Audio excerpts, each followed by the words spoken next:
Next level, leagues above the devil. Flying higher than they said I would, they label me a rebel. Bogota barely as dope as me. Success the only thing that give me dopamine. A legend, the only thing that I'm supposed to be. Everything's the only thing that's owed to me. Yeah, I want it all, my baby. I didn't come to watch, I came to ball, my baby. Well, here we go. Welcome, ladies and gentlemen, to round 3 of Drift Masters 2025. My name is Ian Waddington, and you are joining us live from Alhama in Finland at the PowerPark. Yep, that's right. We are in a theme park. We have got a drift track inside a theme park. It'll never make sense, even from the first day we ever come here. My name is Ian Waddington, as I say, and I'm joined by my good friend, Jacob Gettins. Jacob, welcome to Finland. Your first time here. This track is crazy. It is. It's absolutely wild. I mean, I'm loving it so far. It's so cool how it's situated in here, and just the background, it's amazing. It certainly is amazing, and it is an amazing round of all the rounds that we've got coming up and been to. Obviously, round 1 in Rome was cancelled, unfortunately, due to unforeseen circumstances. We moved on to Madrid in Spain, where Oliver Randalou took the win. We're here in Finland for round 3. Then round 4, we head to Ireland, to Mondello Park for round 4. Then round 5, we head to Riga, baby. It's Latvia once again. Round 6, we go to the Iron City, the Drift Island in Ferropolis in Germany, and then we head off the season at the PGA Narodowe in Warsaw, the capital of Poland, where Red Bull and Drift Masters come together to create one hell of a show, and what a show it's going to be. But let's take a look back to the show that we had just a few weeks ago when Oliver Randalou stole that show and stood top step on the podium after many years of trying, Jacob. Yeah, it all really came together for him, and it's so cool when you see a driver kind of go through their time, put in their paces, and then get to do this finally. It's such a cool experience to be able to call those runs. It certainly is. And our lady on the ground who gets behind the scenes, gets all the good info, is here this weekend once again with us. Becky Evans is down the paddock with Oliver Randalou. Absolutely, guys. A pleasure to be back here at Drift Masters. Oliver, you are our current points leader. It was your first ever win when we went to Spain at the last round. We're now back in Finland. It wasn't the best round here for you last year. Are you feeling the pressure coming into this, or are you still cool as a cucumber? No, the pressure is on, absolutely, like every round. I gained a lot of confidence from the Spain, but at the moment I'm concentrating only on this round. Fantastic. Well, we're going to throw it back up to our commentators now. Guys, what do you think? Thank you very much, Becky. Yeah, the target is on his back. The pressure is on his shoulders this weekend as Oliver Randalou leads those points going forward into this round. Here we go. This is the weekend schedule. Qualifying kicks off right here in Finland. And then we got the qualifying showdown at 7:15 p.m. local time. Then tomorrow, exclusively on Red Bull TV, you can tune in for Top 32, which kicks off at 12:45 p.m. And then the main show, the big one, the bit that everybody wants to be in, our Top 16. But let's have a look at what these guys have got to face, because yes, we are in a theme park. Is it technical? Is it tight? Is it dangerous? Well, yes, to all of the above, Jacob. They come off the start line, off of that new start line procedure through the gears, third gear, flick the car across the circuit into that first outside zone. Then there's a complete wall run here with a solid concrete wall that does not move unless you hit it really, really hard. Then we go into that inside zone 3. Then you can see those 3 hash marks. Keep away from that, get onto the wall on outside zone 4. Then down the hill, over the bump, over that bit that unsettles the car for the outside zone. Back up the hill they go, where the transition and the decel's done before the final outside zone, up high on that bank, against the wall and across the line. It seems really easy, but it isn't that easy from what we've seen. Let's take a look at the qualifying rules, what our drivers have got to do this afternoon in qualifying to get into top 32 tomorrow and into the main show. So 2 runs of qualifying, the best run counts. Top 32 advance to the finals, up to 8 championship points for the best 8 qualifiers, and then the qualifying showdown, which is coming up later on, with the top 4 qualifiers face off in battles. Yeah, that's right, we put these guys under pressure straight away, even in qualifying, head to head, to see what they're made of, to get those extra points. Let's take a look at the start list though, because we've got some wild cards this weekend, some locals that are throwing their hat into the ring, and as you can see, some of those guys down there warming up tyres already. For me, one of the main names that stands out right away is Junah Waran, and coming in, a wildcard driver, part of Team Black Smoke. Good to see another one. David Garvey making a return. Yeah. We see his brother on the grid many years ago driving, but unfortunately had to retire. And then we get into the normal suspects, should we call them, the normal faces we've seen. You can see Jakub Kroll in there, Mika Keski Gorby, Dave Egan, Cherba, Zacharil Correa having problems with the car. Ponas Harman nearly didn't make it this event because his sponsors having financial issues. Jason Benet, the man that I put all my money on in Spain, didn't pull through, but hey, he's still in the mix. Connor Falvey, gets inside the top 8 in the championship at the moment, and then we get into the thick end of the deal. James Dean, Shanahan, Oliver Randalou leading those points as we move forward. Well, this is it. The time for talking is almost over. These guys have had a lot of practice over the last morning. Now it's time to get it all done. Let's head to qualifying.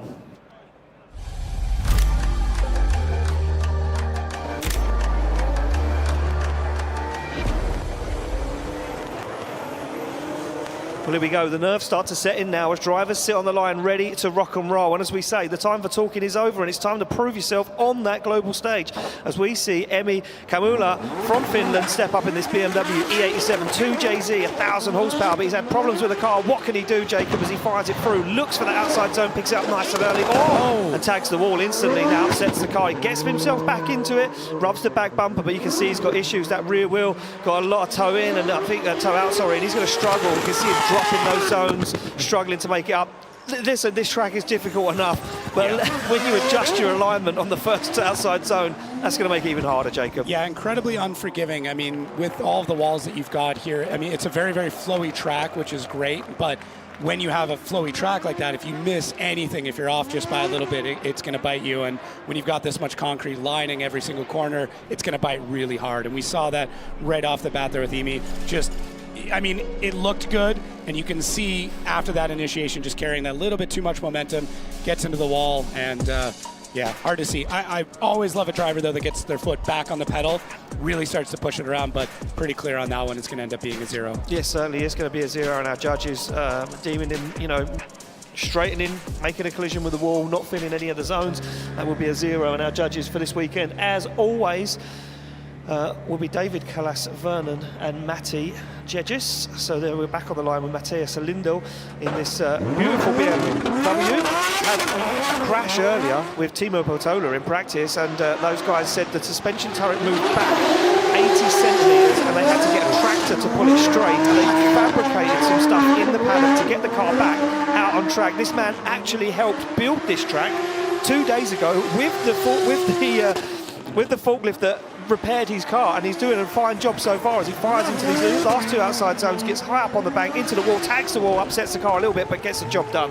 Yeah, really solid run other than the last outside zone, but everything looked really good. I mean, as somebody who sets up the track, you think they'd have a lot of experience in figuring out the flow, but yeah, just able to get through that first outside zone, inside clips, everything looks solid. Maybe a bit too close on that no-go zone, where you see those 3 lines after a second outside zone. That's kind of the no-go. The judges have set that up to have you come off the wall a little bit, and then these 3 lines you're seeing there all in succession, they want your front wheel coming through that section. So the flow here is incredible. You're going to hear us talk a lot about it, but a lot of that has to do with the judges really looking at the best way to get around the track and ensuring that that happens to the lead driver. And when we get into tandem, it's going to lead to some incredible chase runs because that chase driver is able to see where that lead car needs to go. Exactly that, yeah. And judges saying, last night in the briefing, we spent quite a while in the driver's briefing. Yeah, we did. And, these guys, the judges making a few changes throughout the year, just perfecting what these guys want to see, being way more transparent with their explanation on the line driving, so that drivers have no excuse when it comes to after qualifying saying, well, hey, why didn't I score,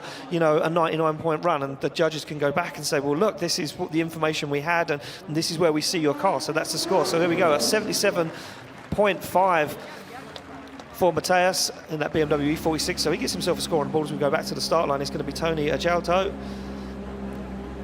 as he sits in there, cool, calm. Look at him, dialed, been out for practice, and I think he was out in practice more than anybody else. Didn't want to stop driving the track, get himself dialed in as Tony now fires that car through. Look at that, on the curb, a little too deep, slows the car down on the foot brake as he gets himself into this outside zone. Now Johnny's saying on that long outside zone, that second outside zone, just rubbing the bumper is where they wanted to see the cars. As you can see him avoiding those inner lines. Oh, a bit too deep that time. Tags the wheel on the wall, and I think that's going to be a D-bead.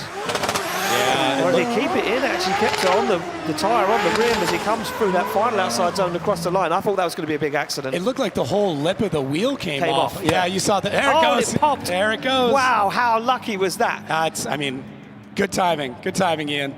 Yeah, man. We both see the lip of the wheel come off, and I was like, I don't think the tyre, I think it's going to DB the tyre. And then after it finished the run, the tyre DB'd. That was insane. So here we go. Look at this, just tickling the rear bumper along the wall. Exactly what the judges wanted to see in that outside zone. As he comes through, though, a little bit too deep here. There it is. There's the piece of the wheel. Yeah, And this really started going wrong the zone before. Yeah. You could see just the setup was a little bit incorrect coming off there, but I mean, great job in keeping into it. It sucks too, brand new car for him this season, and I mean, it's like getting a new helmet. First thing you got to do is drop it, get some scratches on it, get it out of the way. But yeah, I mean, and it'll be a 0. 0. Okay. I guess the tag along the wall from the judges wasn't what they wanted to see. Yeah. Oh, the wavering. So they're saying they're signaling to us, we're in our own little room. We're not near. We can't hear them this round. We're not in the same room, which is nice. We don't have to, be too close to them because they are, as always, grumpy. Yeah. And in charge. As they are. And in charge. Very much in charge. Yeah. So there we go. That was the D bead. Just popped over the line. I mean, but still a 0. Tagging the wall, upset the front of the car. Had to make a correction. Judges deeming that a 0. We go back to the line. The man that I spoke about a moment ago, Junah Waran, in this Mercedes-Benz 190E, diesel-powered, part of the Team Black Smoke Racing, comes off the line for his debut here at Drift Masters. Big clutch kick, flicks that car across the circuit. Nice little dab of the handbrake, gets himself into that zone, enters that zone very nice and stays in it all the way around, puts the back bumper to the wall now, wheels in, just tickles his wheel on that no-go zone, and judge is saying you can be close to it but you can't be there, but he's gone super wide and he's going to throw a wheel off track as he now makes his way back into it, back up to the wall and across the line. Yeah, so one of the updates with this track in particular is they've updated the rule book to now be 3 wheels off is officially an incomplete, but I think you're going to get to a point where it may be considered an unchaseable run before you get to that point. But this run did look really solid off the bat. I mean, any car that's rolling black smoke immediately I'm a big fan of. But look at the arc here. You can see how difficult it is to just hold that car through there. But he does an amazing job looking really stable. And one of the fastest runs we've seen so far, really, really quick in that diesel Mercedes. But ultimately, that big dirt drop, that is going to hurt the chances. That is going to be difficult when it comes to the line side of things. And line is scored very, very heavily. So a mistake like that could cost. But we'll see. We'll see how this ends up playing out. Yeah, we certainly will. And as we see some nice slow-mo shots there of Warren making his way around the circuit from slow-mo camera. Look at that. You could just see the front wheel picking up the tyre and flicking it off as all the body panels flex under speed. Yeah, I think the part of that track that really upsets a lot of guys, and we've seen it in the past, is that compression of suspension as they come down into that zone where those 3 hash marks are, and it'll be a 67 for Junah. Those hash marks that you mentioned, they need to go between the 2 front wheels. That compression there always puts a lot of guys off. It pushes them wide, makes them drop a wheel in the dirt, and then they have to transition, get the transition done before the next outside zone, and they can decel in the zone. Back off the line we go. It's going to be Ville Kalkanen through the gears in this incredible pan-deliveried S14 as he puts that car to angle. 1.5 JZ, 3.4 litre, 800 horsepower S14 makes his way around the circuit, doing a good job so far. Just catches a wheel on that no-go zone, but stays in it as Kalkanen now comes down the hill. And you can see the compression there and the suspension, what I was just talking about. He goes wide there, but he gets the job done. But was it too late of a transition? Across the line he goes. Yeah, you don't really realize how much elevation change and how much compression and just how this track changes throughout the run until you get here. That camera angle showed it really well, but even me who's been watching this for a while before, I didn't realize how much elevation change was here, and it does disrupt the car, and this makes sure that drivers and teams, look at that, hands off the wheel completely for that catch though. That is a very difficult thing to do, but pulls it off with grace. And yeah, it's just a very dynamic track. You don't realize it until you really start scrutinizing it. And no, it's not going to be an easy track for drivers to set up. But look at how calm he is throughout this run. The hands off the wheel too. I mean, you got to let it slide through, but to go, hands he's wide. He's a full let go guy. I know, full let go. Yeah. Look at that nice entry into the outside zone as he puts foot to floor.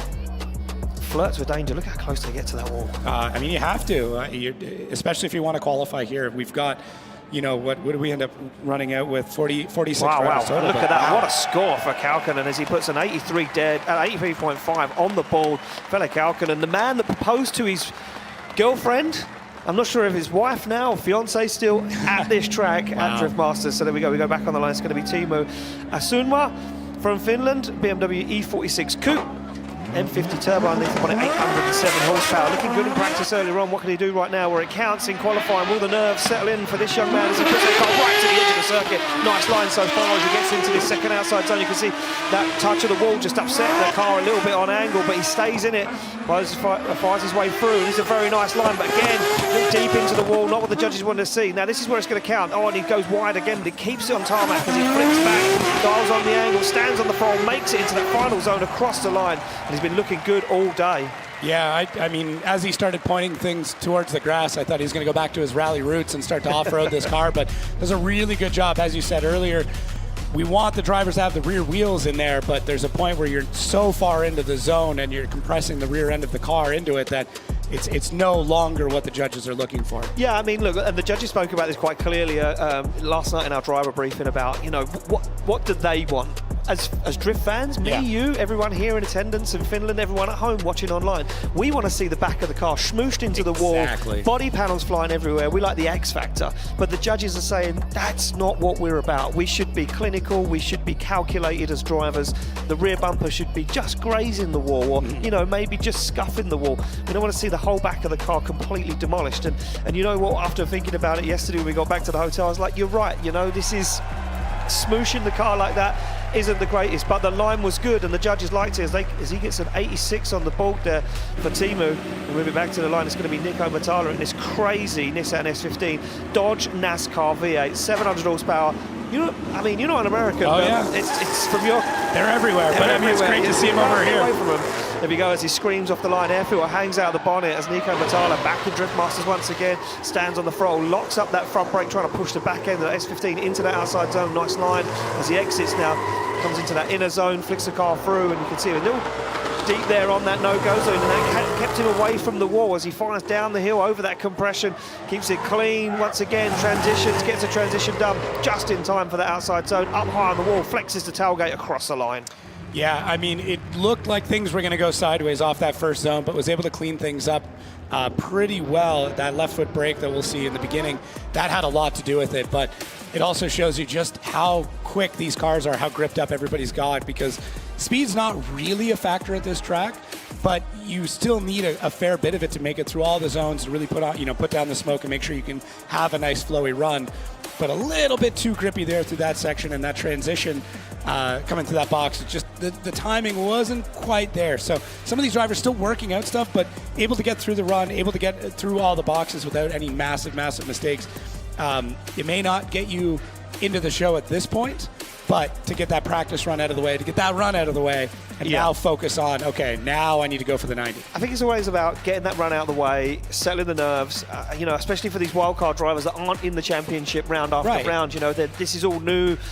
You know, they might have drove in the championship previously as a wild card, but every year we come back, they're like, oh, there's new faces, there's new rules, the track is different, they've moved to an outer zone, and the judging has changed. And for them to then have to adjust and get used to that again is hard for some of these wild card drivers, as we see Matala's car sitting there in the pre-grid, waiting. He's looking over to the big screen. That's what they're doing. These guys are stopping on the pre-grid, checking back at the big screen to see their score drop in. And we're waiting for that judging decision to come in for Nico Matala in this S15. There we go, a 78.5, and I'm sure he'll be happy with that for his first qualifying run. The crowd certainly are, Jacob. Yeah, I mean, get the score on the board, know where you need to improve, go back, rewatch the run, and see what you can do. Yeah, certainly that. So there we go. It's going to be Perco right now. Another finished driver on the line, slams that car into gear. Another M50 B28 turbo, it's 970 horsepower. Another guy that was flying in practice. What can he do right now? Nice angle. Look at the rate to angle he gets there, but he's a little shallow on the outside zone. You can see him working, trying to put the rear wheels in the zone, tyres in the zone, and bumper onto the wall as he fires through. He's got a very nice line here, but just keeps it off the wall.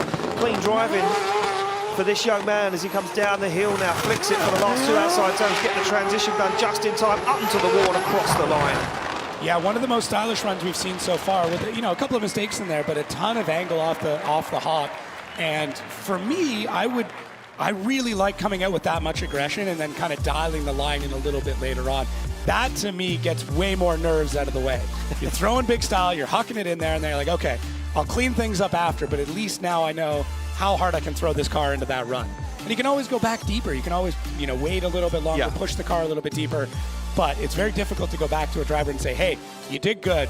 but drive with more style. Yeah. I'd rather be like, you got the style nailed. Now drive a little bit deeper. Exactly, exactly. So for me, I mean, one, great way to kick things off. Two, just, that's how I'd like my notes. You don't want anybody to come back like, you need to drive with more style. It's, hey, just drive with a bit more line. That's a little easier to learn. Yeah, true. Yeah. That is right. Yeah, and look, these guys will be back watching the broadcast as soon as they get back to the paddock, talking to their spotters, trying to work out whether they can get some extra points, how they can improve on their score. As we see there, Holias just putting that wheel right to that white line. You can see the buildup of rubber already, and that's going to develop as we go. But yeah, great shot. And we're kind of unofficial spotters for them.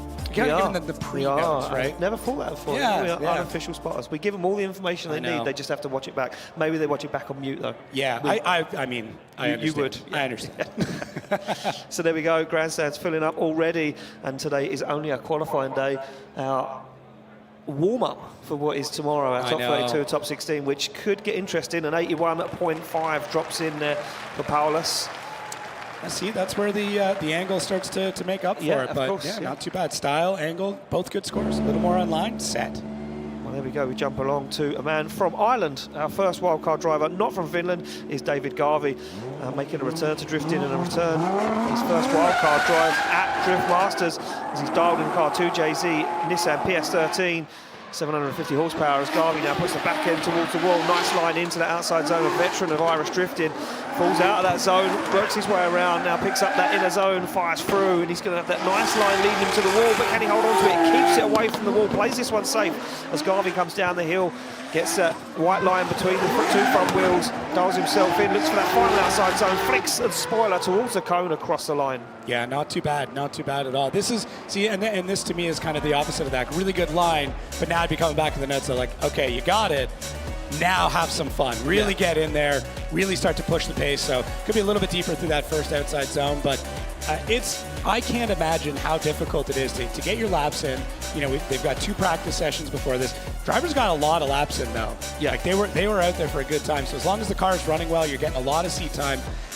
But then just to have to go, okay, point it at the wall several times and then transition at the last moment and put a lot, keep the back end across there. It's, man, just very happy to be up here and not down there. We're asking a lot. We are asking a lot. We're asking for perfection after you've sat and cooled off for a couple hours, right? That's all it is. I caught most of these drivers. I went down to film some stuff in the background, and as I was walking around the paddock, most of these drivers were asleep. Really? They were sleeping, yeah. It's a meditative choice. Meditative choice. They were just, chilling out.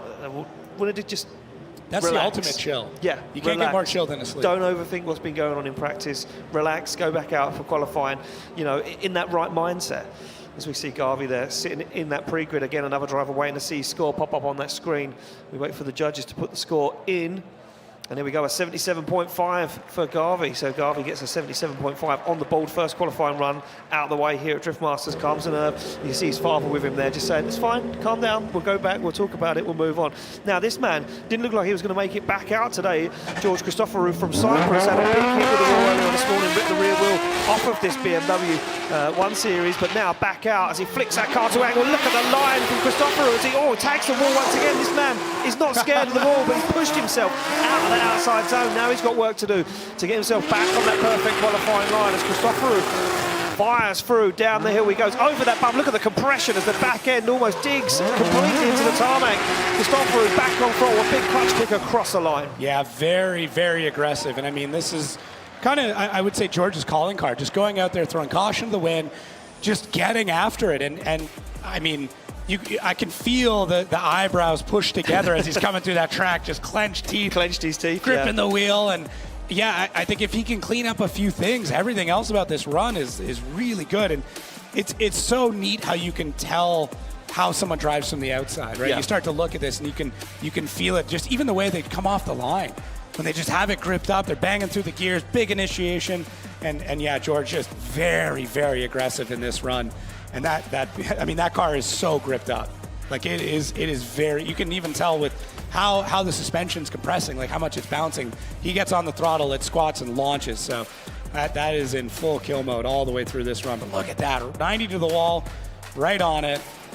Love to see it. That was the bit that upset the car though, unfortunately, because he almost put himself into a spin, had to dial on more angle, and then that kind of pulled him away out of that outside zone a little early. So we're getting knocked down points off of that as George Christopheru. Looking good though, aggressive. I like aggressive driving. Yeah, and like I said, I like the aggression. Get it out of the way. Yeah. And for someone who did so many repairs to his car earlier, you think there'd be a little more caution. You take it back like 10%? Yeah, nope. No, nope. He added 10%. He He's went, like, I've already wrecked it. I knew where I went wrong. I wasn't going hard enough. There we go, a 77. A lot of 77s coming in so far for these drivers, just not nailing that qualifying line. As we go back to the start line to Teemo Pelto, a man that unfortunately had loads of engine failures at round 1. Happens. Hey, when you're trying to develop something new, he gets to be the test dummy. He certainly is the test dummy. Look at him inside the car. That moustache looking strong this weekend. Oh, and again problems. That was weird. It looked like the car didn't react. Interesting in a bad way. Look at this, straight onto the radio to the spotter saying, look, there's a big problem with the car. He does get a round of applause. A massive, icon in Finnish drifting is Teemo Pelto. Been around for a long time. He will score a 0 though. We do need to make that official. And Teemo Pelto. That was really strange. Yeah, watch this on initiation because he clutch kicks it. It understeers straight away, and then the car's just not reacting. Yeah, I don't know if maybe something cut out as soon as he went for it. So there's our e-brake, and just nothing. And you can, I wonder if the e-brake is broken. Look how much he's pumping it. Yeah, he's lost the handbrake. It's not doing anything. Lost the handbrake. And that's the second driver that we've seen so far. And look at the dismay from, I do believe that is the official Finnish drift fans. Okay. Have you met those guys yet? I haven't. They haven't hunted me down yet. We will organise a meeting for you to meet those guys. I'm pretty easy to find too, so it's not like it's difficult. Unless you go incognito. I know. I've even been caught incognito though. Oh, yeah, we're at that point. Okay. Yeah, that's okay. Well, here we go. We go back on the line. It's going to be Fon Ro as we skip Espen Road. Unfortunately, having engine issues. It may make out for his second qualifying run, but we're going to keep the show rolling. It's going to be Fon Ro up next from Mallow in Ireland. This Toyota GT86, a man that had issues with his handbrake earlier on in practice, and unfortunately had a wiring issue for the first practice session and put the car into the wall. They got it repaired. The team back out, and Fon Ro saying, "Look, let's go for it in qualifying. There's nothing to lose right now." And it looks like the car doesn't want to work once again.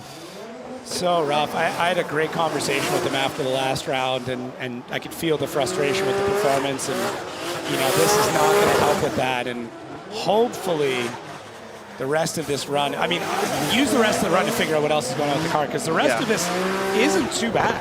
No, it really wasn't that bad, and I'm sure a lot of that's just the frustration, but it might have been another e-brake situation. It was really strange off the go, or the car just cut out. Yeah, I don't know if the car cut out. Yeah. I think this is the same issue that plagued him in our first practice session earlier this morning. It is going to be a 0. We do make it official. He had that issue with the car on initiation was just cutting out. It was just saying, nope, I don't want to do this. I've seen some really strange things with it. First of all, check all the grounds.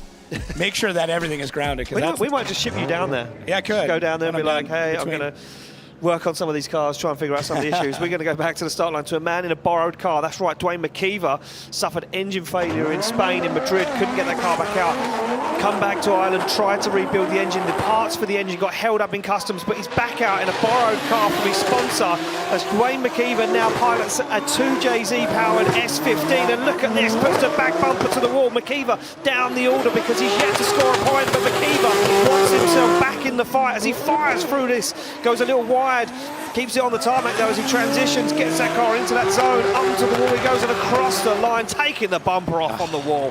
One of Dwayne's biggest benefit, one of the craziest things is that it doesn't matter what you put him in, he can drive it. Oh, you could put him in the shopping trolley. Yeah, and he would still probably put down an 80-point qualifying run. It is crazy how comfortable he's able to get in any car that he's driven.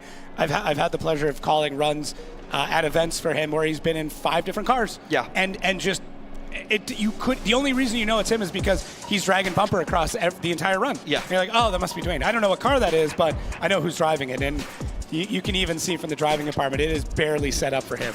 Like this is, he's squished in there a little bit. He's a little squished in there, but these guys got back to Ireland, managed to pick this car up with just a week to prepare the car. So they retuned the car, added some more power, and then changed the alignment, the setup on the car to suit Dwayne's driving style and how he likes it. Look at that. Perfect. Absolutely perfect from Dwayne McKver. And this is what we unfortunately missed at round 2 in Spain. We didn't get to see Dwayne McKver in that full, that full tilt, that full moment. As look at this, a 93 on the board for Dwayne McKver. Comes out the gate swinging.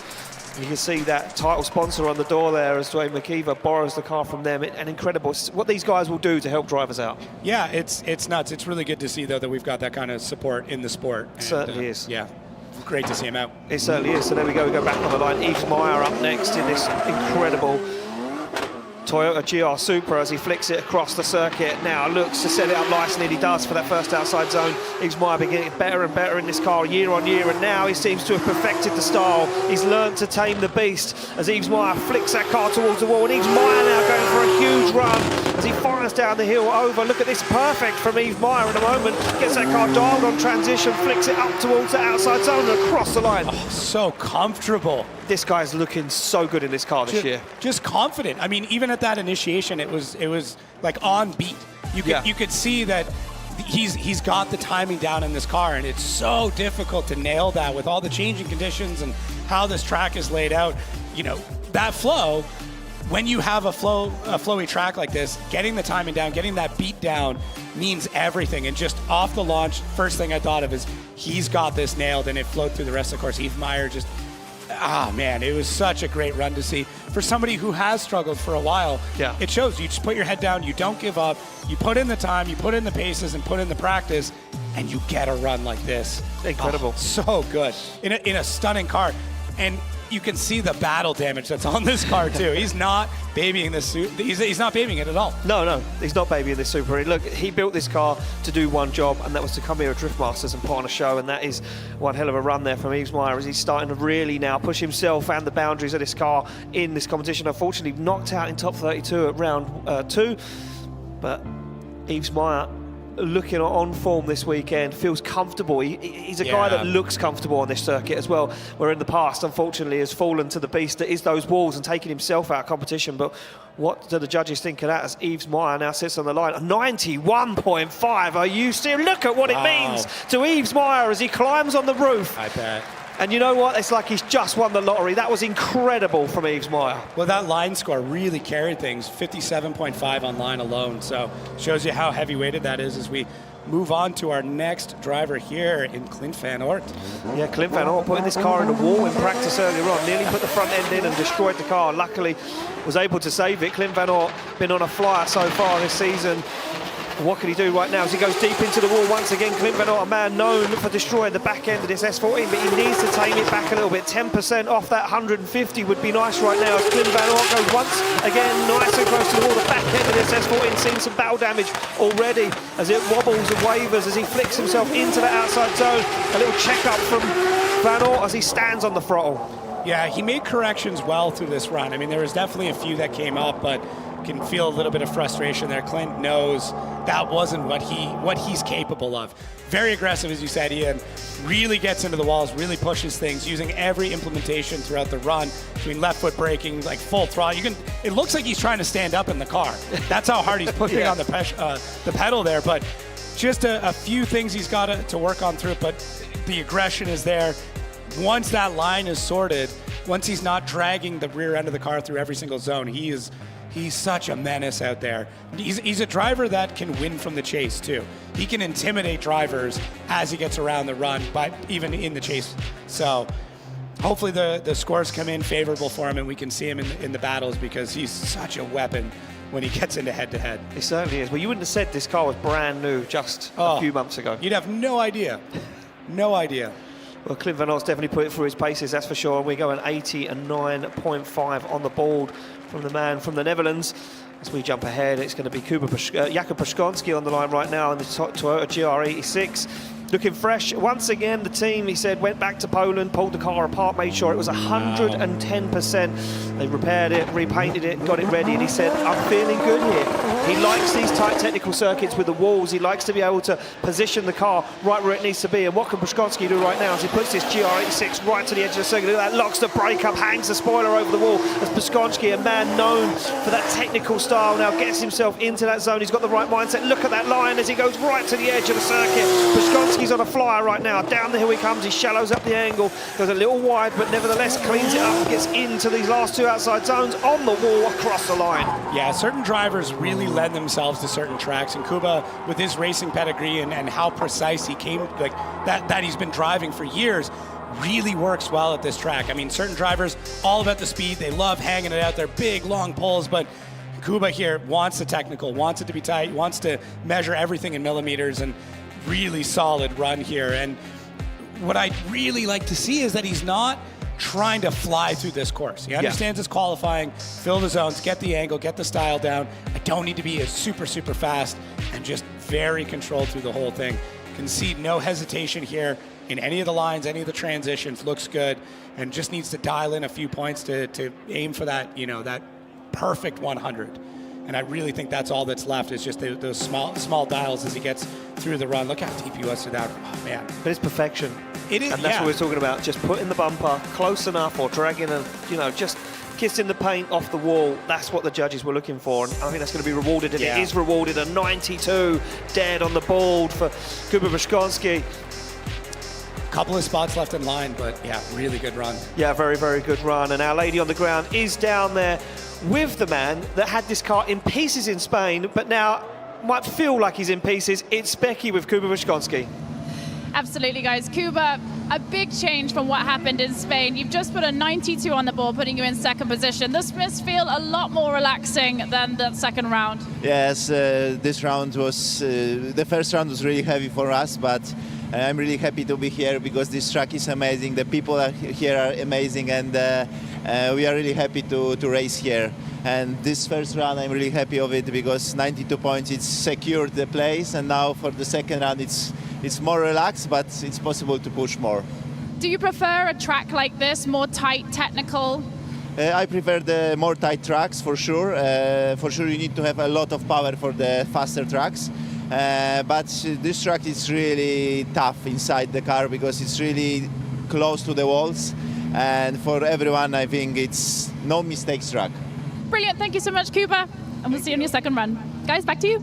Thanks, Becky. Well done, Kuba Vashkonsky. Yeah, incredible. We were talking about it. We said he liked the tight technical tracks. Becky asked him the question, and he said, yeah, I love the tight technical tracks. Well, a man that we know loves to put this car on the wall. Up next, it is the one and only Benediktas Čurba from Lithuania. Fires in this incredible BMW E92. Look at that, locks the brake up. Čurba does well at these stadium, these tight tracks. Another driver that thrives in these environments. What can he do this weekend? Oh, and the car shuts down. Oh, man. Yeah, you can see it coming out of that zone. It just. Did he lose drive line at some point there? You can hear him revving the car then for a second, and I wonder if he lost drive. It will be a zero. We do need to make that. For me, something happened as he came off the wall because he came through that third inner zone, and then he was on the no-go zone, and I thought, that's not like Čurba. You know, he was on an absolute flyer. Watch this as he comes through. Yeah, I wonder if he lost something in the drive line. Yeah, that's interesting. I'm going to see if any of the wheels stop moving or you see something really awkward. Even right there, yeah, he was just carrying momentum. Hard to say. Yeah, difficult to say. We'll try and get word on what's happened with Benediktas Čurba there. Look at that, it's just, nothing. Yeah, normally if it's an axle, you might see one wheel spinning or something like that. So, I don't know. I'd lean more towards electrical, but that's just me. Okay. Yeah. Agree to disagree. Agree to disagree, yeah. What do we know? What do we? We're just here for a good time. We're just speculators, that's what we are, professional speculators. Right, we go back on the line. Yakov Gro from Poland comes off the line. This incredible S14.9. It's not an S15. I got called out for it the other day as he puts it to the wall. The carbon Kevlar this weekend has already been tested by Yakov Gro, and now back on the car, looking to get tested once again as Gro fires that car through. Nice line, gets that rear bumper nice and close to the wall. Gro picks up the pace down the hill. Look at this, he's absolutely flying. As Yakov Gro gets the back end into that zone, stands on the throttle, a big clutch kick to get that car up the hill and across the line. Yeah, Yakov Gro, I mean, just getting through, good amount of speed. I mean, we're seeing drivers north of 100 kilometers an hour already. This might be a tight track, but they are finding places to pick up speed. A lot of them averaging 67, 68 kilometers an hour coming through this. And Yakov Gro, as we wait for these to come through, I mean, he's definitely up there with KPH because he's got this thing dialed, and there's still room to go. You can tell even just with the throttle, you can see the brake light flashing there. He's got more pace left in this car. Oh yeah. He's holding back a little bit, so I expect if the qualifying score isn't well into the 90s for him, that second run he's gonna open up the full can. Crank the boost, just go at it. Let it go. Let it rip. Yeah, it seemed too relaxed for him. in a good way. It was very controlled. Yeah. Line looked good. Everything was solid, but I think leaving a little bit on the table. Yeah, I think these guys now are starting to realise there's some big scores coming in, and this could be a big scoring, top 32 grid. So these guys are probably saying, well, look, let's get a good score on the board. Yeah, there we go. Still a 91, even though we kind of said it's maybe a little bit reserved. I think the line there for me was incredible, and yeah, you can see it was. Yeah, and I'm looking through some of the stats that we're able to track now. Second best in line so far. Well, there we go. Yeah. Up next on the line, sitting in the car, looking a little nervous, it is Dave Egan on the line in this incredible carbon Kevlar Toyota Supra. As he slaps the car into gear. There he goes, third gear, big clutch kick from Dave Egan as he fires that car into that first outside zone, picks up the throttle nice and early on the foot brake. Egan puts Kevlar to wall right now as Dave Egan looking very comfortable, comes a little wide, but can he hold on to it? He can. It's a nice line as he flicks that car across the circuit once again, a little wobble, keeps himself clear of that wall as he fires down the hill. Oh, dirt drops, kicks the dust in the face of the photographers as he flicks the car through that second to last outside zone, up into the wall, across the line. Yeah, a little nervy from Dave. I think you called that earlier on. I really think Dave's a second qualifying run guy. Yeah. He needs to just get through the track, get those nerves gone, and then he unleashes. And it looked good in the beginning. It really did. And then that dirt drop for me, I was like, oh no. You can kind of feel the nerves as he comes through. A little bit of hesitation, a little bit of worry. But once that's aside, I really think Dave's going to come into his own here.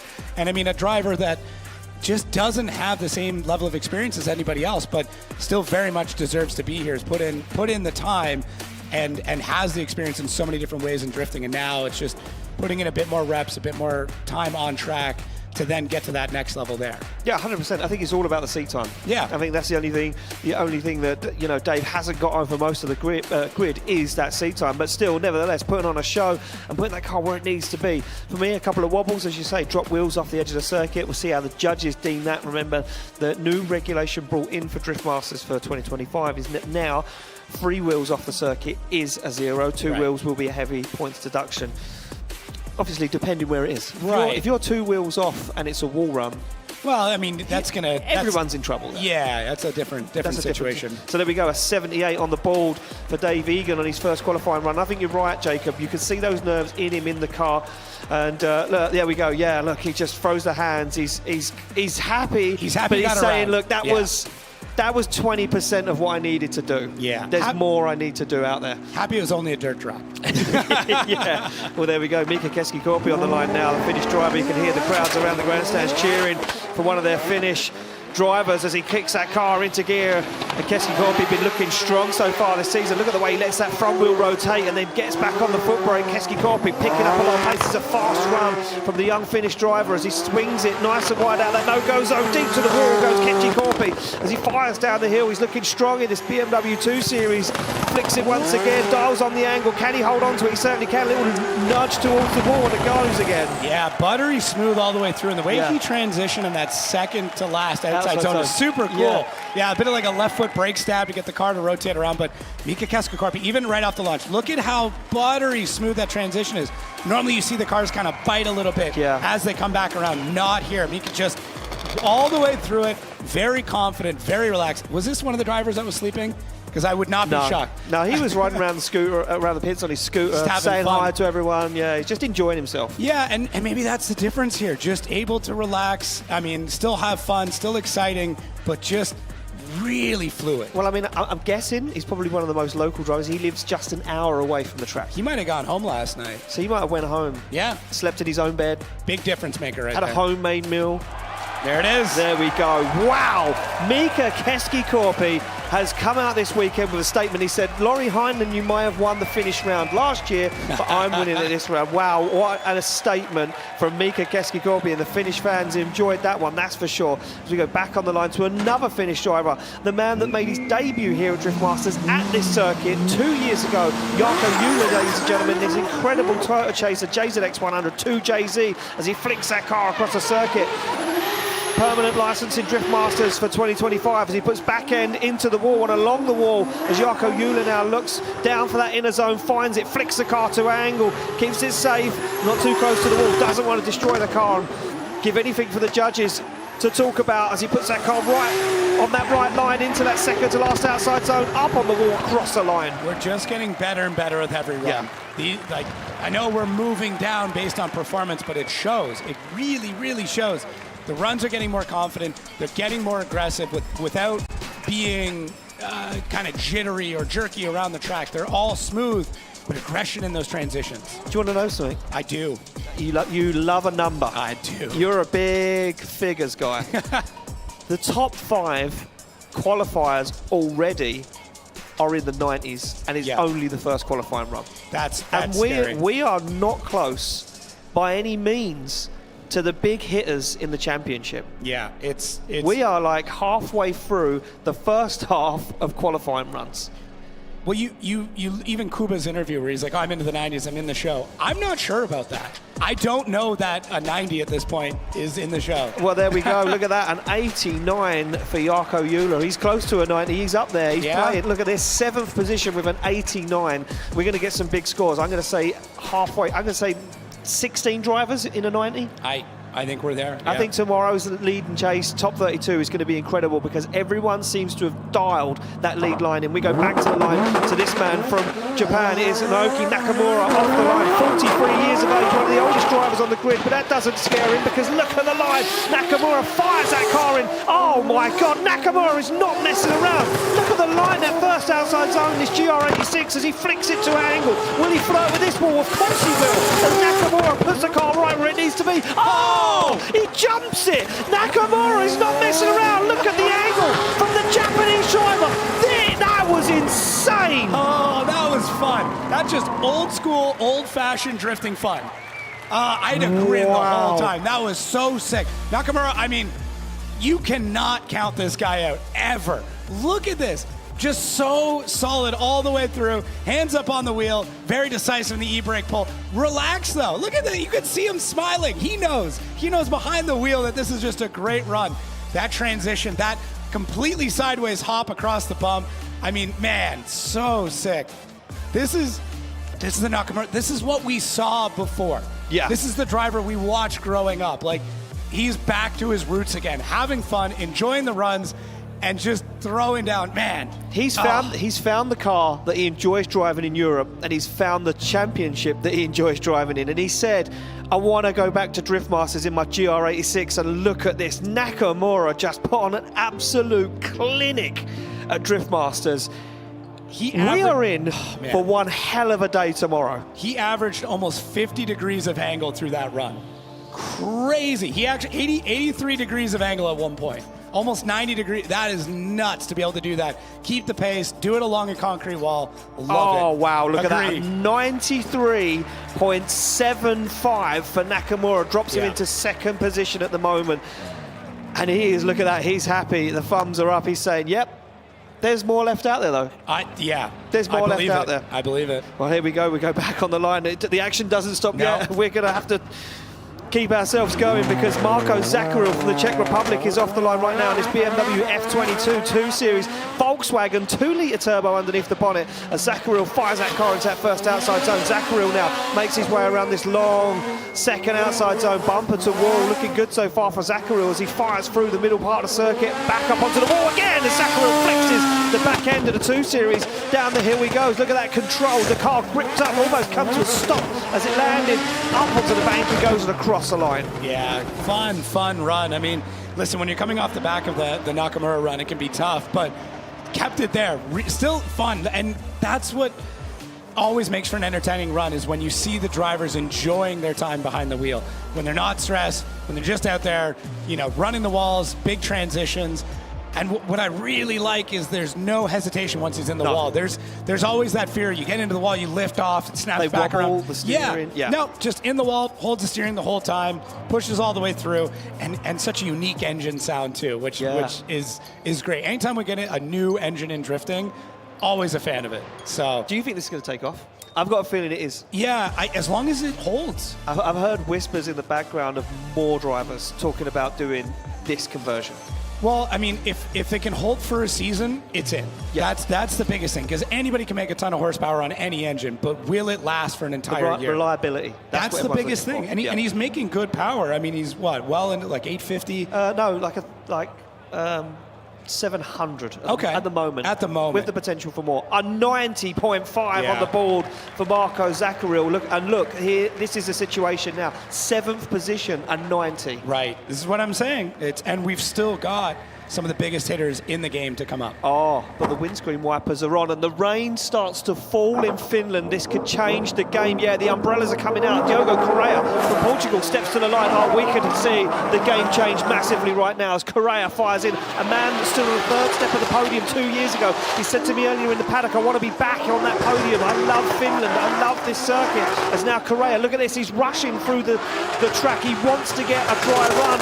As Correa does a sterling job so far as he comes down the hill. Look at this, is clinic once again. These guys have got it dialed. This is almost too easy for these drivers right now. On the wall, across the line. Well, to make it even harder, I do think the rain is going to play a massive role in this. Yako Correa may have had the last solid dry run that we've seen for the day. And, I mean, it was such a benefit to the drivers that have already gone through for qualifying because they've set the pace, they've set the tone. Diogo, I mean, maybe the last driver to really get in to be able to do this, because now anybody else, they're going to have to start changing setup. They're going to have to start rethinking this track, and it is a very different track in the rain. And well, look, the rain wasn't forecast until tomorrow for top 32. They said that it was going to rain in the morning during practice, and then it was going to kind of dry just in time for top 32. So we could end up with a patchy track for top 32, but now the weather has changed again, and it looks like we're going to get a shower halfway through our qualifying session. Yeah. Wow. He was buried in the wall there. Well, and this is the difference too, that little bit of extra moisture is all the difference when it comes to these runs, because and it looks like they're millimeter perfect in the dry. Oh, they're looking under the car. I wonder if he's had a problem with the engine. Uh-oh. Well, I mean, he got his rundown. Well, he did get the rundown. He did cross the line, and he's pulled off to the side. It looks like Correa's going to jump out of the car. There we go. A 93 on the board for Diogo Correa. As we say, a man that was on the podium just 2 years ago puts himself into 4th position so far in qualifying. And yeah, look, the umbrellas are still starting to come out. Jackets are going on, and Correa shakes his head in. No, this can't be. Could Correa have just put in an incredible qualifying run and then the engines failed across the line? We wait to hear more on that story as we go back to the line with Kevin Pascotti, the Hungarian driver. Said he's had some issues with the car today. He's been working on it non-stop. What can he do right now as he fires that car through, flicks it to the edge of the circuit as Pascotti now opens up the throttle. That supercharger winds. It's still full dry at the moment. Look at this from Pascotti. Tags the cone on the wall as Pascotti puts in an absolute blinder so far. Pascotti nice and deep into that zone. Doesn't get too deep though. Doesn't flex the fiberglass on the back of this car as Pascotti flicks the car up. Flames are up from the side skirt as Pascotti stands on the throttle across the line. And it's so roulette right now of how dry the track is going to stay. Yeah. And all these drivers know this. So to see Pascotti pushing that hard into the wall, knowing that this track may be very different than the one he was practicing on earlier today, the confidence in that to be able to just huck that car and run the wall like this, knowing that at any moment this track, the sky could open up and it could be a complete game changer when it comes to the amount of traction that they're able to put down. So, wow, the confidence in this, and a very, very quick run there from Pascotti. Max speed of 94 kilometers an hour. So the traction's still there, the grip is still there, and they're taking full advantage of it. Bit of a correction there, I will say, just kind of checking the car up. The car up a little bit. There's going to be some hesitation, but Pascotti, great job through that last section. You can see the rubber flying up. And that's a proud man right there. That's a proud man, that is. Yeah. Well, here we go, wait for the score to drop in from Kevin Pascotti. And it will be a 90 on the board for Pascotti. And these guys, they've got it worked out. They do. this is really going to come down to a few key spots to be able to get into the top of qualifying. As we look over at the Norwegian on the Kavilla. Yeah, the Norwegian sledgehammer sits on the line ready to rock and roll. He won't be worried, he won't be scared about a little war on the track right now as Kavilla fires that car in. Clutch issues for Kavilla earlier on in practice. The team changing the clutch last minute before qualifying. Look at this, Kavilla seems to have got the line dialed as well, just flexing the rear end of this PS13, S13 on the wall as he fires through. Down he comes as Kavilla, you can see a little dab of the handbrake, slows the car down, gets that white line exactly where it needs to be. Good transition for Kavilla once again as he stands on the throttle across the line. These runs are like mirror image now. Yeah, it's getting really, really tough. And to me, the difference maker in high qualifying now is going to be the angle and the style. I really think that from at least from here on out, all of these drivers have this line dialed. So it's going to be who can throw more angle, who can do it quicker, who can snap the transitions around. That's going to be the difference. All these drivers are going to be scoring really, really high on line. They know how to do it. And, I mean, they really know how to do it. Tor had a lot of questions in that drivers meeting earlier about how the judges are doing this. And the judges are providing a lot more clarity as to how line is being scored. And these drivers went back, they stayed up late, they took notes, and they figured out, okay, this is the way you need to do it. This is exactly how I need to drive these zones. So to me, the drivers that are able to huck in, throw a ton of angle through the run, they're the ones that are going to be high 90s. They're the ones that are going to top out qualifying. But yeah, Torna Kavilla, I mean, another driver just absolutely expert through this line. Very aggressive. He's always been an aggressive driver, sometimes to a detriment, but to here, able to keep things really sorted. And yeah, keeps that car rolling through. They took this car all the way back to Norway in between rounds too. Wild to me. Crazy. Absolutely wild. Look at this. Look at Kavilla. Absolutely dialed in the zone. Looking for the score. 92.5 for Kavilla. And he says, it's good. Puts his fist up and he says, it's good, but it's not first place. Yeah. That's what he was maybe a little disheartened about. And then we go down to the start. You can see inside the car of Prai Vichek right there. He will be up next in this incredible Toyota Supra. E90 Supra sits off the line as Vichek puts that car into gear. Through the gears he comes, big clutch kick, flicks that car across and just kisses the curb as Vichek now puts the back end of this Supra into that zone, onto the wall. Oh, look at that perfection from Vichek as he now fires through the middle of the circuit, dials that car an angle. Was it too much? Does deal with it though as Vichek comes down the hill, over that bounce, over that compression, puts the car back onto angle once again as Vichek stands on the throttle, puts the back end to the wall and across the line. He takes a very different approach to the first outside zone than anybody else we've seen so far. Really gets in deep, pushes the car wide, and drags out. So take a look at this initiation. Midline initiation. And then really gets into that first outside zone deep, and then pushes it wide through our large outside zone along the wall. And it sets him up really well. Maybe a little bit shallow to the inside clip, but man, you can really see just how focused he is, how intense Piotr gets throughout these runs. He takes this so seriously. Very, very fun guy outside of the car. Inside the car, though, all business. It's all business. When the visor goes down, it's business time for Piotr Vichek. Yeah. Look at this. Unwinds the steering wheel at the end of the run and just focused all the way through. But yeah, I love the way he's able to get the back end of this car, just dials that last zone. Absolutely crushes it. Man, Piotr Vichek, I mean, he's such an incredible driver, and his level of aggression without going overboard cannot be understated enough. No, it certainly can't be. So we wait for the score to drop in for Vichek. And where will it be? Oh, an 88 for Vichek. So Judge is not liking it as much. And then second question, just like the track. Wow, there we go.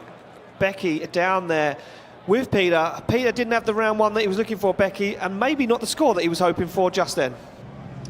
Yes, definitely, guys. Obviously, this is the first time we've seen Peter since what happened in Spain. So we're going to ask the question. Peter, how are you? How's the body feeling? Is it good to be back in the car? Yeah, I feel good. The car feels amazing, honestly. So nothing to complain. I'm just a bit, let's say, not nervous, but feeling too that I need to improve my first run because I'm not the happiest after that, but yeah, overall the car is performing great. Team provide me with a really great car, so now I need to focus on my second run. How do you like this track? Have you felt that the rain is maybe making a little bit of difference, especially with all those surface changes? Yeah. Honestly, it felt exactly the same as it was in the practice, so it's okay. I saw a few drops on my windshield before my run, but in the end, it was okay. Big thanks to Lucas for spotting and letting me know that the track is 100% like in practice. So now let's fingers crossed for a second run. Great to see you back out here, Peter, and we'll see you on run 2. Guys, back to you. Thank you, Becky. Yeah, so the rain has stopped apparently from our researchers down on the ground, our weatherman, saying that there's no more rain. It's a man with a napkin. It's a man with a napkin. Yeah, he's just holding his hand out the window. Yeah. It's windy and there's no rain. Pontus Hartman on the line from Sweden comes off the line in this 2JZ powered BMW E46. And Pontus Hartman almost didn't make it to this event. Luckily enough, a sponsor stepped in and said there is no way you're missing a round of Drift Masters, and managed to get him here this weekend at the very last minute. Even had to employ a mechanic from Finland to run the car, but everyone pulled together. This community so strong in Europe, as Pontus Hartman does an incredible job so far. Puts that car right where it needs to be. A nice line from Hartman up onto the wall, across the line. Yeah, a bit safe from Pontus. I mean, going through everything that he's gone through just to get here, I could see it. You don't want to bin the car. You know, you want to get some points on the board, but really where we're at with seeing all the 90s that we've got, you're going to have to push a little bit harder. So I like that he's getting everything down, really feeling things out. We know now that that it looks like the rain has stopped, which is great. You know, just a bit of a false warning for us. But Pontus looked maybe a little bit too hesitant to really get up there and scoring. Might be safe enough to get things through because the line was there.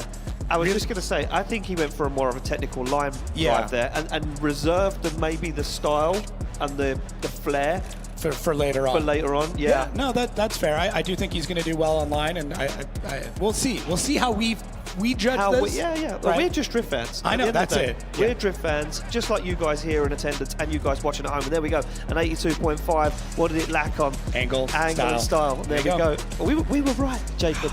See, I was always told I didn't know what I was talking about. It turns out sometimes we do. Together we know what we're talking about. It took 2 announcer brains to get 1 judge's brain. That's what had to happen. There we go. Jason Benet, the man. I'm a big fan of this man right now. Off the line, the Frenchman comes to find this incredible Toyota GT86 2JZ, 900 horsepower. As Jason Benet puts it into the outside zone. Very short back end, not a lot to play with as Benet flexes the back end of that GT86. A little wobble, a little waver there as he works his way into that zone, tags the wall a little hard, almost takes the rear bumper completely off the car as Benet now works his way up the hill, flicks it through the zone. You can see the wall paint on the wheel as he crosses the line. Yeah, carrying a lot of speed through that run, and he was doing this all the way through practice too. Just really on the throttle with it, and the only mistake that we're seeing a couple of drivers making right now is the inside clip. They're just not filling that section correctly. They're doing a really good job through our first and second outside zone, but just a little bit too far in. Yeah. You know, judges want to be just a touch back out, but other than that, solid run here. I mean, Jason Benet's got this car hooked up really quick all the way through. Does a good job through the zones, just maybe not, as we talked about before, maybe not getting the angle, maybe not getting the style that we'd want throughout that run to really start to push things up into higher qualifying areas. So yeah, Jason Benet, one of the top 5 fastest drivers through this run. But when I start to look at the angle data here, not quite there. Not quite there. Not quite there. Not quite there. That's some okay. more to go. There we go. Score drops in. It will be an 85 for Jason Benet. Yeah, line pretty good, but as you say, Jacob, down. Well, no, the judge is not agreeing. They're quite low in the angle. Seeing the angle? All right. So what do I know? What do we know? We're just Exactly. fans. Here we go. David Spossop sits on the line. A rookie last year, now make his way into a full season. Spossop from Poland in this incredible Nissan S15. Took some damage on from Nakamura at round 1 in our battles. Back this weekend, looking stronger than ever as Spossop puts the back end of this S15 right into that zone. Pulls away from the wall a little early there, but now makes his way through a little deep on that inner zone, and that's going to upset his line here, but he just about gets that car in there. And down the hill he comes. That's going to push him wide. You can see that line now starting to play not into Spossop's favour as he stands on the foot brake, pushes the back end towards the wall. Yeah, this is one of those cars where you can really hear him working the throttle. Yeah. There's certain cars that'll broadcast that a lot more than others, and it can be a big benefit. It can also be a bit of a detriment because you can tell when they're hesitating or when they're worried about something or when they're trying to get deeper into the zone. But Spossop, I do really like this run from him, though. I mean, you hear those corrections, but don't let that fool you to how solid of the run it was. As we said before, I think as the track is rubbering in, as there's a bit more grip, that inside clip is coming up a little bit quicker than what they originally thought, based on their timing and all the practice they put down earlier. So to me, that was the only thing on the line that I saw from Spalsub that I was like, man, I really wish you would have, nailed that inside clip just a little bit better, because the rest of it was all there. Yeah, exactly. And you can see, going too deep into those inner zones or too shallow, it's really upsetting the line. Yeah. This is such a line-based track. If you're off of it just by a couple of feet, it makes a huge difference. And there's not really too many places to recover it from either. No, there's not. It's just no reprieve. No, there we go. A 79 drops in for David Spalsub, drops him into 19th position. Not a bad score on any day of the week, but when we see so many 90s dropping in earlier on, and we start to move into the heavy hitters in the championship, I worry that what is going to be the cut-off point in top 32. So here we go. Orion Nilsson from Norway sits on the line. This Toyota Sora having a lot of issues in practice. Been a tow rod on the front, ripped the rear wheel completely off the car in practice as the back end of this Sora flaps around in the wind. It's seen plenty of action from the wall so far as he now dials it back 10%. You can see rear wheel on that white line. As Orion Nilsson now is evading, almost getting too close to the walls, doesn't want to get knocked down on points by the judges as he flicks that car to angle. Oh, puts it into a spin. That's got to be so frustrating. Oh, I'm just trying to listen. Yeah, trying to hear what's going on with the car. Yeah, I think he's got a brake failure maybe. Or he's not in the right gear. No, you can see the display above the steering column says 1, so that should indicate he is in first gear. Yeah, but just the way he was feathering the clutch, it seemed like it was in 2 or 3. I wonder, yeah, it looks to me like a brake caliper has seized on. Oh. And that's what's put him into a spin. I got you, that makes sense. So maybe a front brake caliper has seized on the car, and as he's gone for that transition, the front is automatically braking for him. He's gone on throttle, and the front said, well, we're not going to move because we're braking, and it's just put him into a spin instantly. We'll find out more. We'll try and get some information of what happened there. That makes sense. Good call on that. Yeah. It seemed like he was feathering the throttle like it was in the wrong gear, but I see what you're saying. It's something is dragging, and let's see, maybe grabbed a bit of left foot brake into one of those zones, and then it just caught and went around. I mean, he could be left foot braking through that section if he's really. He is there, look. Yeah. And what are you thinking? Front left? Yeah, I'm not sure. Or it could be a gearbox issue. Maybe he came off the clutch. Oh, and he's broken a steering component. I can see on another angle from the judges there. We've got 2 monitors now. Me and Jacob have been upgraded for 2025. Jacob. They've given us all the angles. Jacob came in, requested a monitor, and the production team were like, of course you can have a monitor, not a problem. I got 2 stacks of paper, a tablet, and 2 monitors. I am ready to go. We certainly are. So here we go. We go back on the line to another Finnish driver. It's going to be Juha Poitalaxo. I'm going to get crucified for saying the name. That's just how I say it, I'm sorry. Here he goes off the line, nice line so far as he gets into the outside zone. Rain starts to fall once again, you see it on the lens of the camera, into the outside zone as he picks up the fall. Juha now stands on it a little deep on that inner though, it's going to upset the line. He's working hard to push the back end of that BMW into that outer zone, fires down the hill, the compression sets him up lovely though on the inside part of that circuit as he puts the foot to floor once again across the line. Yeah, Juha, I mean, showing the style. I mean, if you want to find a way to define style as the Finnish fans going wild there for Juha Poitalaxo. He's got this style nailed down in a few spots in this track, and it's that rate to angle, it's that going from one side of the drift to the other side of the drift with a bunch of speed and being able to catch it. If it makes your hair stand on end, if it makes you want to cheer, if it makes you want to be excited, that is good style. It's so hard to quantify, but the way that he's able to get this car moved around, to me, in a few spots here, really, really good. I wouldn't say that the style ran all the way through the run, but a few spots able to really transition that BMW around. So really liked how Juha is able to get this dialed, showing off a bit of that style. Good on the line. Good angle. So I would say it was a really good run. Is it going to be a great run? Is it going to be a high 90s? I don't know, but everything's got the makings. It certainly has. It was all there. I think for me it was just maybe a little deeper in some of those zones, especially coming to outside zone 4. I think that's where he lacked a little bit. Yeah, and there we go. And he comes in and he's down on that line score. Look at that angle though. He's almost maximum at 86.5 for Juha as he gets himself a score on the board. He will get himself into the show. Or will he?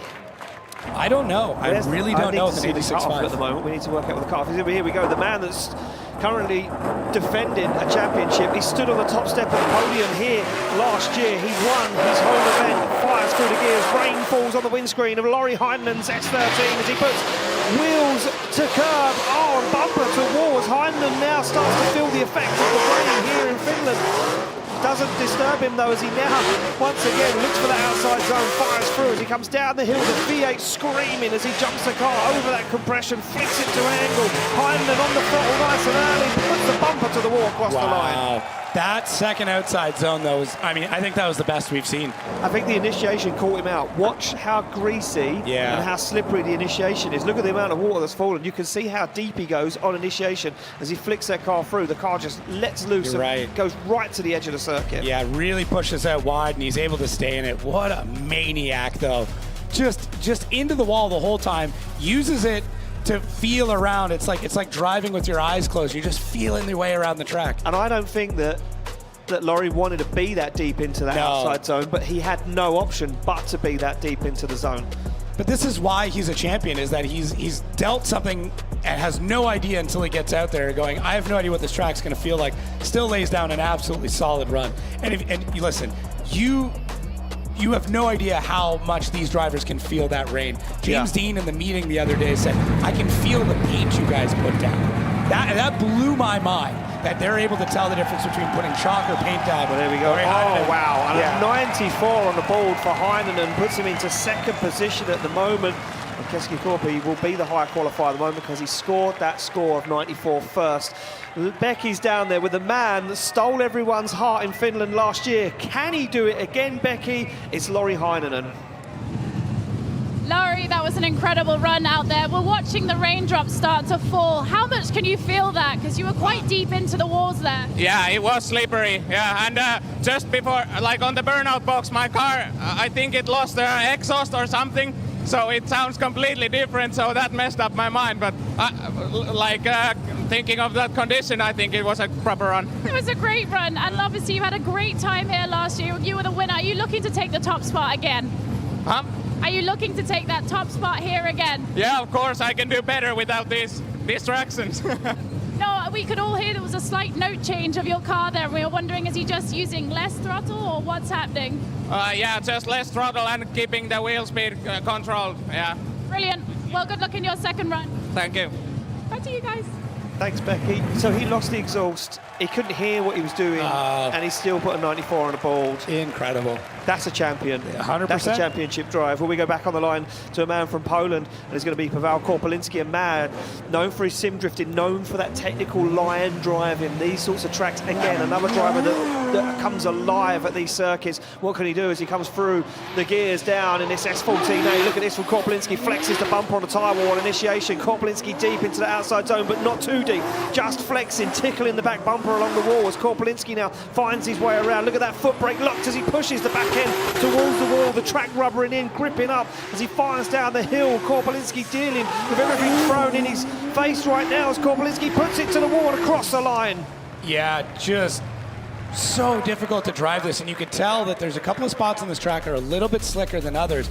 Korpolinski does a great job of navigating through this. Some spots you can tell the track really wants to bite, wants to dive.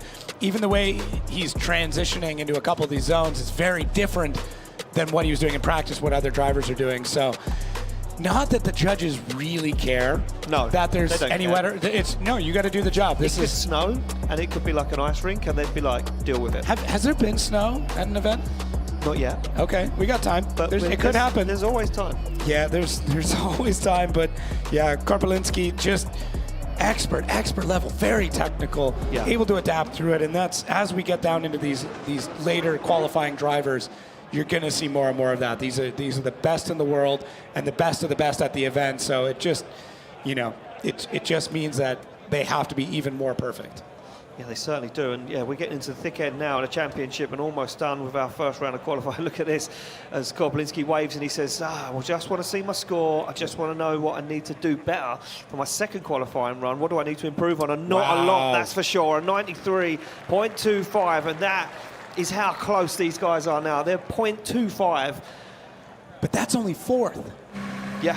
and still some of the biggest drivers to come. Yeah, and there's a big one on the line right now. Juha Rittinen sits on the line, the traditional twin fist pump to the steering wheel, says to the car, are you ready? Because I'm ready. Through the gears he goes as Rittinen, finished driver, fires it in. Look at that wheel on the curb. It's slick down there, as Heinemann said on that initiation, but he deals with it as Heinemann puts the back bumper of that GR86 up close and personal into the wall as he now fires through. Oh, this is beautiful from Rittinen right now. He hasn't been on form this weekend in practice. He said he wasn't feeling himself once again in his own head, is what he said to me. But Rittinen now looks like he's all over it across the line. There's got to be something so empowering of driving like this. And I mean, driving in front of all these people like that, that's going to give you another gear. That's going to give you that little bit more confidence. And Juha Rittinen, man, he is so good. He's just so good. The way he's able to catch the car on throttle, throws it into his zone, waits, so patient, back on throttle, drags the bumper all the way through without overcommitting, without disrupting the car. Looks just great. Even the way he makes those corrections, you can barely tell. It's so smooth and it's so minuscule, but man, I really love the way that Juha Rittinen is able to get around this track. The way he drives in general is so much fun to watch because he's aggressive without being disruptive, without doing anything crazy. You can chase it. That's the biggest thing. You can be aggressive and not be chaseable, but Juha the whole time is basically just telling you, like, come on, keep up. Yeah. Like, get in here, let's go. He's opening the door. Yeah, he's opening the door for a perfect chase run, and that's what we're looking for in these qualifying runs. We're looking for that perfect lead, and look at that, a 90 on the board for Juha Rittinen, and we now start to see ourselves creep in past the top 10 of 90-point runs. But yeah, exactly. A 90 is only yeah, it's wild. We go back on the line, Connor Falvey from Ireland, one of the youngest drivers on the grid at 17 years of age as he comes off the line, this carbon Kevlar 2JZ S15, a man that has done God knows how many hours on the simulator around this circuit, gets that line dialed into that outside zone nice and early, stays in there as Falvey puts foot to throttle, now works his way through a little deep on that inner zone, goes front wheels over it, but it sets itself up nicely for this outside zone. Down he comes over the hill, deals with the compression. Falvey keeps it on the middle of the circuit, flicks it through the second to last outside zone, flicks it to angle once again and across the line. It's so cool to watch a driver kind of grow up in front of you, and the mistakes that he has made in the past he's not doing anymore. He's not overcommitting to anything. He's not getting himself out of shape or worrying about it midway through the run. And Connor Falvey he drives like he's 10 years older than he actually is, and to see that over the last year really develop. Even I went back and rewatched some of the runs from last year, and just able to adapt, and just this run now is how he's been driving all year so far, and it's just gotten better every single time. He's so stable. Just minimal, if not any corrections. Yeah.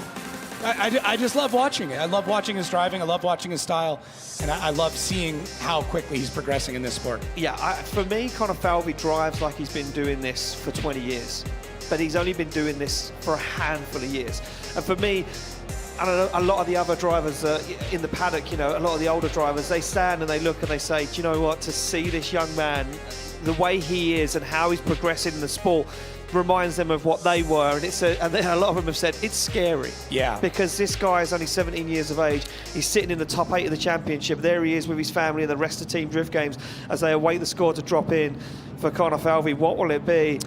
There are drivers that have been driving longer than he's been alive. Yeah, and that's what they're saying. It's dangerous because where is he going to be in years to come? An 86.5, 17th position. He shakes his head. He's not happy with it. Falvey a little disheartened there. And I'm taking a look over to the judges to see, if I can get some info of what it was. And they're just not liking it. They're just saying it's not really what we were looking for.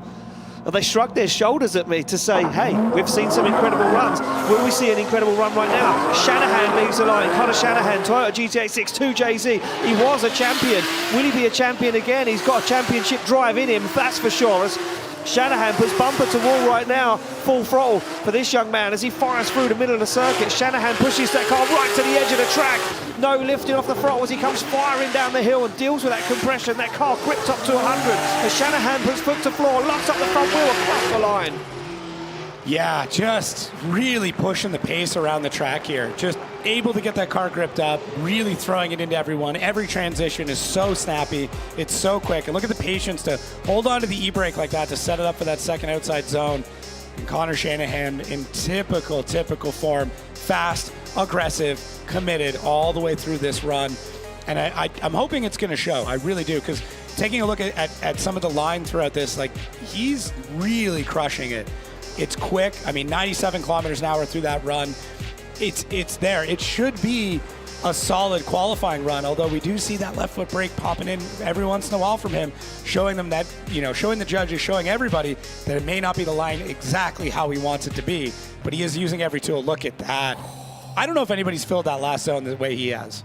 I don't know if anybody's been that deep all the way through. See, he was in it early, and that's what I liked about that run, because we see a lot of the guys, they kind of get to that last outside zone halfway through the zone and then run the bumper along it. I think for me, Keski Gorby was probably one of the only guys that got there early, run the bumper along the wall into that zone and got across the line exactly how the judges want to see, hence why he was so rewarded for that first place qualifying run. Obviously matched by Laurie Hindon, but Keski Gorby, because he got it first, yeah, he stands top of the castle. Yeah, we'll see. We'll see. I mean, taking a look at some of the Wally data that we've got now, we've got access to more data than we ever have, which gets me very, very excited. It's showing, line-wise, he's up there with the best of. I would say, based on this, it's the only thing it seemed like he was lacking a little bit was angle. And when I say lacking, I mean by a couple of degrees. Well, there we go, a 93 on the board for Connor Shanahan. And, I mean, look, he's almost...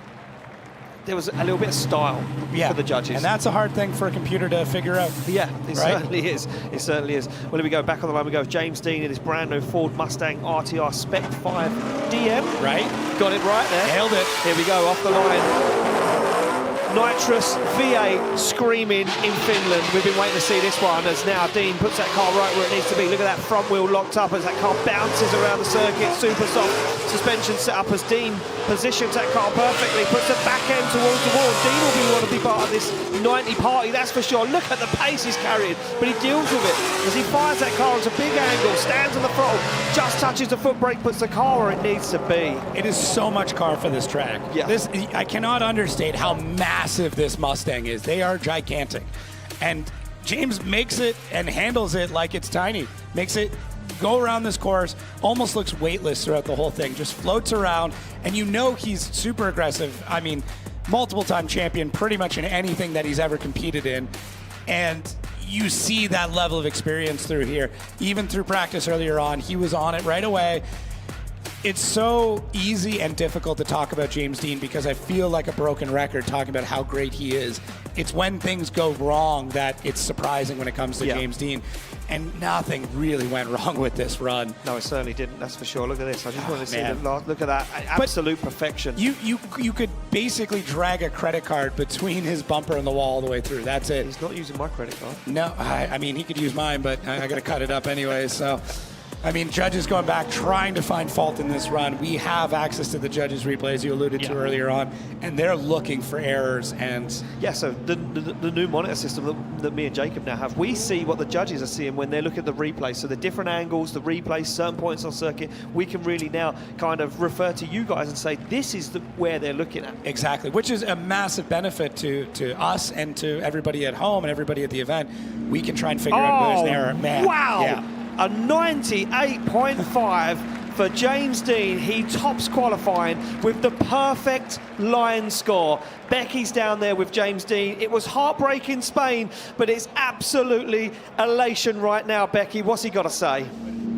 Absolutely, Ian. James, not the best time in Spain. There was a few trials and tribulations and moments on track, but to come here with a car that is brand new and put yourself in the top qualifying space, just like Spain actually, but how was that for you? Yeah, it was amazing. It was a weekend of ups and downs in Spain. Obviously, everything was going amazingly until it wasn't, and the unfortunate crash with Peter, really, it was hard for me to come back from that in the same weekend.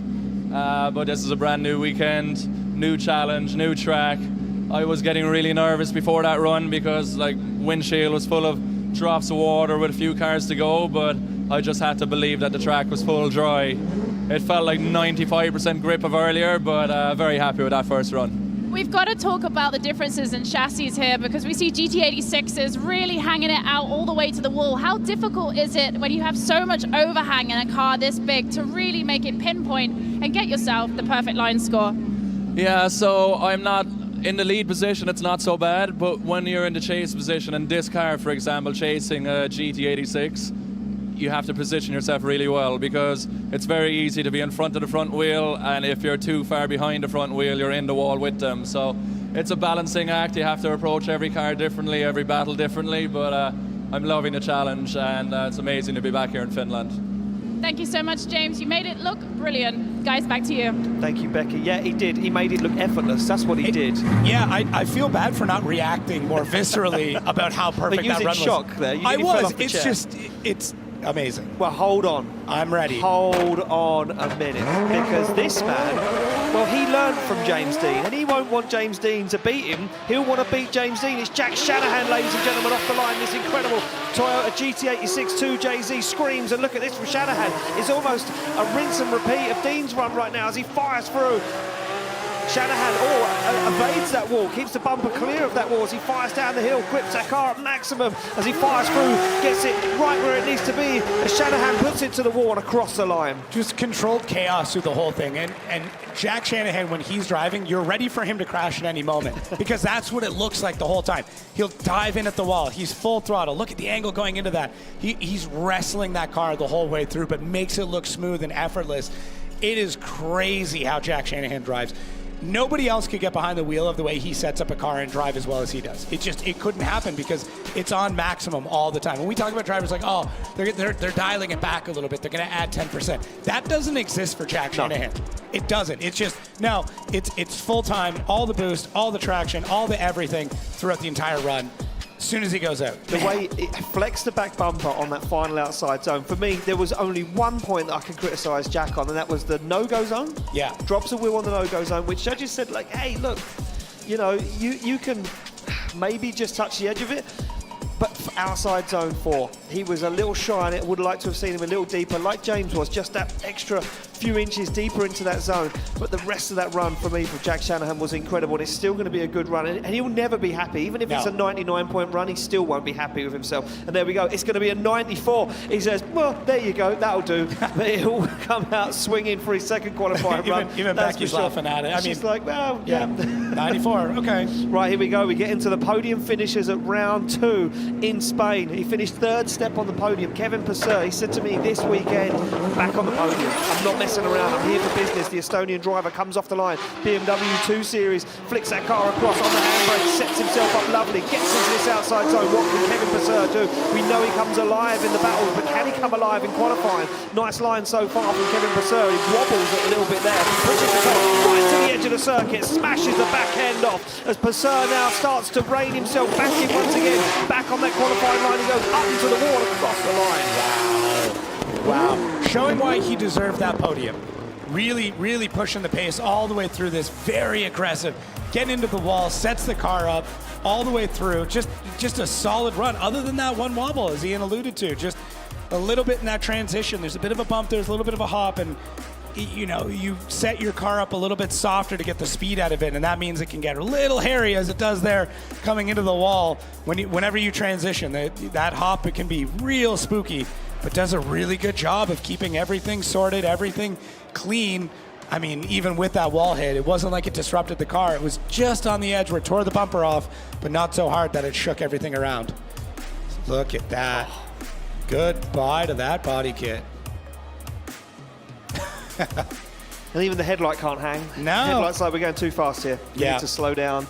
You know, 20 mile an hour, just take some speed out of it, Kevin, as our safety marshals get out on circuit, remove those shredded body panels and put them safely to the side, ready to be refitted later on this afternoon for the second qualifying runs. Kevin Perser leans out the window with his team and looks across at that big screen, waiting for that score to drop in, hoping it was enough to get himself up into that top 10. I said it earlier, I think we're going to end up with 16 drivers on a 90, and we've already reached that, and now Perser's score drops in. A 92 on the ball puts him in 12th position at the moment. This is going to be one of the biggest scoring rounds of Drift Masters I think I've seen in a long time. And well-deserved, too. Yes. They're nailing this line. Yeah, they certainly are. And we go back on the line. to Ite Sedat, second spot on the podium last time in Spain. What can he do this weekend? That car taking some damage though this weekend. He's had a few bumps and scrapes with a few other drivers and the walls. That car not looking as fresh as it did, but look at the rate to angle, flicks that car on big angle as Ite now hammers the throttle through the floor, opens up all the power from that 2JZ, screams through the circuit as this young man won't be too worried about scratching what is now not a brand new car. Incredible as he gets that car landed perfectly on the circuit, on the throttle once again into that final zone and across the line. Ite Sedat just so snappy in these transitions, and it's so easy to over-rotate the car when you do that. When you look at, like, even on the initiation, gets that back end out, but in between each zone, anytime that car has to transition, it does it as fast as he possibly can. And it looks so effortless. Look at this. Grabs it, oversteers it into the car, or into the zone to really make sure, and that is such a tough thing to do, to be able to catch it and then know that you still need to add more angle. But yeah, it's just so quick through these transitions. When we get into battles, he is going to be a menace to chase. It's going to be so difficult for drivers to be able to match that in the chase. Totally chaseable run. It's a great way to get through it, but you're going to have to commit as quick as he does, and that is not an easy thing to do. As this second place driver from our previous round wanting to put it as high as he can in qualifying to give himself the best chance to maintain that podium streak here in Finland. Yeah, certainly so, and you can see how that car held together with hopes and dreams and plenty of blue duct tape. Sometimes that's what you got to do. That's sometimes what you got to do. Sometimes what you got to do. Well, there we go. He stares out the window of the car and waits for the score to drop in. These guys now playing the game. That's what they're doing, playing the game. Score drops in, a 94 for Ite Sedat. And so far, so good for the guys that finished on the podium. They're in to the show. One more driver left to go. Can he make it in to top 32 as he gets a nod across. Some issues with the car early on in practice. It looks like the team have got it dialed as Oliver Randalou from Estonia sits on that line, ready to rock and roll, slams the car into gear. Focus is Randalou, a target on his back now as he is the championship leader. Fires through, big handbrake drag, sets the car up. Now it's on throttle now, stabs that foot brake, locks that front wheel up, but on and off, making sure he's not putting too much of that back bumper into the wall. It's a beautiful line from Oliver Randalou at the moment. This is incredible for the young Estonian, following on that form from his win in Spain as he looks for these two last outside zones. Randalou, a little check up there, but he gets back onto it across the line. The amount of pressure that goes onto a driver when they come off a win, it does one of two things: either makes them or breaks them. Oliver Randalou, it's making it. He's showing why he deserved to win that event, really pushing this car around. It's so easy just to back off me like, oh, and let the pressure get to your head. Everyone, you know, you've got all the interviews, you've got everybody watching back home. But I mean, Oliver Randalou does a really good job through this run. There's a couple of spots where, yeah, I'd like him to, you know, maybe be a bit more aggressive or maybe not use as much left foot brake. But man, able to swing the car through all the zones, very precise throughout it. And I'm really impressed with Oliver Randalou through this whole thing. I can't imagine the amount of pressure he's got coming off that win. No, not easy. Not easy at all. And you know, and Laurie Heinlein, you know, he spoke about it quite a lot last year. There we go, a score drops in, a 92 for Oliver Randalou, good enough for 12th place at the moment.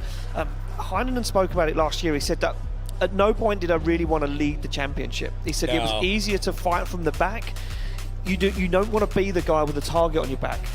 Yeah, it's like almost like Valentino Rossi in Moto. It just the way he drove. He'd always stay in second, just so that way he could intimidate them and pass at the last moment. Exactly that. Well, Randalou is leading the championship. He has got that target on his back. He's got himself a good score. He is in the top 32 at the moment. Becky, how's he feeling after that first run? Well, Oliver, that was a fantastic run that you just put on the board there. We're just waiting for your score to drop in. How was that for you? Yeah, it's really tough here. You can't make any kind of mistake. And going as a last one, I see those high scores. The pressure is on. But 92, it's really good, and we can really push on the second one.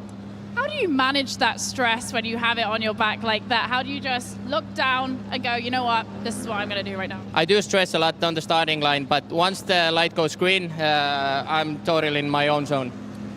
Is this a track that you enjoy, or do you prefer a more fast-flowing track, say like Spain?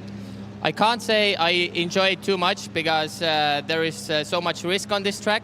But I do like it. It's really rewarding when you get like high points like that.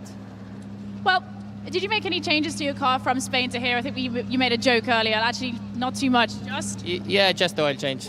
Just an oil change. Well, there you go, guys. Back to you. Well done, Oliver. Thanks, Becky. Just an oil change is all it needed. I get it. I wouldn't touch anything. No.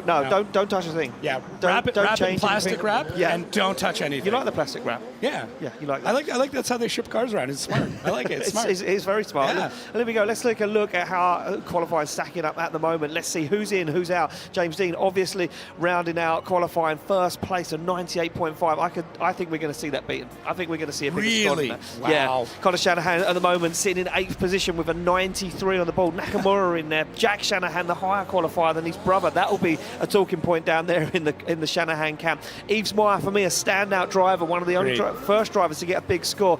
Kavilla in the show with a 92.5. Correa, well, he might not make his second qualifying run. We are hearing whispers in the background there is an engine failure. Can he get it fixed for tomorrow? Then we start getting down to the thick end of the championship. Clint Vanor in the show with an 89.5. Connor Falvey an 86.5. We see how dejected he was with that score. We move it down and look at that on the drop zone. Dave Egan, a 78.5 at the moment is the cut-off. Jason Bonet in there. Ville Kalkanen in there. Polius Perco in there with an 81.5. Spossop. A lot of the wild cards getting themselves into that mix, but they're going to have to improve as things go on, because these scores are going to start getting hot and heavy when these guys now start figuring it out. Well, there we go. We've got a lot of guys sitting on a 0, and you can see guys that are out. Garvey, George Christopheru, Oran Nilsson, Fon Ro, Cherba, Peltola, some big names that we're used to seeing in the show out of the show at the moment, and I expect, as I say, them scores to start ramping up. Yeah, I would not feel comfortable in this qualifying, other than maybe James Dean. He's the only driver I think I would feel comfortable throughout this whole thing as we take a look at Oran Nilsson. Yeah, so Oran Nilsson down there. We was watching another monitor at one part there where we was waiting for a judge's decision to come in, and it did look like the driver's side, which is the right-hand side of the car to anyone else, it looked like he had a problem with the steering. So they had an issue earlier on with a bent steering arm on that car. I wonder if the new steering arm they fitted had failed. Okay. Or they have yet a different issue. And you can see down there, Kavilla in the paddock, having a look around the car, trying to work out what it was. You can see Kavilla with a brake disc there, trying to move the brake disc. It's moving around quite a lot. I wonder if it's... there you go. Did it? So I wonder if it jammed up or something. It's jammed up from what we can see. It looks like maybe the hub has failed on the car. Yeah, so it looks like the hub has failed, which would, if the brake disc got locked up, it would lock the wheel on. And here we go. We can see what happened. You can see, look at the angle of that wheel. And it's so uncharacteristic of him to spin at that point. It looked like he was in total control. Yeah, the upside with it, especially the setup with his car, is it should just be an unbolt and bolt back up to get that hub all fixed up, which is great. I mean, there's been so much development in the way that we drift now and all the parts that go along with it that it makes it much easier to make a repair like that. So, a couple years ago, that could have been weekend over. Yes. Now we've come so far in the sport where, cool, maybe 10, 15 minutes, we can get that swapped out. Exactly, not a big job for the team to do. As you can see, our track team down there just repainting those outside zones so that our drivers know exactly where they need to be, and more importantly, our judges know exactly where our drivers need to be. So, Oran Nilsson down there fixing his car. Becky's with Conor Shanahan. Becky, how's he feeling? Yes, absolutely. I just managed to grab Connor as he's just come back to the paddock area. Connor, 93. You look pretty cool, calm, collected about it, but I know you probably want more, right? Yeah, a little bit of night. It was a big run in the tank and throwing it away on the first corner. I was just a little bit nervous, to be honest. As I pulled to the starting line, there were still some raindrops, and as I initiated up the straight, or went through the gearbox up the straight, I felt like I didn't have the same traction what I had in practice. So tried to kind of slow it down a little bit, but had to use a little bit too much handbrake and left foot to extend it to outer zone 1. But practice is probably the best practice session I've had in the last 2 years in this car. It's been really good. So I hope big things coming tomorrow, but I hope a big qualifying run next is on the cars too. Well, the car is looking like it's running really nice and smooth. You had a few issues back in Spain. Is everything all kind of sorted now, or are you still chasing anything? Yeah, Spain was a pretty good event for us. We had a small issue, which was not a major thing. Got it fixed. The team have been doing a great job, working alongside great partners. So it's really good to have a car underneath me what I can push and make sure that I'm going in the right direction, I guess. We had a bad year with this car last year, but I feel like I'm back home right now. The enjoyment is back in the car. The laps are good and some big chase runs in the bag, I think, for tomorrow. Really pushing in practice today. But, right now we just got to figure out how to try score 99, and that's the plan. Let's talk about this track. I mean, you've really got to explain to people at home. There's 5 different surface changes. It seems like such a small amount of rain, but tell us how much that can make a change to your plan of how you wanted to do your run. Yeah, this track takes a lot of work, like a lot of concentration, because I feel like on a track like this, the biggest difference is that we're splitting hairs. It's not like a track like where you have big commitment, a real fast track. So I feel like, you're getting down to the nitty-gritty. We already see how high the scores are, so it kind of, everybody can do the same thing. I think this track comes down to how you do it. Can you do it better than the person what he's doing? And, we've seen James put a great run together. It was very in control. I think he's just joining the dots, and I think that's what top qualifying right now was, a really, really great run with good composure, and I feel like that's the goal here, is just to try be better at somebody at connecting the dots, basically. Very well said. Well, you're a man with a plan, Connor. I wish you good luck for your second run. Thank you, guys, back to you. Thank you, Becky. Yeah, and Connor just nailed it. Everyone can drive the track, it's just how you drive it. Can you drive it better than the next guy? Well, here we go, back on the line, ready for the second qualifying runs to kick off here in Finland at round 3, and it will be Erik Kavilla in this BMW E87. Scored a 0 on his first qualifying run, needs to score better than a 78.5 at the moment to get himself in the show. Nice initiation, gets on throttle, tags the wall again. No. Same issue once again. Did it bend anything this time? No, stays in it, doesn't let the upset get to him too much, and maybe it does look like there is some damage there on the back of that car as he fires through, puts the car right where it needs to be. No, looks like that wheel is straight as he flicks it up the hill now, looking for that final outside zone. Oh! And the car gripped up and just spat him at the wall. That is brutal. We're seeing sparks flying from underneath the car. There's a fair bit of damage done to that front left. Oh, no. It makes you wonder what else was going on before that, even with the initiation and into the wall at the beginning. To me, it seems like something else is going on with this car. Like there's just a setup or mechanical thing that's not quite right that's causing him to kind of get into the zones like this. But, I mean, it happens. It's tough. A lot of these drivers make this look so easy. They certainly do. Look, we've got to remember that there's more rubber laid down now than there were in practice or his first qualifying run. Plus, we've had a little bit of rain drop down on the circuit in between. So is it still a little bit greasy? It could be. I think for me, yes, that would have caused his issue in that first long outside zone. But this bit, watch this, the car just grips up massively. He tries to clutch kick it. When he clutch kicks it, it's already trying to push him towards the wall. Look, he's moved that block, those blocks, 1.2 tons a block. I believe it. I believe it. Someone asked me if I would put one on my toe for a bet, and I was like, no. I mean, if you don't want a toe anymore. Yeah, exactly. Well, I wonder how much it would hurt. You drop a cup on your foot, you're like, ow. Yeah, I think at that point you don't feel anything because it's just gone. Gone. But just completely flattened. So tough. Look at this, though. I mean, right on the edge of the track. It just shows that even when you have situations like that these drivers are still incredible, can still do some amazing things. Yeah, certainly so. Yeah, and look, I mean, he dealt with it as good as he can, but unfortunately, the way that car gripped up, he slams the door closed and completely dejected. His wild card, his first appearance at Drift Masters, not the way he would have wanted it to go down. And I mean, look, you could see the way the car gripped up. It just fired him towards the wall. He wasn't in control of it. He had to try and back out of it, but there was no way that he was going to get away from it. And it's a big difference, too, with this series versus some of the other series when you're coming up, is that you may not be used to how much rubber goes down. As you start to climb the ranks of drifting and you go through the different series, more and more tire gets worn off, more of it gets baked into the track. And once you get up into the highest levels, you may just not be used to the way that the track reacts. No, exactly. And look, coming through your national series, you might be a champion in your own series, but then you step up to this platform where every driver is a champion. Yeah. Talking of former champions, Becky's with Oran Nilsson. What's going on down in the paddock, Becky? It's very busy down here. Oran, you're sitting at the place where no one wants to be. All the pressure's now on run 2. Come on. What's going on? I have to make it exciting, right? Yes, you do. I love that for you. Yeah, I mean, we had some issues in the practice earlier today where I overused some tires, went into the wall after practice, and we didn't have time to check the alignment in the rear, and it was actually positive toe out in the left rear. So I was, as I was chasing Peter in the practice, I was feeling that the car was just shooting into the wall. So I tried to spin the car to not hit it, and then I hit the front into the wall. And I had to change the front hub, and probably the new one was damaged from before. We don't know. And the team is now preparing a new one. We should be good for the second run. I just have to forget about it and put on a good show for the next run. I mean, we've seen you take some crazy runs on our Drift Masters tracks over the years. I'm just hoping that this is going to get all together for you, because it's looking good right now. Thank you. I will try my best. Is there anything that you want to say about it? We know that when we had a chat in Spain, you were saying that, you know, the car made a few changes, but nothing too major. In her, I trust. Are you still there? Yeah, I am. And in my team, I trust. So I'm really grateful for the effort they put in. And they've been on it all day. And to my sponsors also, thank you so much. And I'm going to do my best, for sure. That's all you can do, Oren. Good luck for your second run. Guys? Thank you, Becky. Yeah, he likes to keep it exciting. Becky was in there. She was like, so tell us.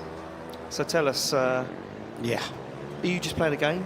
Yeah, just you know. I think he just likes to keep us on our toes. Everyone's like, he might not qualify, and then Orion Nilsson comes out and probably puts a 99 on the board, and everyone's like, where did that come from? He was like, it helps when you've got four wheels attached to the car properly. Yeah, it's like training with a weight vest, but it's like training with one of these blocks on. Yeah. And then you take that off, you're like, oh yeah. He's just at a marathon with one of these blocks on his back, and then he's took it off, and he's like, I can run around here in seconds now. Yeah.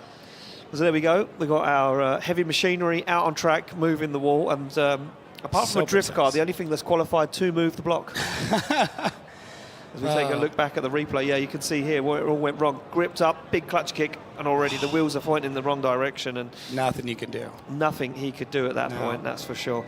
And I wonder if there was an oil cooler there, maybe in that front wing. We'd see a clean-up down there on the circuit after the finish line. And you can see there's some oil down, so maybe an oil cooler split. We're going to go back to the man that is on the drop zone, and he's with Becky Evans. Becky, he's sitting right on the cusp of not being in the show. You're with Dave Egan. You know what? Any man that can handle the pressure like this of sitting in 32nd place, I would hand it to you, Dave. You do a very good job of it. But tell me what's going through your mind right now. Better than last place, first round in Spain. So again, I did the worst run of the weekend in my qualifying run. Practice was perfect. We were really comfortable. And then it's just different. When all the fans are watching, you see it all on the screen, everybody's zoned in on you, the pressure just starts to build and you start overthinking and overdriving. I made every error I didn't make in practice, and my spotter was like, what was that? And I was like, I don't know. But we got a lap in, we got a score in, we're still kind of in the mix. But I think today, with the level of driving here, I have the least, or one of the least experience on the track, and you can see that the guys that know this track are just on it. So I've got to get a high 80s, which basically means that I'm taking my score now as a 0. And I've got to push 25% harder than I've done in practice. And I don't know what's going to happen. So it's taillights or bust in the second run. We're just going to send it in. I'm going to put it on the lock stops. If it works, it works. It doesn't, I don't qualify. But I want to go home swinging rather than just being knocked out by 2 or 3 points. So it's going to be a crash or a good score. I can guarantee either. The boys don't want to hear that, but that's what we're doing. I love that. I love the energy. Like, it's going to be a crash, or, it's going to be a good score. Can you tell us, for the people sat watching this at home, this track is super technical. There's surface changes, there's compression points, there's elevation changes. From when you were watching it as a commentator, how do you feel about it now you're driving it? Oh, it's totally different. First of all, that first wall to you guys seems like a perfect arc. It's like a straight wall in front of you at the end of the straight that you've got to somehow do the arc yourself to get to. The bump is insane. It's like driving through a puddle at 70 miles an hour. You just have to hold the steering wheel and hope that it doesn't unsettle the car. And then the bank at the end, the car feels like it's got 200 horsepower because you're just going up a hill. So all of a sudden you got a clutch kick and do it. So these guys make it look so easy. I can tell you from first-hand experience, it is not. Looking at your car as well, you had obviously the timing issue where you had to replace the head. How's she running now? 100%. So I have 0 excuses for my first run. Car is amazing. DBM Engineering did an amazing job. We rebuilt the engine. It's running 950 horsepower. And the only thing that's letting us down on the mechanical build is the squishy bit driving it. Right. Well, there you have it, guys and girls. There is no excuses. Dave's going to have to put it on the blocks. Good luck. Back to you guys. Thanks, Becky. Well, it's either going to be a 100-point run or a crash. Yeah. The team didn't want to hear that. I could see a few of the mechanics turn around and look at him like, we're not crashing the car now, Dave. Yeah, listen here, squishy bit. Listen. We do not want to repair this. The squishy bit between the steering wheel and the pedals. But look, we talked about how it goes wrong. We've seen how it goes wrong. Let's talk about how to get it perfectly right, or almost perfectly right. It is, of course, James Dean's first place qualifying run at the moment. And you can see, and you're just looking back at the data. You were saying to me, It's perfect. Online, every zone was exactly where the judges wanted to see it. Yeah, it's actually incredible how good this run is. There's pretty much no spot where he didn't touch the tire where it needed to be. And that's kind of the easiest way to simplify it is the judges were very specific, not just filling the zones, but where in the zone they want you to fill it. And they'd laid it all out for the drivers, and we've gone through this replay. Yeah, we're actually really lucky. We've got the Wally system. So we talk about this Wally system. You see it on top of the roof of the car. It's like a black box with a little aerial on it. And that is a new system that's been implemented from Race Data Labs.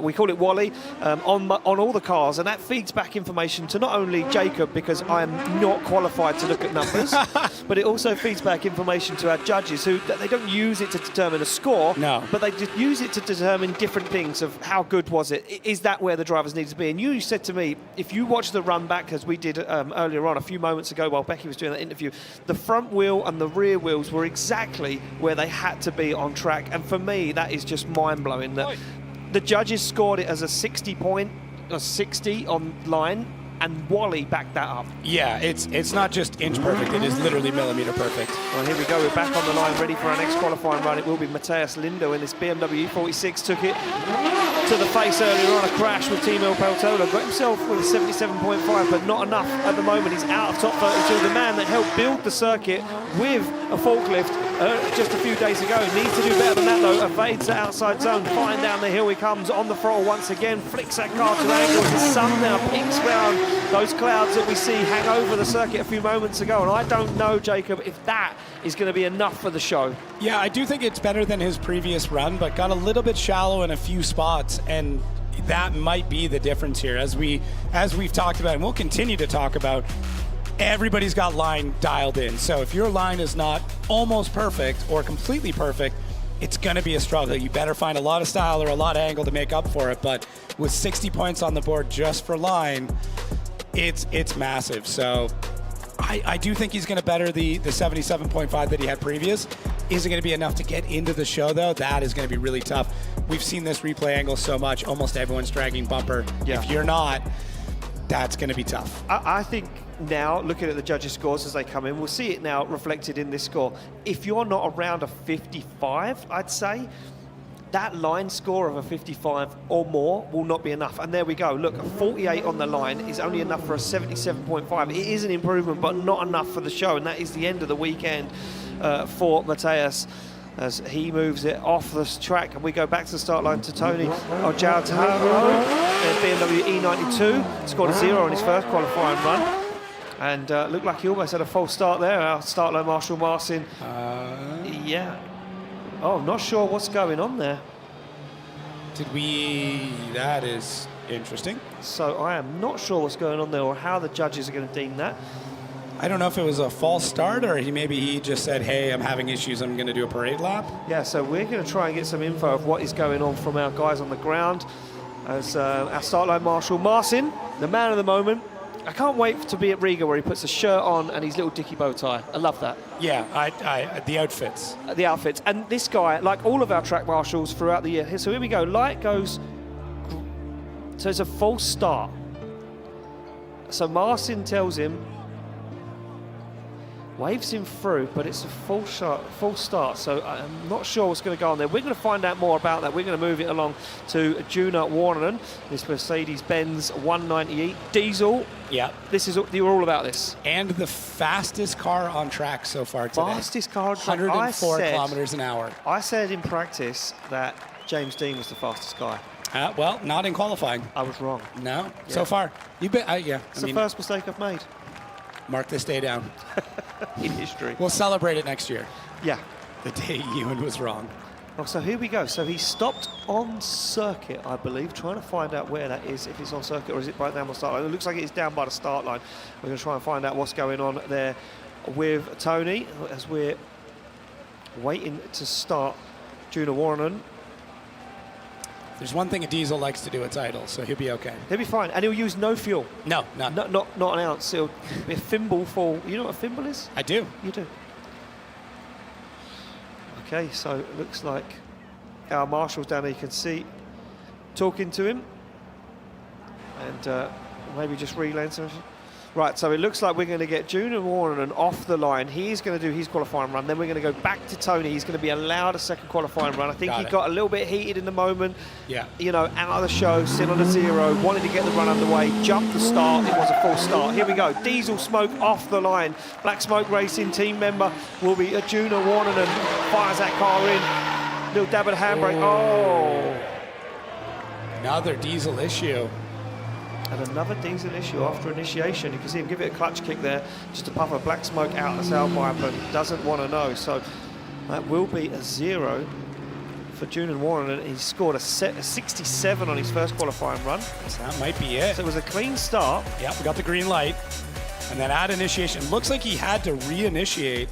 So something going on with that car. Yeah, went on throttle, car didn't react. We were back on the line with Tony Ajalto.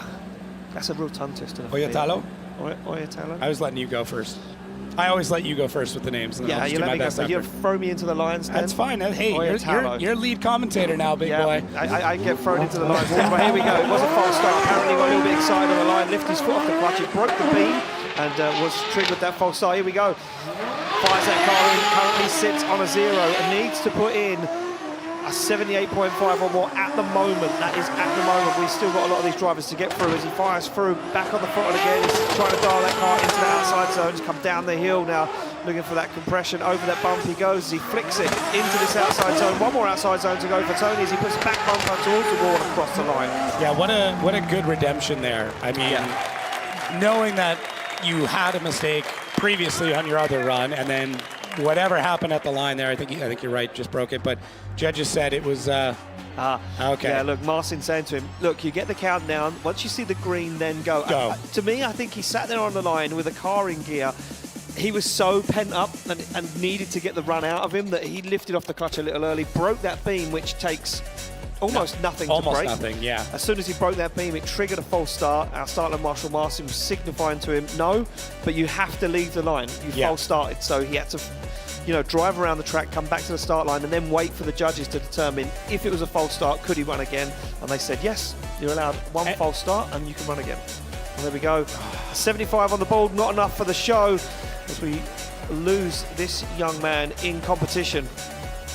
Good to have him out, though. Good showing. I mean, always happy with the wildcard drivers getting their opportunity to shine, which is amazing. Exactly that. So here we go. Back on the line, we go to another wildcard driver, Ville Kaukonen, in this 200 SXS 14. And he gets off the line nice and clean. As Ville Kaukonen now an 83.5 for his first qualifying run, sits himself in 27 for the moment. He'll want to climb up the order, and he looks like he's doing a good job of that so far as he flicks that car across the circuit. Nice line into this outside zone, nice and deep, up close and personal to the wall. As he comes down the hill, dials on the angle, a little shallow there, could have been a little wider, but nevertheless gets that job done. Final outside zone and across the line. Yeah, really, really solid run. Other than that one spot, as we talked about, just the judges really want your front wheel along those lines. He kind of straddled it. But outside of that, I mean, really ticked all the boxes. Very, very comfortable behind the wheel here. Just look at how calm he is. It always shocks me how calm these drivers look behind the wheel. We're doing 100 kilometers an hour right into a concrete wall, and they just look like it's any other day commuting. Yeah. They're firing a car at a concrete wall that doesn't really move. I mean, it does if you hit it hard enough. It does if you hit it hard. That's we don't see anyone that's hit a it bigger hard. problem Yeah, now. that's a bigger problem. Yeah. And yet they still look so calm. Yeah. Well, that's why they're professional drivers. We would be panicking. Although, I mean, I did see the promo. You look pretty confident in Laurie's car. Laurie said to me, take it for a qualifying run. And I said, hey, listen, I don't want to outshine you. Nah, that'd it's a be home weird. event. Exactly. Just be weird. Sunday, when everyone's gone, I'll show you how to do a lap of the track. I'll see you first thing in the morning. There you go. Yeah. I'll be there. Yeah, solid run. We'll see if he's able to better the score of an 83.5. Not sure.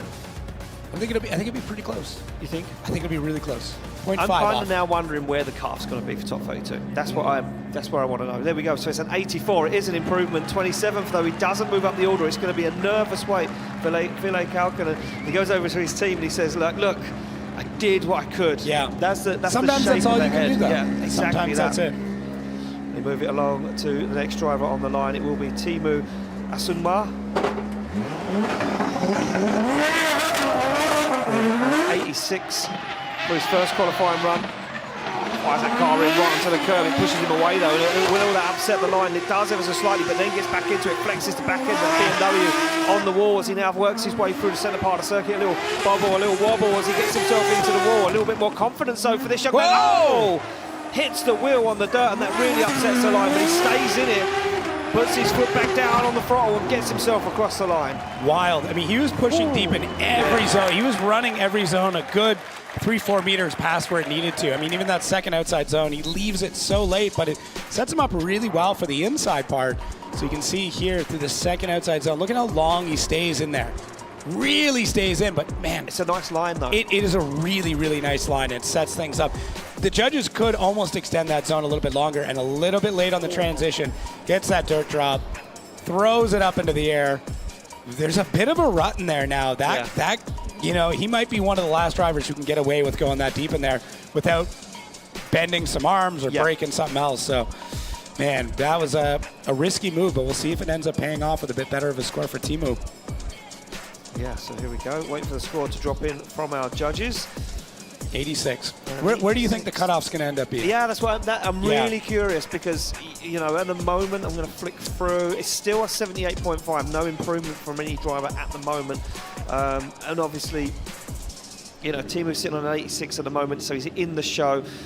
And an 80, so it's not an improvement. He stays where he is in 25th position. I'm going to say the cutoff is going to be around an 85, 86. Okay, I was going to go 82. I wasn't going to go quite that high. I think we're going to see a lot of these guys now start to push a lot harder than they did before. As we now go back to the line, it's going to be Nico Matala in this S15 Dodge NASCAR V8 underneath the bonnet as he flicks that car to angle.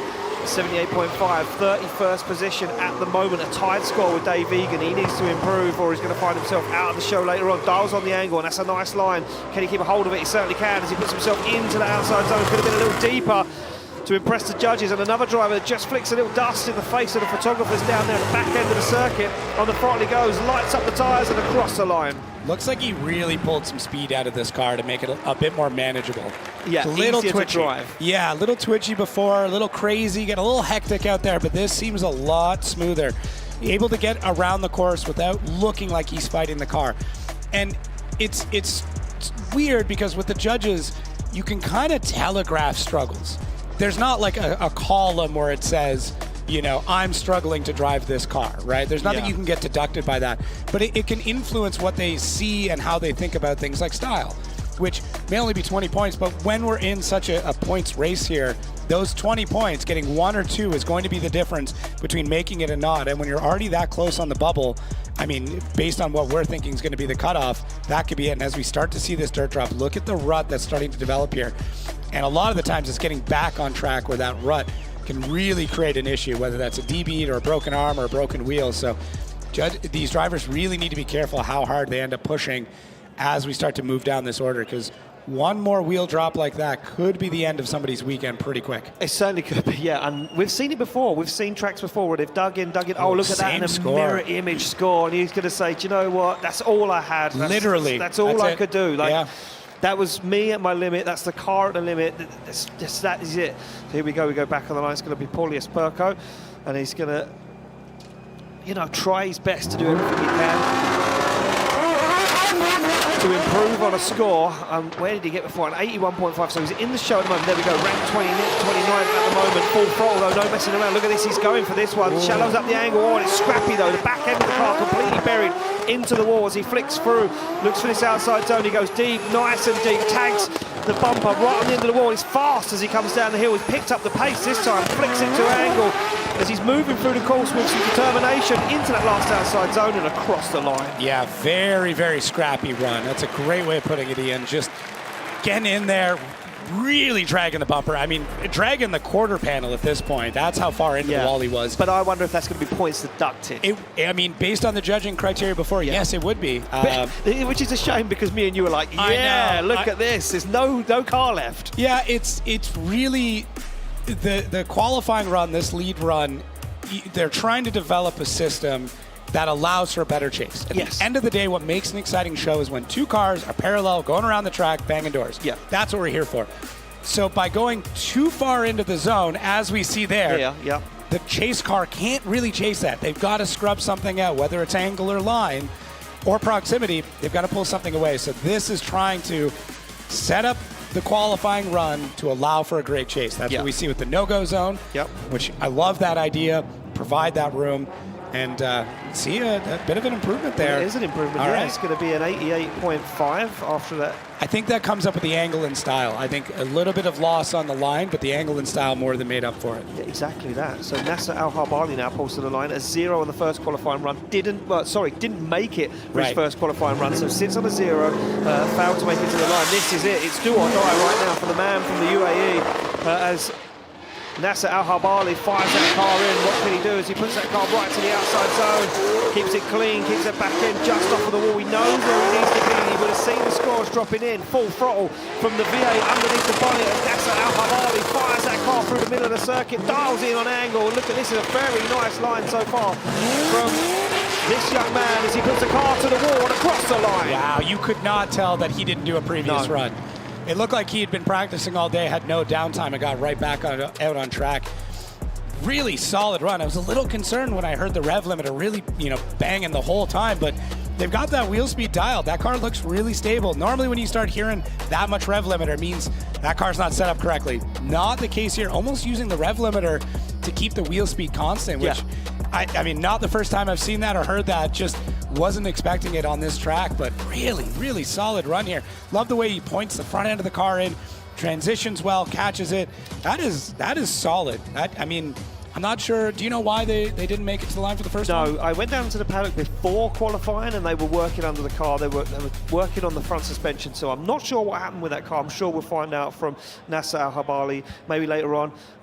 Residing in Dubai now, originally from El Salvador, the 31-year-old driver, supercharged LS underneath the bonnet. The sound of that car is just, it's incredible. He's just fighting to get out to see a score. Get out of the car. He's like, I want to see my score. Am I in the show? They work tirelessly to get that car into the show, and you can see other crews around him and spotters saying, what do you think? What do you think? What do you think think I did it? Yeah. Where are we? We know what the cutoff is. Yeah, that's this part right now, this purgatory that they're in. That's got to be the worst feeling, especially not banking into the line for the first one. One shot, one opportunity to put it down and to lay a run down, and the score that you need to beat. And man, it was a really solid run. Judges' scores should be coming in now. They're done reviewing. This young man waits in anticipation. I cannot imagine what's going through his head. Look how antsy he looks. Yeah, the pressure. Everything's on his shoulders right now. Is it enough to get him into the show? Score drops in, an 85.5. It's going to be a nervous wait for Nasser Al-Harbali. He's 27th position at the moment. He shakes his head, and I think he knows that it might not be enough. It's going to be close. It's going to be close. Here we go. Back on the line we go to David Garvey, the brother of Dylan Garvey. We've seen Drift Masters just some years ago in this PS13. Screams through the gears as he fires that car across the circuit. Garvey on the throttle nice and early. Hangs that spoiler over the wall. He's flirting with danger. Backs out of it ever so slightly. Almost falls completely out of the outside zone, but keeps a hold of it right now as Garvey, a tentative flick across the circuit once again into the outside zone 4. Now down the hill he comes, gets that car positioned perfectly with them white lines. He flicks it in to the outside zone. One more zone to go as he puts the spoiler to the wall and across the line. Listen, I really like big spoilers on cars. I'm a fan of it. I've always thought, and this is a weird concept, that it can help with line because it really highlights where the back of the car is. Yeah. And if you drive the car well, it's really going to showcase that. It's going to show the judges exactly where the rear end of the car is. It's going to make it look like you're filling all those zones. I really do think we're at a point in drifting where those small advantages are the difference. When we're this close in qualifying, just highlighting how good your line is, and unfortunately sometimes highlighting how bad it can be, yeah. That's the difference. I've even got to the point of drivers shouldn't wear white or bright gloves because the judges can see their hands flying around in there. Yeah. So, I mean, maybe I'm going a little deep, but that was a great lead run there. Great qualifying run. Just able to put it on the wall, and that giant wing. I don't know. I think to me it really can showcase where you're placing the car as they come through. Yeah, it certainly can. So Garvey sits on the line. There we go. And it is an improvement at 73.5. Drops him into 30th position at the moment. 83, yeah. So there we go. Now we're looking at a 79 on the cut-off. And Spossop has moved himself into the cut-off position. We go back to the line. It's going to be George Christopheru in the BMW 1 Series, a 77. So out of the show now in 36th position. What can he do? He was scrappy on his first qualifying run. put that car to the wall too many times, upset the line. Can he keep it a little cleaner this time? The man from Cyprus fires in this BMW 1 Series, puts that car right where it needs to be. No upset this time, but he does just get right to the edge of that outside zone as he fires through now, tries to pick up the pace and put the car right where it needs to be to impress the judges. As Christopheru comes down the hill over that bump, it's the front wheels on those white lines. Takes a little bit of curve, but it won't be too many points deducted from Christopheru across the line. Yeah, just comes out of the second outside zone in the last quarter, and the judges actually have this broken down into quarters. So based on when you come into the zone, how long you can hold it, and when you come out. So coming out of that zone just a little bit might be the 1 or 2 points he'd be missing to make it through qualifying. Able to keep it in the zone though. Doesn't leave it, super early, just a little bit shallow through it coming off. But George, I like that he's dialed things back. I really like that he's not as aggressive.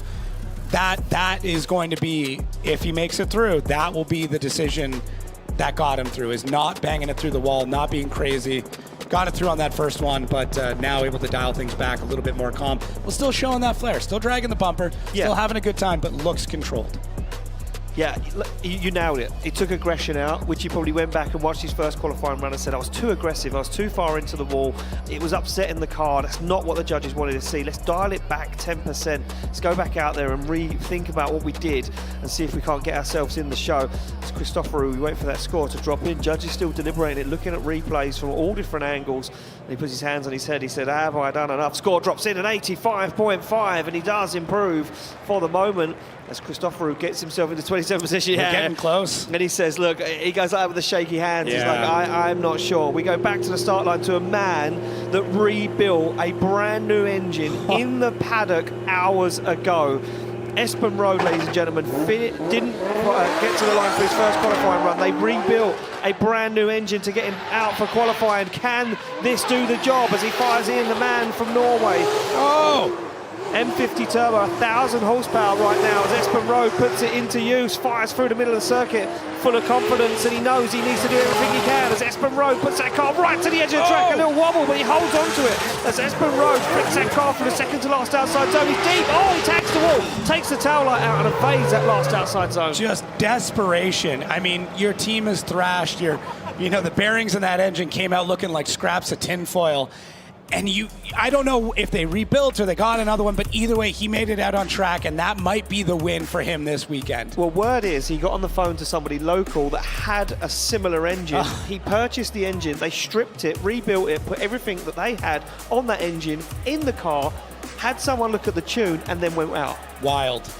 So yeah, just getting out on track, to me, is as big of a win as you're going to get. Yeah. The run was very scrappy, and he's missed a ton of practice, a ton of setup time to really understand what this car needs to be.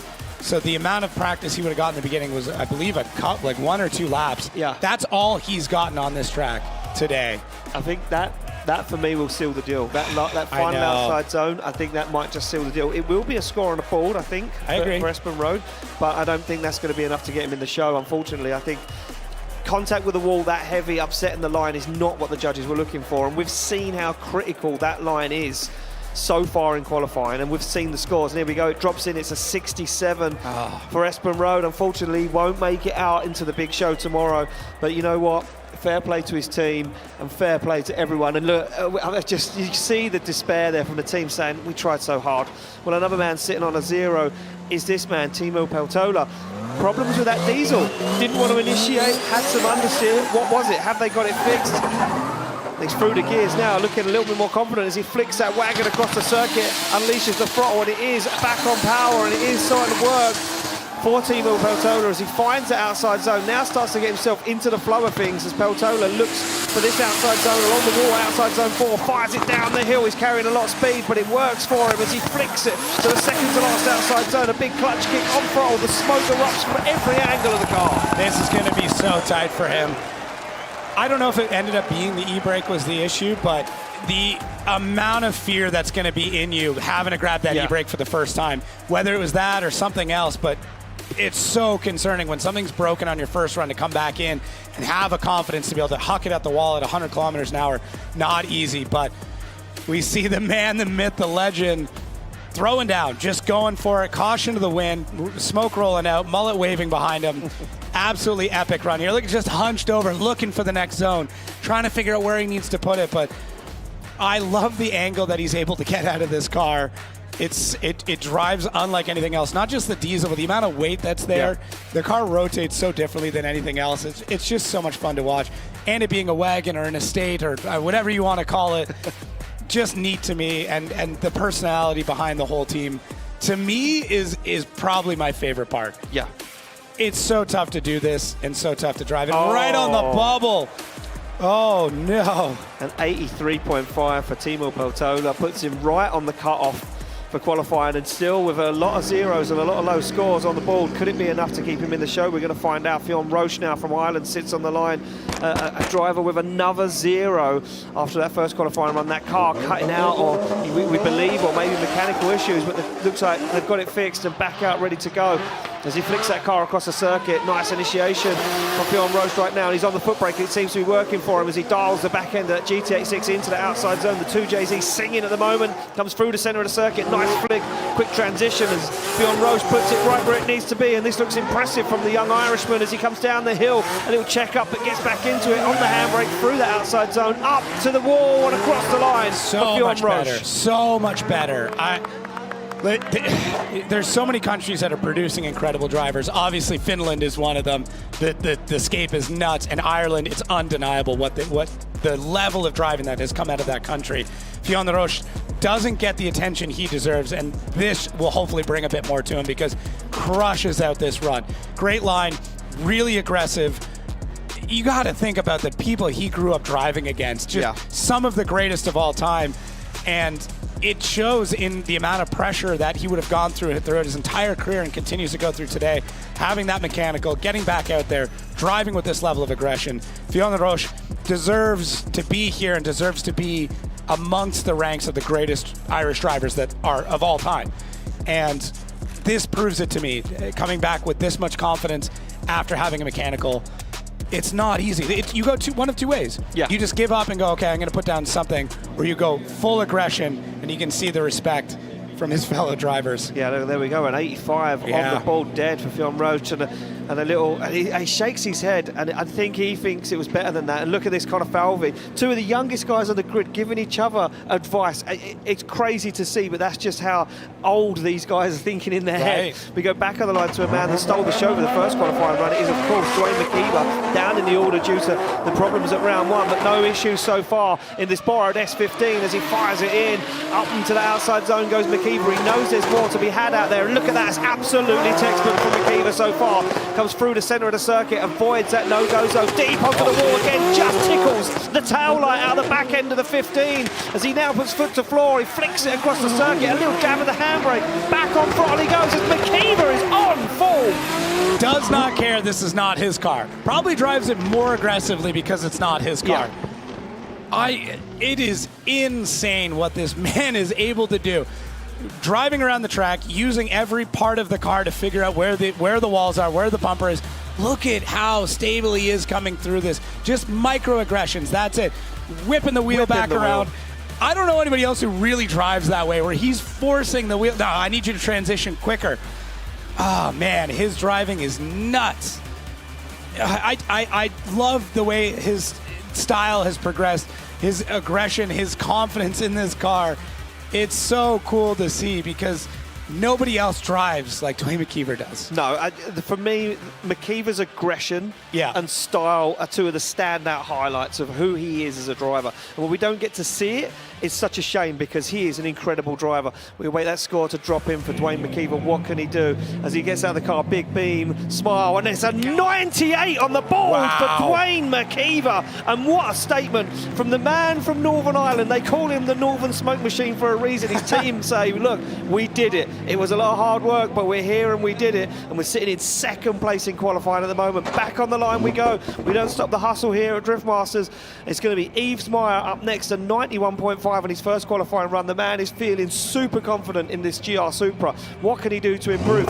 To be honest, I think he's had a weekend of a lifetime at the moment. Comes off the start line, through the gears he goes. The GR Supra B58 singing as he flicks it across the circuit, just kisses the curb, pushes himself where he needs to be. Heavy tag on the wall, but he deals with it. as Yves Meyer now looks for that inner zone, flicks the car across the circuit, looks for this outside zone, a little wobble, tries to dial that car into the wall as close as he can as he covers big angle, big speed, down the hill, up the hill he goes, clutch kicks that car across the line. This is the quintessential crossing the line to figure out where it lays. And that's what Yves Meyer is doing, trying to figure out where can I pick up a couple more points, where can I make the difference between doing well in qualifying and topping qualifying. And sometimes when you cross that line, it does bite back a little bit. And that hit on the wall changed everything for Yves Meyer. You pick up a little bit more speed when you do that. It pulls some of the angle out of the car. And now, with the rest of this run, he had to fight that all the way through. He certainly did. I don't think it's a mistake he's going to make again. He knows where that edge is at this point. But early on in the run, when you do that, it's so difficult to come back with it. I believe Connor said it earlier, like if you make a mistake anywhere, you can't hide it. You can't come back from it. Look at the rear wheel. I just noticed when he tagged the wall, it bent the rear wheel on the back of that Supra. Oh, wow. Yeah, you're right. Look at the contact patch. I nerd out about that. Nerd out. I know. It's just, drifting to me is such a fascinating sport. There we go, yeah. Judges not liking it as much. An 83 for his second qualifying run. Won't improve. Stays where he is at the moment in 15th position with a 91.5. That's crazy. That's crazy. These guys are here for business this weekend. We go back on the start line to the man from the Netherlands, Clint Vanor, over-aggressive. Yes. Another driver over-aggressive. Can he dial it back? He scored an 89.5, 20th position for Vanor at the moment. What can he do? And this looks like he's tamed it down maybe a little bit. Not so aggressive into this outside zone as Clint Vanor puts the spoiler on the wall, tickles the tail light again out of the back end of that S14A as he puts bumper to the wall. This is beautiful from Vanor at the moment. It's very technical, shallow angle though into the outside zone as he now flicks it to angle in that second to last outside zone. Up into the wall he goes and across the line. Arguably the hardest working person at this event is the gentleman that has to repair the body kit for Clint Vanor, because there's barely anything hanging on to this run, but he's still showing the aggression through it. He's still able to drive the way that he likes to drive, which is hard into everything, snapping the car around, but he doesn't do it in a way that creates a lot of issues. I don't know how this car is even together still, because it looks like everything's just rattling and moving, because Clint Vanor drives so aggressive. Look at that. Whole back end of the car looks like it's ready to fly off at any moment. Other than the one shallowing section that you talked about earlier, he's got this nailed. Yeah. He's got it dialed. And he's looking confident in it. When this comes down to top 32, when this comes into battles, man, I'm calling it now. He is going to be doing well. He's going to be someone who's hard to go up in battle. His ability to be this aggressive and somehow have the car make it through the entire run needs to be studied by every other driver. I think the thing for me, Clint Vanor, it comes out sometimes with too much aggression. Agreed. Tries too hard. And there we go, a 91.5 puts Clint Vanor way back into the show, and he is very much in the top 32 for tomorrow. Sits in 15th position at the moment as things lie as we get through qualifying. A man, though, that scored a 92 on his first qualifying run and that said to Becky, there's more out there. We can push harder, we can go closer to the walls, we can go faster. What can Kuba Vashkonsky do right now as he comes firing through in this GR86 in tatters at round two, but now looking immaculate at round 3. Puts that rear bumper just close enough to the wall to take the paint off, but not too far into it to damage it. Looks shy outside zone 4, but will he make it up for the rest of the run? As he does, and he's going to go very wide, just about keeps it between the white lines on the tarmac as he puts it bumper to wall across the line. This looks like a very different line than he took previously, too. His ability to kind of experiment between the runs, took a mid-line on initiation, pushed him out really nice and wide for 1 and 2, and then gets a little hoppy through the rest of the run. You can see that car not unsettled, just maybe stiffer setup in the car, making it bounce a little bit, but all the zones look really good, and you can see just the car's a little bit tight. Just it's very small, short bounces as it comes through the run, which allows him to do some different things, allows the car to push out a bit wider, pulls a bit of speed out of it to do it, but that little bit of hopping tells everything about how they've changed up this car. So really cool to see that they're actually making changes during qualifying, in between qualifying runs, to see where else they can find it. And everybody is looking for everything or anything just to get a few more points on the board to move up a bit higher. So an 87 for his second qualifying run score, and wasn't as good as his first, and quite clearly stated there by the judges. And he says, okay, fair enough, well, we move along. we go back to the start line to Benedictus Cherba. That car shutting down on the first qualifying run. Yeah. Still unsure of what the issue was with the Cherba fighter, the BMW E92. Carbon Kevlar, as he fires through, no such issue so far on initiation, gets it back into that car, into that zone. Now, can he make it through past where it shut down last time? Carries big angle into that inner zone. It's going to pay off for him, though, as he flicks that car into outside zone 4. Now, down the hill he comes. Big angle, big speed from Cherba, as he avoids those white lines, flicks it through that zone. One more zone to go as Cherba puts it to the wall and across the line. Yeah, tons of angle. Just going lock to lock between the zones, trying to make up those points in really what is angle and style. And all these drivers know that now, where it's expected to have a 55-point line run, make up the difference somewhere else, and the only other two spots is going to be the angle and style. But yeah, figuring out what that mechanical is, I would love to know. I might have to go bug him down in the pits later on just to understand. Although some of the times drivers won't tell you, it was nothing, it was nothing. Yeah, no, nothing. But you could not tell that he was fighting any sort of mechanical through this run. So I'll go out on a limb. I'll say that's going to be enough to get him in the show. Yeah? Yeah, I think we're going to see a pretty decent line. I think it's going to be close to the cutoff. I think Cherba's going to be sitting there nervously waiting to see if he is going to be in the show as we move through qualifying. I think he's going to be in there, but not as far in as what we assume. But hey, we are just speculating as Drift fans. Like, you at home are saying that is probably enough. Yeah. Because everyone does it. Everyone watches drifting at home. Even here in attendance, everyone's watching this and saying, that's enough for the show. It is enough for the show. It's a 92 on the board, and it's going to be enough for 14. I was wrong. You were right. And there's probably the split as could divide all around the world of everyone watching right now. Yeah. Right, we go back on the line. It's going to be Yakov Gro in his Nissan 206 S14.9 carbon Kevlar, 2JZ powered car as he comes off the line, making that switch from the BMW chassis to the Nissan chassis and not regretting it one bit, as Kroll now puts the back end of that car into this outside zone, sits with a 91 at the moment, comfortable in 18th position, but he want to climb himself up the order to try and get a nicer battle in top 32 tomorrow, and it's looking good so far from the Polishman as Kroll comes down the hill, just avoids those white lines, carrying quite a lot of speed as Kroll absolutely ripping through the circuit, up high on the bank and across the line. Wow, solid run from Kroll. Like, yeah, it's hard to find more words to explain how good these drivers are and how good they're getting and how much faster they're getting. I mean, our average speed before was sitting at 100 kilometers an hour. We're getting it higher and higher every run, where drivers are now well breaking into the hundreds. And it shows that rubber going down on track. It shows that these drivers have to adapt to a changing track. Yeah. That rubber going down is speeding things up. It is getting quicker. Our average speeds are going up. Our initiation speed is going up. And our angle degree is going up as well. So it's not just you at home or you and I chatting about this thinking, these guys are getting better every run. The data supports it. Yeah. The scores support it. I support it because it just makes for better drifting. And Jakub Kroll, man, just solid run. Well, there we go. There it is an improvement of 93.5 for Kroll, and his second qualifying run moves him up into the top 10 so far, and he'll be feeling very, very confident after that second qualifying run. We go back on the line to the man that was on the cutoff, now sits 37th with a 78.5, Dave Egan in the carbon Kevlar Superjet. The A90 Supra pulls up to the line, and Dave Egan said, well, it's either going to be a crash or a 99-point run. What has the man from Ireland got as he slams through the gears? The Drift Game Supra flicks to angle as he doesn't even handbrake on initiation. And he hits the wall bad. And he called it himself earlier on. He said he had to go for it. He said it had to be 100% or nothing. As Egan sits in the car, you can see it's helmet down, he's dejected. And to hear the sigh from the onboard as he says, man, he had to give it everything. And he knew it himself, Jacob. He knew what he had to do. He knew the level. He knew what everybody else was doing on the grid as he slams the door shut, waves to the crowd. It has to be 100% or nothing. You have to go into it knowing that, and he was already out of qualifying. That's the hard part here. Yeah. Guaranteed someone told him that, Dave, this is it. You've got to better your score. You're not making in the show.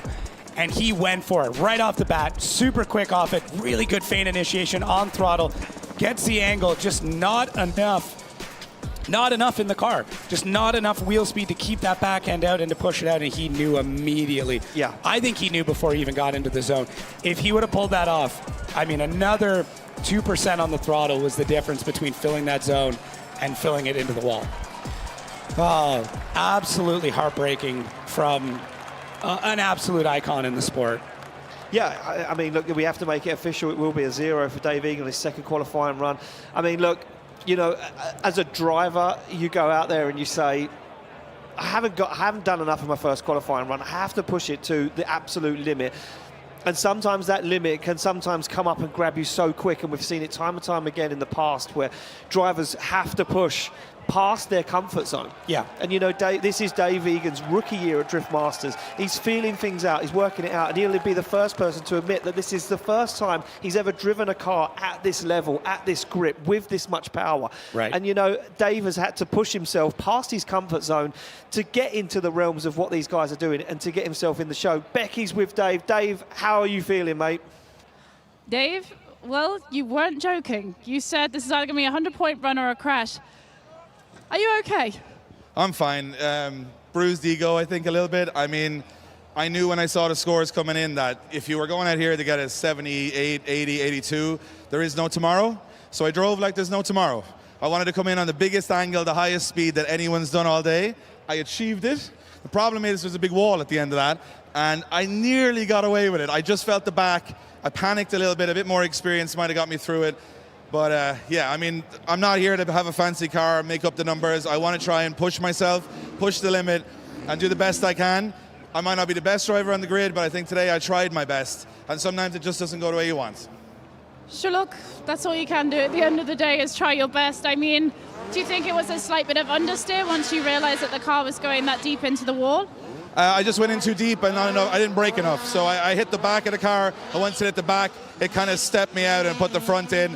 It can happen really easily here, but from my perspective right now, I mean, the car will be fixed, we'll figure it out, but yeah, I guess you got to realize that it's quite dangerous. A lot of these guys make this look so easy, but it's quite dangerous. It is on the edge, and to try and get in that top 32, you got to put it all on the line. So I'm happy I did. If I had backed off and done a weak run, I'd have been actually more angry than I am now. I mean, can we hazard a look at the car and see what the damage is right now, or is that a bit too painful for you? It's very, very convenient that the next round is Ireland, because we need to get this thing back and fixed very soon. Yeah, absolutely. Let's take a quick look here. I mean, carbon Kevlar, it bounces back out. You know, the front end's not looking too bad right now. There might be a few little bends in the front steering there. You know, it was due some upgrades anyway. I mean, we had the car a whole 2 rounds. How could it stay so clean? You know, this is the way I talk to James about it. I'm like, look, I've smashed it to bits. It's now time for an upgrade. So I'm with the plan. Well, apparently, the rite of passage for every Drift Masters driver is one big crash. Hopefully mine is now out of the way. Well, I absolutely am with you on that one, Dave. Look, I'm glad that you're okay. I'm sorry this has happened. It's all part of the process, and I'm sure you'll come out swinging when we go to Ireland. Best thing is I get to watch my teammate Conor Falvey and the rest of the boys for the rest of the weekend and party with these amazing Finnish fans. And boy, are we going to party. 100%. There you have it, guys. Dave is absolutely fine, thank goodness. But we'll see him in Ireland. Thanks, Becky. Yeah, we certainly will see him at his home track. And those guys now trying to battle to get that car on track. You can see that passenger side front wheel, or right-hand side, sorry, front wheel ripped off of the car as he made contact with the wall. And like Dave says, these guys make it look so easy. Yeah. And it just goes to show you how many hours these guys have had in the car, how much experience they have as drivers. They've been there, they've done it, they've pushed to the limits. And Dave said it himself, with a little bit more experience, I maybe would have realised what was going on quicker and got myself out of that situation. You know, you would have took James Dean or Dwayne McKver or Jack Shanahan or any one of those drivers, Laurie Heineman, anybody on the grid, and said, if I run the wall and I feel the car get, you know, a little unsettled on the wall, what would you do? And every driver would have had a different reaction. Oh, you want to dial some angle in, you want to clutch kick the car, you want to push the throttle to 110%, you want to get more out of the car. But until you've experienced it, until you've done it, until you've made those mistakes, you just don't know. And as Dave said, this is experience. You can't come out here and make up the numbers. You have to come out here swinging. You have to come out here and try these things. Otherwise, who are you going to be? Yeah, and you need to have situations like this happen, unfortunately, to gain the instincts to know what to do. And this happens so fast. I mean, he hit the wall at 85 kilometers an hour. Oh, you looked at the data? Oh, of course I did. First thing I did. Okay, how fast is it going? Beast, I know. But at that speed, you can't even think. No. It is 100% instinctual, and it's just a matter of what he did there instinctually may have worked with a car with 300 less horsepower, or less grip, or less speed, or whatever. And having to adapt to the pro level, that means now that everything happens faster. Your instincts need to be faster, and you have to figure that out, or situations like this happen. So fingers crossed this never happens again. This becomes a learning opportunity for him and for any other driver as to this is what goes on if you go that little bit too deep. And if anybody's going to learn from it, is Dave. He's going to come back swinging. He's got so much more pressure now, though, going into Ireland, going into his home track. That's just the next thing he's got to work on is getting that straight and getting ready for that event. But as he said, he now gets to sit and watch and party and hang out. Yeah. Always making the best of a terrible situation. Of course, and that is what Dave Egan's very good at. He is good at partying. It's true. Yeah, I've seen it. Seen it in person. We've seen it firsthand. Although I've heard the Finnish fans may put a run for his money. They'll definitely put him through his paces. Yeah. That's for sure. So, well, look, we're going to go down to Dave's teammate, who was Rookie of the Year in 2024. He's now sitting in the top 8 of the championship in 2025, and big things expected. Becky's with Connor Falvey. Connor, it's not always ideal when you see your teammate in the wall there. Can you tell us what happened from your point of view? He said he was going to give it everything, and he did, to be fair to him. But he's still positive. That's one thing about Dave. He's always positive. Like, obviously, I'm sickened that he's not in the show, but we need to get myself in the show as well, so we're going to have to give it everything. But unfortunately, Dave, he's out now, but it's sickening, to be honest, because he was looking good in practice, and he's putting so much effort into it. So I would have really liked to see him in, but that's the joys of drifting. Like, it doesn't always go your way. Well, we saw you get an 86 in your first run. Actually, let's rewind it back to 2024. You got an 86 in your qualifying run last year. You were shaking your head. It's not what you want, is it? No, it's not what I want, but I was just kind of having a fit, to be honest. I shouldn't have probably acted like that, but I just put a lot of effort into it, so I just need to refresh now. I know where I went wrong, so I'm just going to refresh now and go back out, and hopefully we can improve. Connor, you're a very composed young man. You were acting absolutely fine. I think if I got an 86 on the board, I would be jumping around, so I think you're doing fine here. Can you tell us what you've been up to sort of between the rounds? Have you been on the sim? Have you been checking out this track? So I know you do a lot of sim practice before you get here. Yeah, so after Spain, I had exams in school, so I had to finish them, and then I could go out to sim. So once my last exam finished, I went straight home and got on the sim and practiced every hour, to be honest. That's amazing. Honestly, I can tell you when I was doing my exams, I was not practicing on a sim rig. So good luck in your second run. I'm sure you'll give it everything, and we'll see you very soon. Yeah, thank you. Guys, back to you. On a rig after exams. I was definitely out in the park. I know, right? And I hear from his parents that he's actually doing very, very well at school. Yeah. So that young man has an incredibly bright future, because not only is he excelling at school, he's also excelling as a driver, and he's improving year on year. Look, these things happen. Connor Falvey, for me, interesting fact, Becky, 86 last year. She knows way more than me about drift facts. That's crazy. I wonder if he got an 86 on his exam. Maybe he's got to change his driver number to 86. Can he break the 86 curse? Oh, dun, dun, dun. He's in the show at the moment. Like, I've just flicked through and had a look. He's currently sitting in 25th position with an 86.5. Okay. I just wonder if Connor Falvey can break that 86 curse and maybe jump into the 90s, get himself higher up into the show, as we see Dave Egan and that carbon Kevlar A90 Super making its way off the track. Dave gives a wave to the camera. Always in a good mood, even when things aren't going that bad, because, like he said, it's a dream to be there, let alone, be on that grid and driving with some of these incredible drivers. Looks like our track cleanup is almost over. We remove our stunt show from the track. Love it. Love the stunt show. Yeah, you like the stunt show. I do. It's great. Keeps me going, keeps me entertained. Yeah. It's awesome. It's easy. It's diesel cars and motorbikes. And big wings on cars. I am such a simple creature. You are a simple creature. Yeah. But we're here for it. Yeah. You're not demanding too much. No, just 2 liters of coffee at my desk every day, and other than that, I'm set. And a desk. I've never had a desk. So. Right, we're going back on the line with the next contender. It is going to be the one and only Mika Gorby, 94. He held on to that first place qualifying top spot for as long as he could, but was toppled in the end. What Can Mika Keski-Korpi do right now? He's seen the scores drop in. He's sitting in a good position. This young man, though, want to be higher up on the ball. Look at that big flick across the track. And the Finnish driver fires that car right where it needs to be. A little lock-up once again from Keski-Korpi as he puts the back end, flexes that carbon Kevlar F22 BMW right into the wall. Fires through. Very nice line from Keski-Korpi. He readjusts the back end of the car as he comes down the hill. This is absolutely beautiful from Mika Keski-Korpi as he puts foot to floor once again, up into the wall, across the line. Oh man, solid run. Look at when your is like, wow. When your competitors are laughing and smiling and clapping, you know that's like a driver's run. Yeah, right. That's a run you lay down to show everybody else. He really is a driver's driver. He's fun. He's exciting. He's the first guy to give you a big hug, tell you about everything, invite you into the pits. One of the people that I kind of latched onto right away. Yeah. Absolutely love this guy from both his style to his personal to everything. Mika Keski-Korpi, to me, has everything to be a champion. He's got the attitude, he's got the personality, he's got the driving, he's got the car, livery, the pits, everything. He really is just a phenomenal athlete and a phenomenal driver, and just, man, that run, that was fun. That was exciting. He had a good time. Look at this man. Absolutely love it. Oh, wow. And how about that? He says, you know what? Yeah, fair enough. Look at the back of the car. Another 94 on the board for Mika Keski-Korpi. I tell you something, a man that can do 2 consistent qualifying runs that high up is a dangerous beast to go head-to-head with tomorrow. We go back to the start line to Yako Ula, the man that made a debut here in Finland in this incredible JZX 100.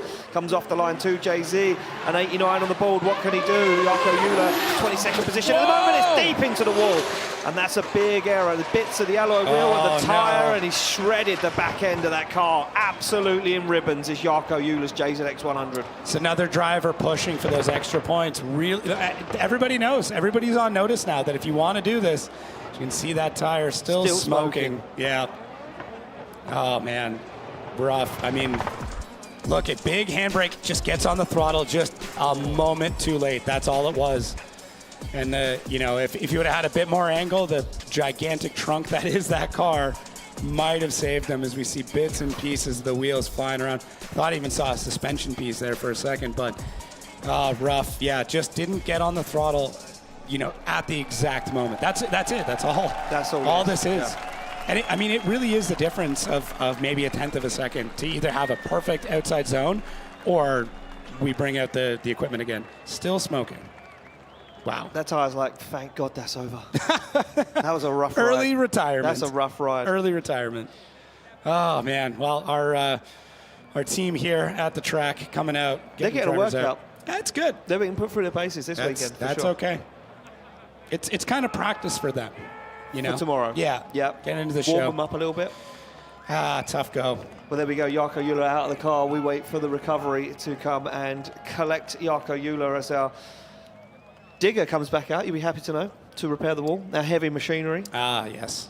So you like heavy machinery too. You like put that on the list, yeah. You missed Sweden many moons ago. We had a scoopy. We had a car scoop. Oh, wow. Yeah. No, I mean, I've saw it. You've seen it because you've watched back Drift Masters?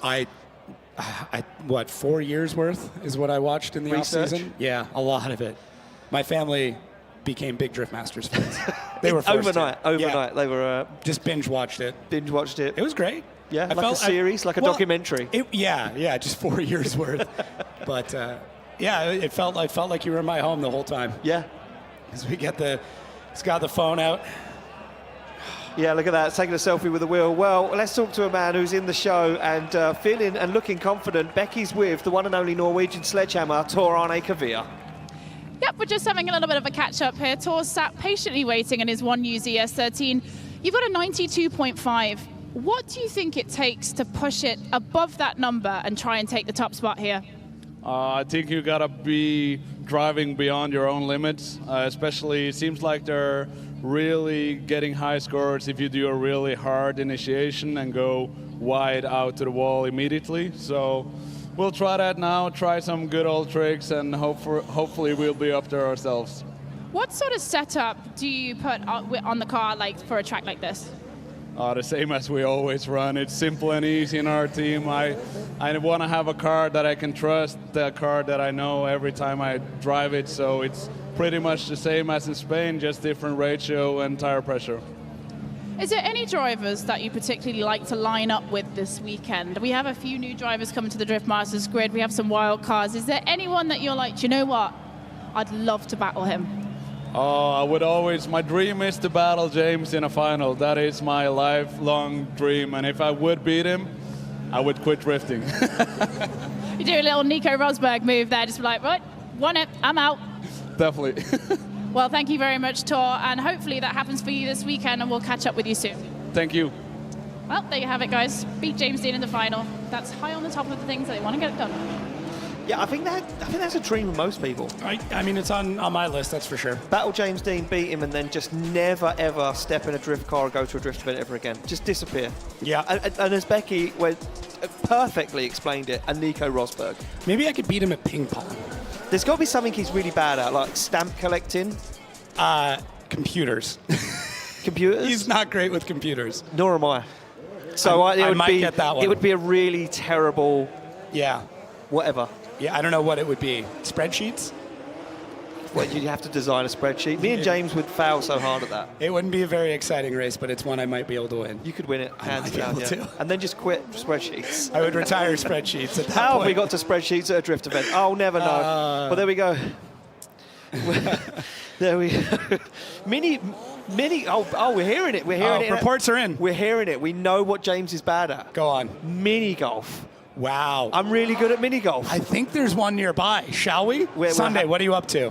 Flying back to the UK. I think we have to delay that so we can compete against James Dean in mini golf. No, he's too tall. That's the issue.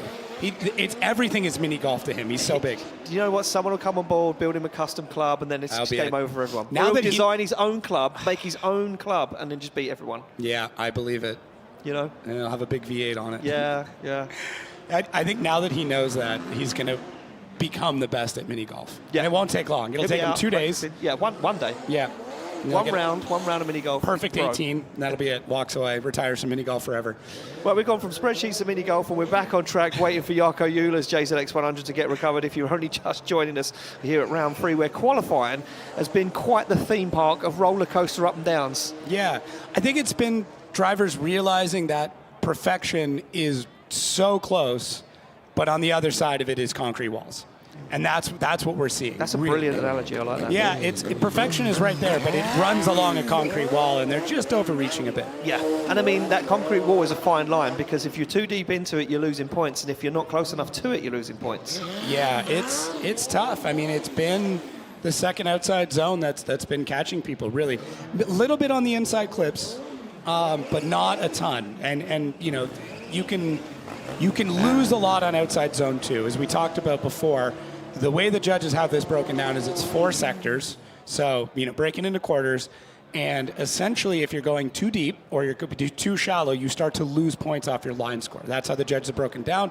The drivers all collectively asked, hey, we'd love to get some more transparency on how you judge line. And we had a great drivers meeting.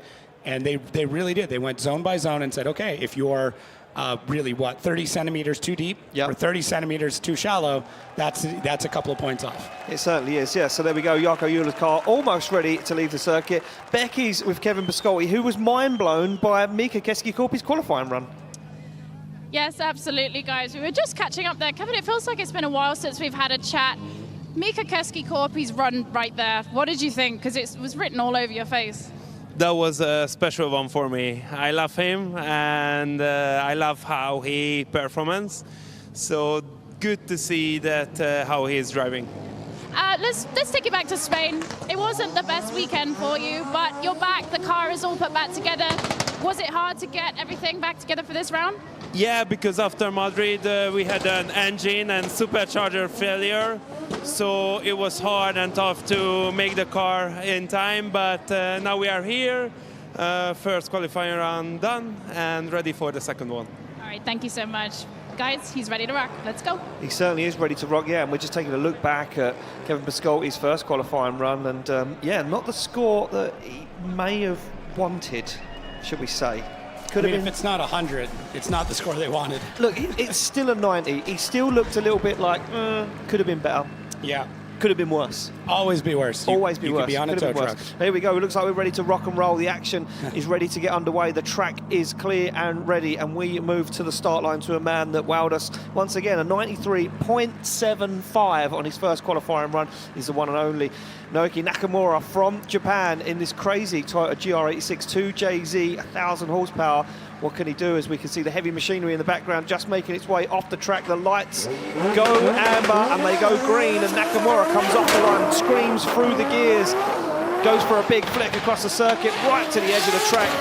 Wheel to curb and bumper to wall right now from Nakamura, unscathed so far as he puts the hammer down now, starts to drive through the middle part of the circuit, looks to go wide, and he certainly does. Spoiler over the wall for Nakamura, he's going for it right now, right to the edge of the tarmac. Nakamura's on an absolute flyer, big angle transition, puts it to the wall and across the line. Every single square inch of this track, this man was just dominating through. That run was spicy. It was hard in the angles. It was right into the wall. It was using every single bit that he could find.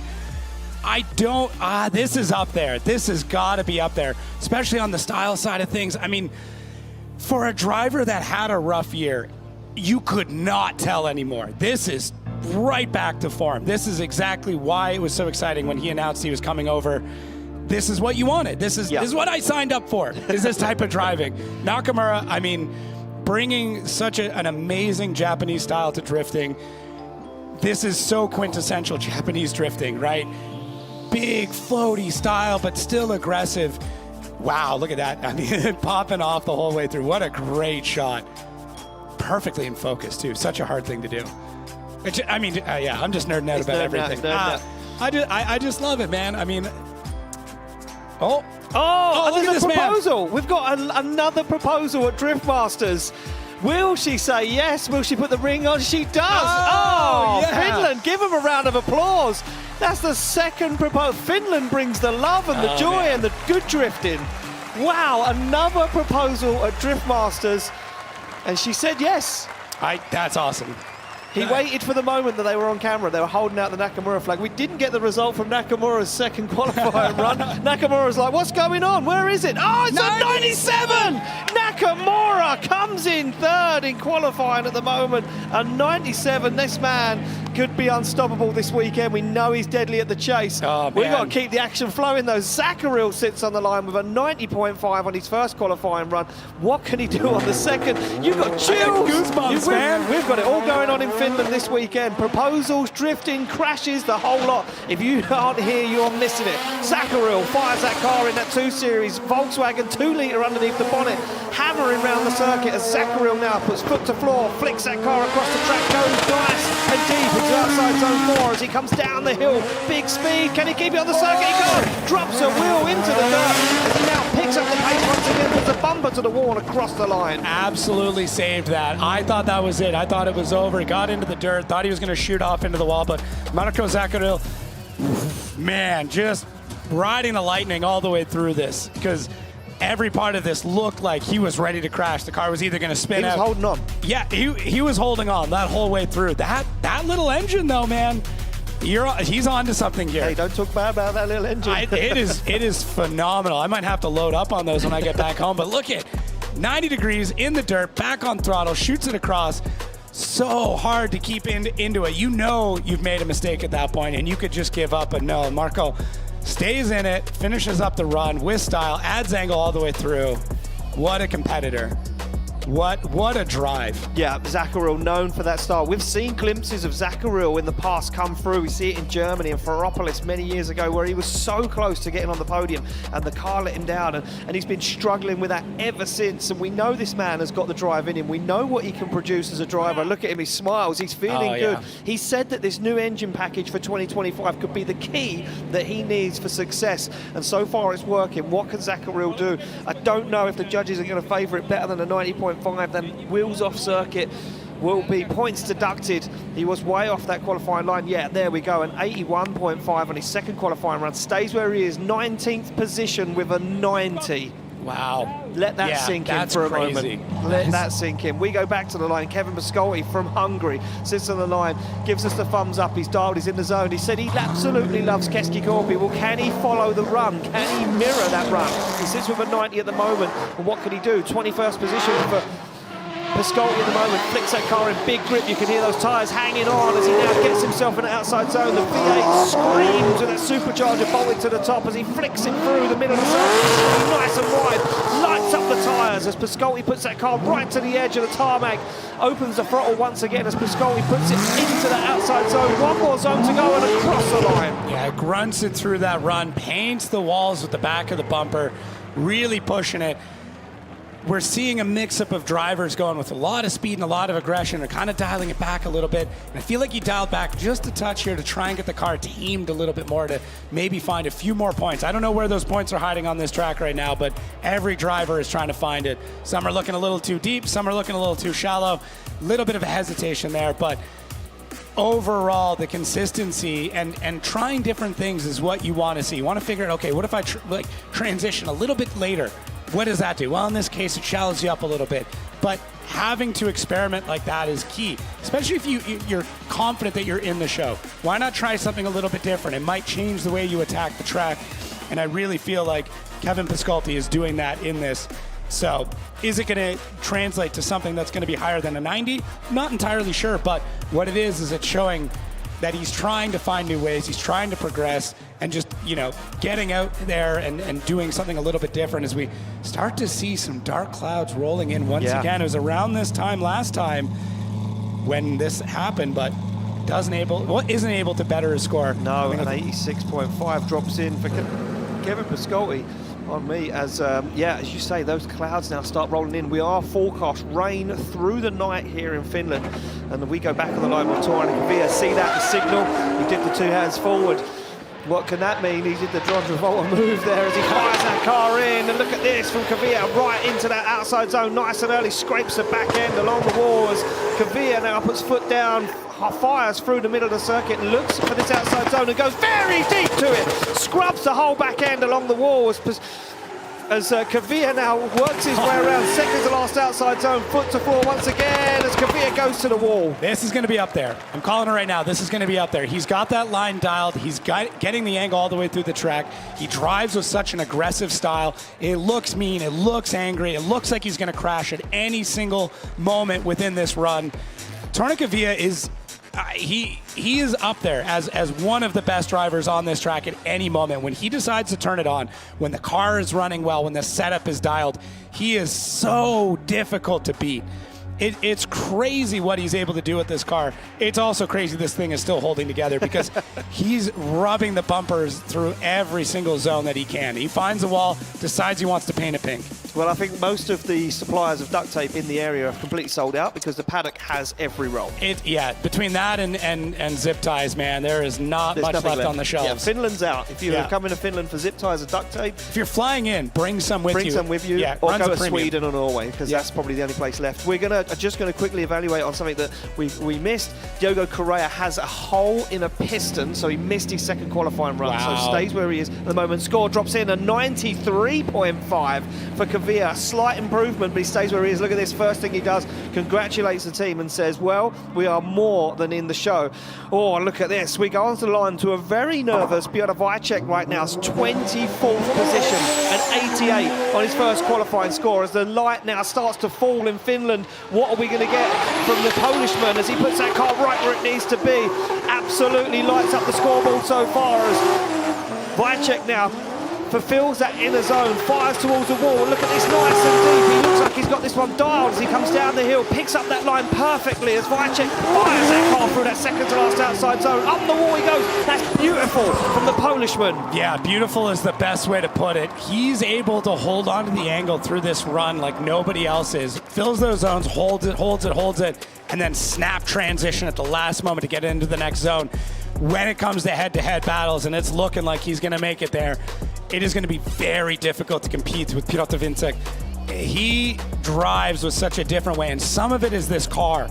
The way that this car transitions is so different than anything else because of how far back the driver is.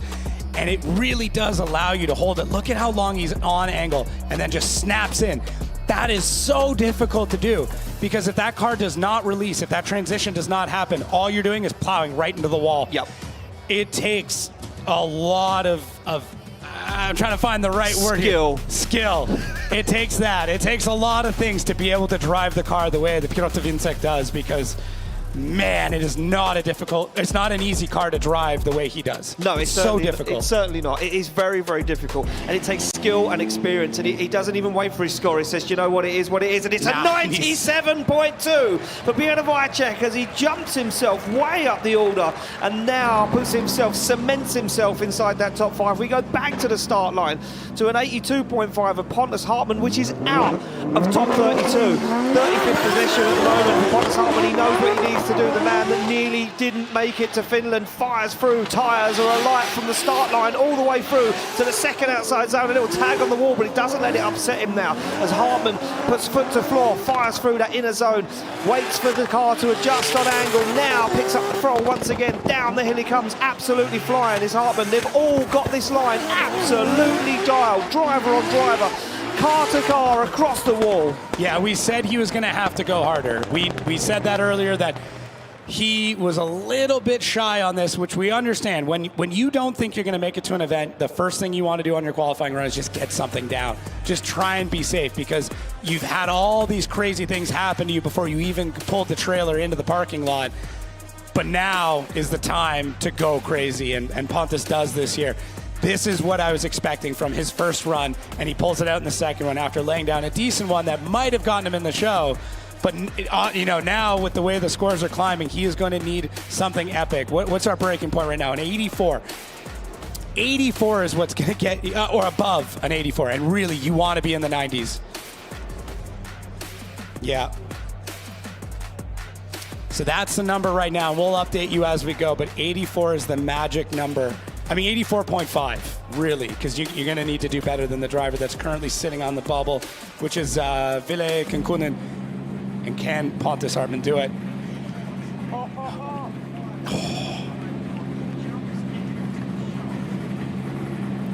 And right.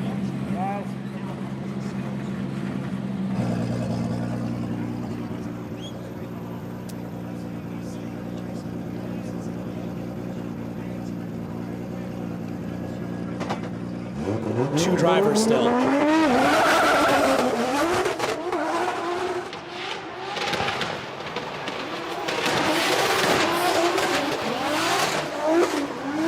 So we're going to see Jason Benet now fire in this 2JZ powered GT86, puts that car right where it needs to be.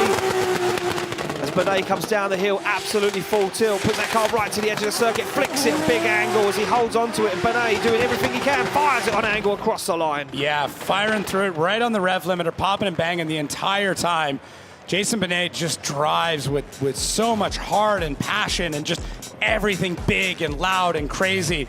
And you see it from the run, right from initiation, all the way through the gears, on it, lighting the tires up as soon as he can, and holds it all the way through the zone. A little bit of a left foot brake there. You can see the rear taillights lighting up, showing that he's just trying to keep this thing under control, trying to hold back the speed and the grip that he's getting out of this car, almost going off track, flicking it through the other zone. I mean, this drone angle really shows you the craziness, the chaos that is drifting, and Jason Benet just trying to wrangle it all the way through from start to finish. Wild from Jason Benet. that wall run camera and the ability that these drivers have to get that close.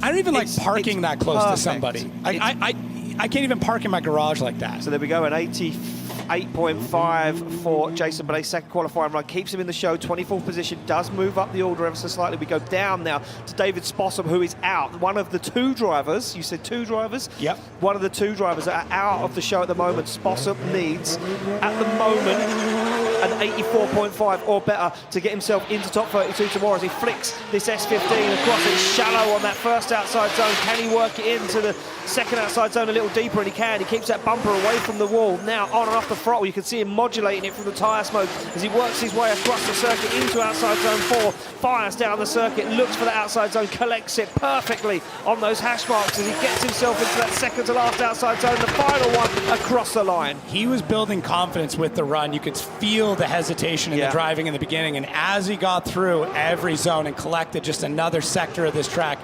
more confidence, more speed, carrying more momentum. He was carrying so much to the midsection of that track. He was floating the car out completely sideways. That initiation looked a little bit scary. First outside zone, gets a little bit more confidence, and as he comes through, you can see it getting a bit more speed.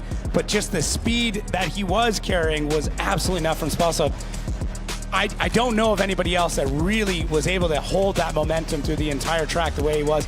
Swinging the back end of that car around, I bet you a smile was growing as he got through that run, because he really got everything collected as he came across the line. But is it going to be too little too late? Are those first few zones and the mistakes that were there not going deep enough?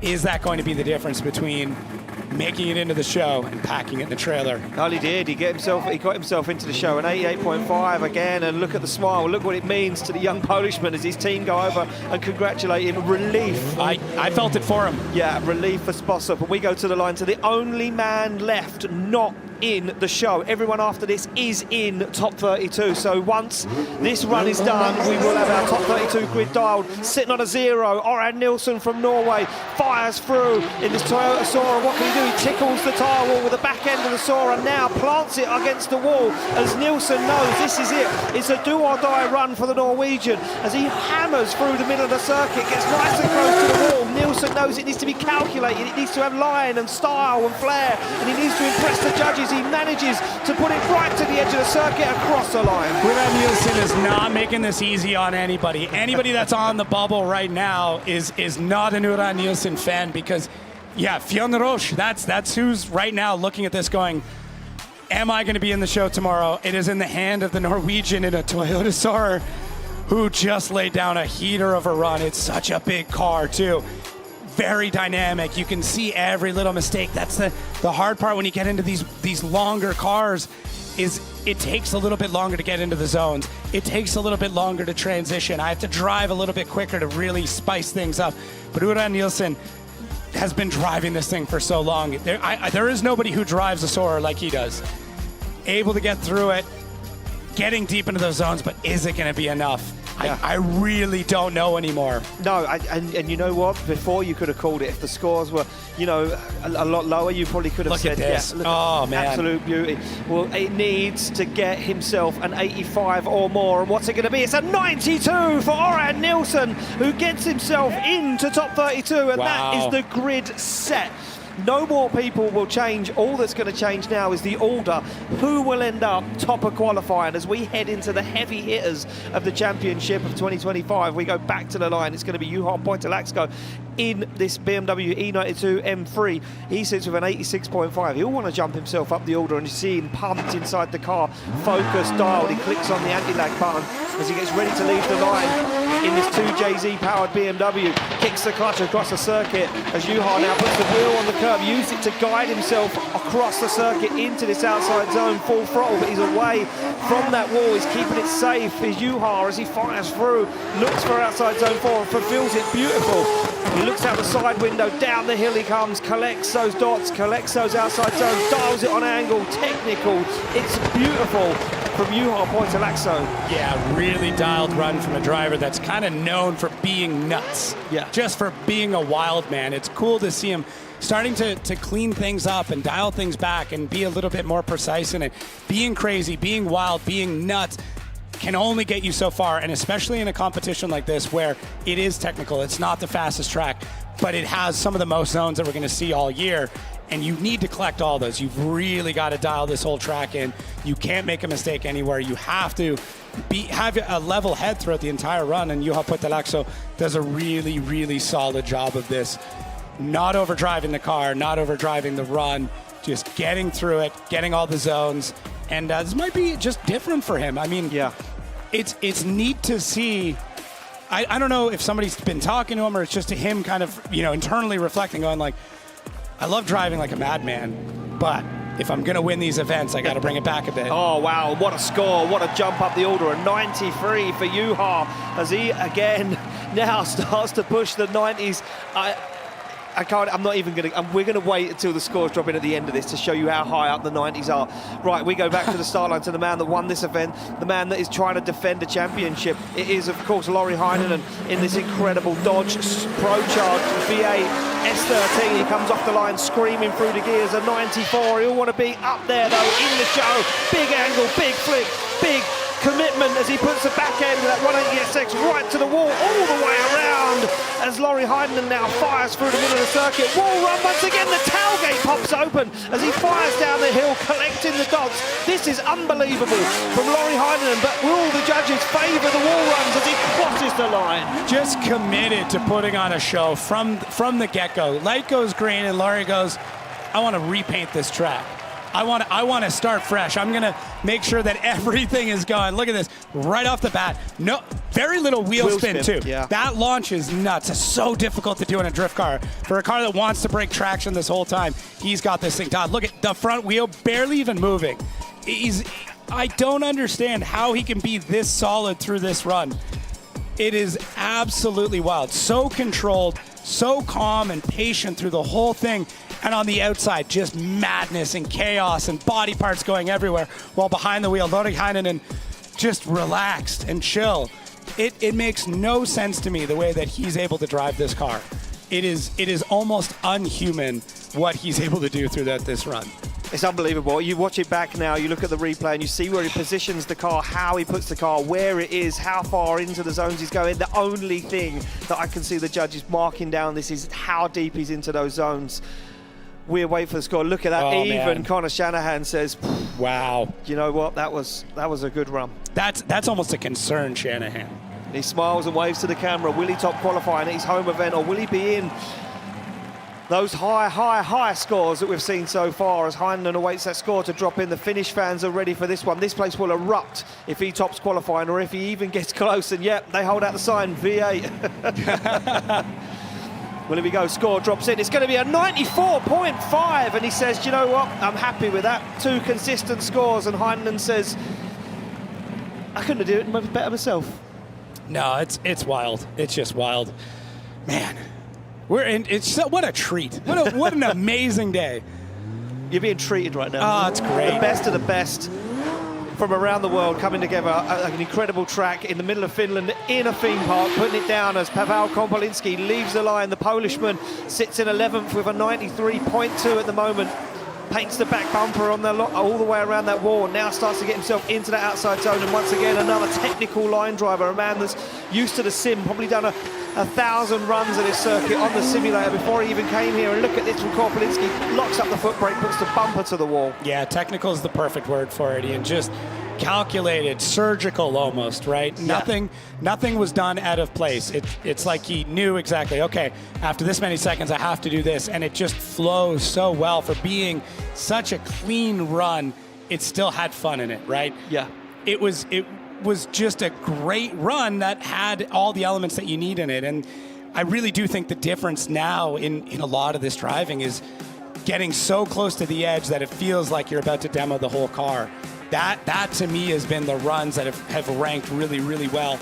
Now, Paweł does close to that, but because of how clean and tidy it is and almost no corrections through it, it almost removes some of that excitement because it's just clinical. It's clinical. Yeah, it's just clinical. Almost too clean. There's no danger. Exactly. There's no danger. That's what I find with Paweł's driving. There's not one point where you feel he isn't in control of the car. Right. And there we go. A 95 from Kompolinski puts himself into the top 5.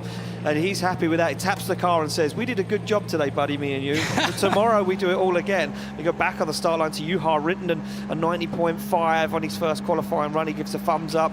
slams the car into gear, holds the handbrake, waits to launch that car off the line. This 2JZ powered Toyota GR86 flicks it across the circuit, and again another guy using that curve as a little buffer to help line that car into that second outside zone as he scrapes the back end along the wall. Juha Rittinen now looks for the big transition onto this outside zone. He gets it deeper than he did before. Rittinen on an absolute flyer. Down the hill he comes, collects the dots, looks for the second to last outside zone, dials that car in a big angle as Rittinen locks up the front wheel, dials on the angle across the line. Oh man, another precise and precise in a kind of a different way as well. It's Juha's ability to know exactly what angle he has to be at to get around this track, where a lot of drivers you see will throw angle and almost add just a little bit more at the end, or they'll scrub a little bit right in the beginning because they feel like they're going to over-rotate. Juha just chucks the car, it lands in the perfect spot, and he just gets back on throttle and goes.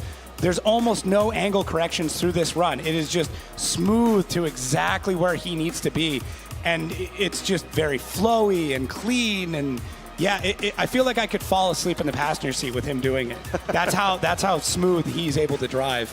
And for once we get into competition, that's going to mean those chase drivers can be very confident in running behind him. It may not lead to like the best style score, but it just means that Juha is so consistent through every single run.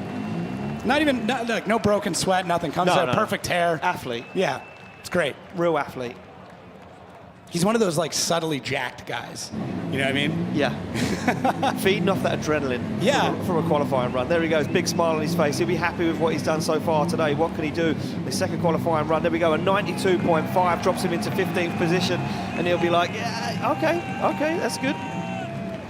The scores keep climbing too. It's just getting higher and higher. The more track people. is evolving, the guys are evolving, the drivers are evolving. Here we go. This is it is the last driver without a 90-point score on the board so far. It will be Connor Falvey.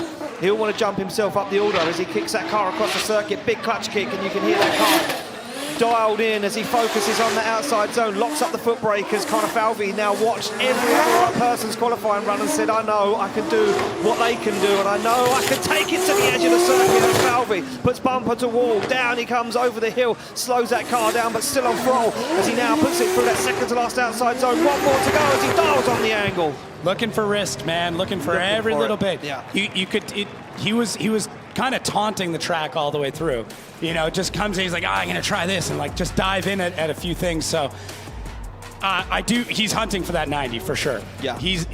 Connor really wants to move up. I mean, being in the mid pack is such a tough battle here. Well, he's 29th. I know. Like, yeah, he's going to be going up against, just an absolute heavy hitter. But I don't know if that's better or worse at this point, because the mid pack is nuts. The only upside with being lower down is the driver you're going to go against, you can chase incredibly hard. Yeah. Whoever it is, like if he doesn't move positions at all right now, he's going to be going up against a driver that you can door the entire run. They're not going to play games. They're going to be wild. There is a little bit of an advantage of being down in that section, but not much. Well, there we go. Falvey out of the car, waiting for that score to drop in. Dave Egan straight over there saying to him that was perfect. You can see him giving him that sign saying that was his father with him there, Tomas Falvey, and the rest of the team as they eagerly await the score to drop in. Can he break the 86.5 curse?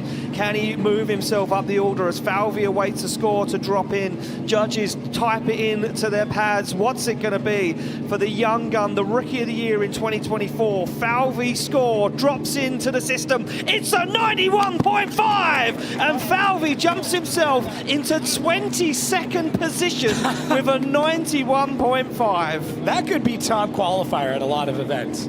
Someone could get a 91.5 and be the top qualifier. Easily. Wow.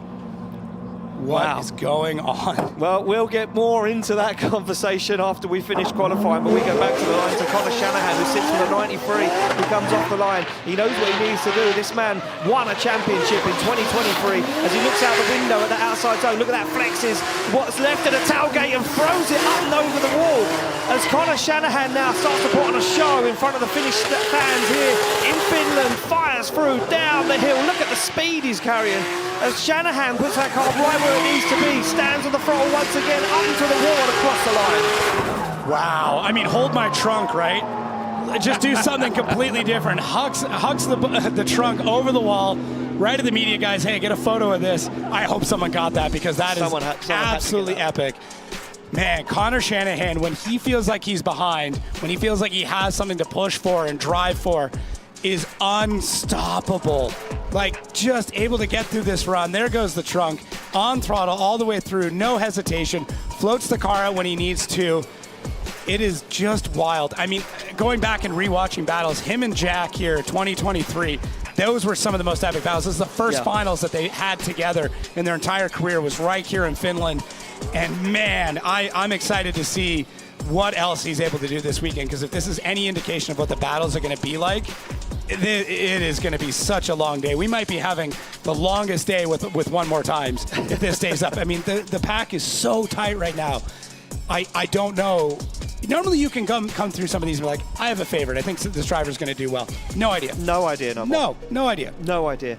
Earlier on in practice, we kind of hedged our own bets. Yeah, we had a couple ideas. We had a couple of ideas. It was looking strong and it was looking good. And then qualifying rocked the boat, because we both sat here earlier after the first qualifying round and was like, I have no idea now. I have no idea, because everyone's so good. And look at that, a 94.5. He shakes his head. He's not happy with the score. As Shanahan walks away in disgust and gets back into that 86, he said a 94.5. Is that it? We go to the start line, to the man that is currently leading qualifying, a 98.5. Can he do better? I think he can. I really do. Well, he had a perfect line score. We know he's got it in there. What else can he do? What else can the machine do as he fires through in his brand new Mustang Spec 5 DM RTR, as Dean puts back end to wall, flexes the carbon fiber, pushes that car across the circuit, goes for the wall once again, flexes the back bumper on that Mustang once again, down the hill he comes, collects the dots, flicks it into that second to last outside zone. Dean, foot brake locked on the wall across the line. It's a masterclass. Oh man, they're going to write textbooks about his driving, because this is how you compete. He knows he can get a perfect line score, and I actually think he might have sacrificed a 0.5 or a 1 point just to get more angle and just to get more style, to see if he can top that score. There was one spot that I thought he floated out a little bit, but James Dean just caution to the wind. We're so jaded by how good he is and how much he has elevated this sport across the globe. The only person that's able to stop him is him. It's very rare that he loses in any sort of heads-up battle. It's usually some kind of crazy, weird mistake that he makes, but it's so rare to find it. But man, this run is just another masterclass in how to drive in this sport. Wild. I think maybe 1 point down on line and a couple of points more in style. We'll see. It's going to be so close. Well, it's been a while, and I can't remember the last 99 we had. Did we ever have a 99? I'm trying to think back. You watched all of Drift Masters the last 4 years, so I do think there was 199. There was 199. Yeah. I think we have seen a 99 before. Can we get the biggest ever score here at Drift Masters this weekend? A score drops in. It's a 90.5. Wow, okay. The judges didn't 4 like points it as much. online. It was off. Man. So he stays where he is, leading qualifying at the moment. Jack Shanahan sits on the line. He's going to need to do better than, a 98.5 to top qualifying, or a 98 to come second. Jack Shanahan off the start line, through the gears. Toyota GT86 to Jay-Z, and look at this is big aggression. Shanahan into the wall, look at that, almost wheel onto the wall as he absolutely comes out swinging. Shanahan flicks that car through, he goes for the other wall now, an outside zone 4, down the hill he comes as he puts on big angle, but it's a perfect line from Shanahan as he dials that car in on angle, that second last outside zone, onto the wall and across the line. Just so aggressive. I know someone told him, okay, this is what you need to do. This is what James's run was like. He would have gone back and rewatched it, but yeah, quintessential Jack Shanahan run here. The e-brake pull timed perfectly running along the curb was kind of one of my favorite parts. Yeah. Just, it comes off, let's go, gets back on throttle, as you said, running literally the wheel into the wall. Tail light as well. Oh man, there's no room on the back end of these cars. By choosing to drive this car, there is an inherent disadvantage that you have no run out room at the very back. So if you get into the wall, you're literally running your tire against it. And even still, they make it look seamless. It's absolutely crazy. There's no room for error in these cars. No, there is no room. No room for error. There's nothing. We've seen that before. Look at, he's touching the wheel to the wall. Yeah, we've seen that before at these events where GT86s have been a disadvantage. Right. You touch the wall with the wheel, you can put the front end in, you shatter the wheel, DB to tie out of competition. Jack's happy with that run, he's smiling, he's laughing. He said, I don't think I had much more to give right there. He had a blast. He had a lot of fun. Can he improve on that first score? And he can. A 95.2, jumps himself into 5th position. He puts his thumbs up, he's happy with that one. As we see some incredible scores, we get into the top 3 in the championship right now. It starts off with Kevin Perco, the Estonian driver, sits on the line nodding. Look at this, he's focused, visor slam shut, car goes into gear. Perco, well, he'll want to get himself way up there. He's in 20th at the moment with a 92, and what can he do? And Perco, absolute technical, look at that, beautiful on that first outside zone, beautiful on that second outside zone, as he now works his way around, looks for the inner, fires it through the middle of the circuit. Can he go deep? He doesn't go as deep as anyone else on outside zone 4. Down the hill he comes with big angle though, as he now works his way in, second to last outside zone collected. Final one on the wall, job done. Yeah, splitting hairs doesn't even feel like enough at this point. We're like splitting the atom here in between these runs because it's getting so close, and where drivers are trying to pick up any little point that they can. They've got the walls down. Everybody's just dragging bumper all the way through. The style is there. They're snapping it all around. It's kind of just become, okay, who can add another degree or two of angle all the way around this run? But yeah, Kevin Perco just absolutely throwing down. Max angle for him, 75 degrees through this run, which is nuts. I mean, it's wild. I mean, averaging almost 50 degrees of angle through every single corner. Wow. Nuts to be able to do that. I mean, that is up there. That is tied with some of the best angle in the entire thing. He's 3rd overall in average angle, according to our Wally system here, which is crazy. So consistently add angle through the whole thing. Now, didn't have the most angle, so I'm curious how that ends up reflecting in our scores here. Yeah.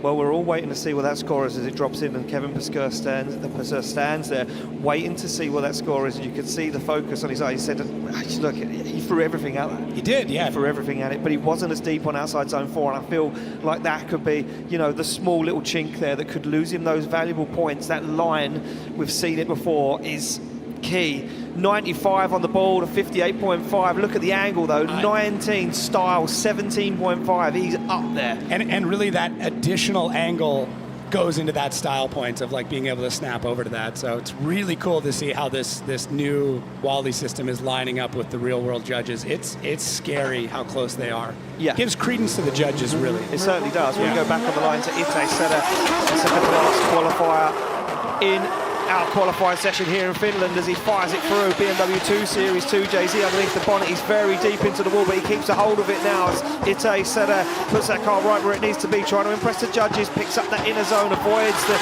outer, but look at that line into the outside zone 4, disposes of the rear bumper as it tries to hold on. All it's got left as he flicks it to the second to last outside zone, up to the wall he goes and across the line. Oh man, such a sick run. You can tell he's pushing for everything, just trying to figure out, okay, can I run the edge of the track? Can I dip my wheels in the grass? And not actually finding that many mistakes for this run. It just over aggressive in a few spots, but that's it. Like, it's so hard to find that line between pushing too hard and getting too aggressive and getting into the wall and maybe making some corrections, and then also filling all the zones, getting a ton of angle and finding that style. That's what makes this sport so difficult, is the difference between perfection and annihilation is almost nothing. Yeah. It's so difficult. We speak about the fine line, and I think the fine line this weekend has been absolutely put into test. Yeah. Because the fine line has been, you crash or you succeed, and you get rewarded for it. Yeah, and even getting into the high 90s is incredibly difficult. That it shows how close this pack is. That, we'll tell you at the end how many people got that far into the scoring, but man, the level of competition is so tight. 95. Another 95 drops in for Ite Seda, and we move it along to the final driver in qualifying as we see Oliver Randalou from Estonia pull up to the line.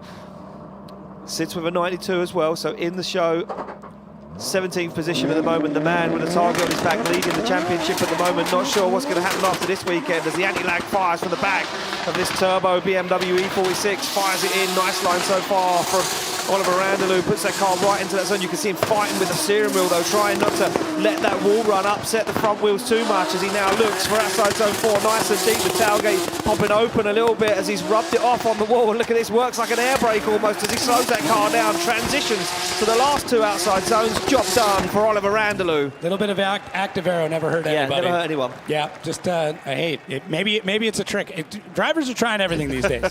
Especially this weekend. Yeah, just anything they can do. But yeah, I mean, just another phenomenal run here out of Oliver Randalou, who's really able to find a new confidence. Coming off that win has done so much for him in the way he's driving, the way he's coming in, even into practice. You can see that he's like, I know I deserve to be here. I know I can win events. I can do this. And that confidence is invaluable. And until you've done it, until you've won an event, you'll never know what you're actually capable of. Yeah. All the doubt is gone now. And it's just, I can win this championship. Because right now, everything is pointing towards that. You've got that event under, you've got that lead. And it's, I mean, one event, that's a good chunk of points. If you can carry that, you can stay in the top set of drivers. And I mean, look, you only have to really finish in the top 4 or the top 8, and you're still a hold of that championship to a degree. Yeah. You know, there's a few fair rounds to go before this championship is done and dusted, and Oliver Randalou will say, look, as long as I climb up the order and claim some of those points, will he get into the top 5 and claim some of those 8 points available for qualifying? He can. Jumps into 5th place with a 95.5. He says, yeah, I'm happy with that. That's another good one as his team congratulate him.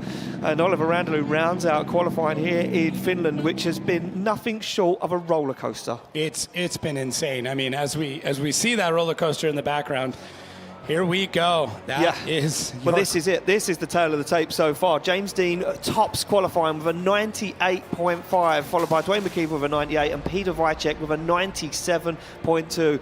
Nakamura in there with a 97, and we can see these scores now. I'm going to show you how far down they go. Pavel Kopelinski in 8th place with a 95.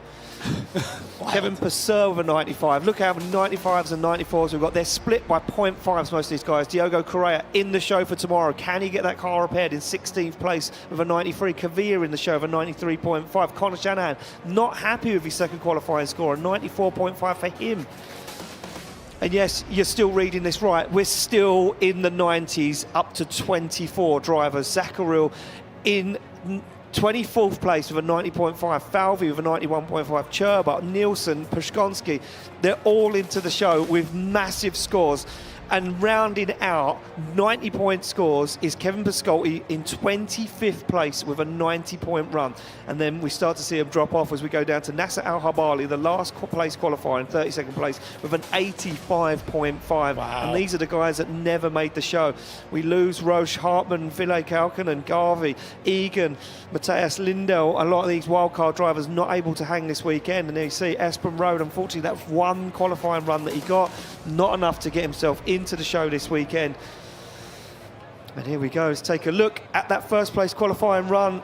Jacob, it was just pure brilliance. Yeah, I mean, I don't even know where he lost the points, to be perfectly honest. This is also why I'm not a judge. This is as close to perfection as I've really seen. It is just wild. And James Dean is always a favorite to come in, but he somehow finds ways to be more and more dominant every single event, every single year.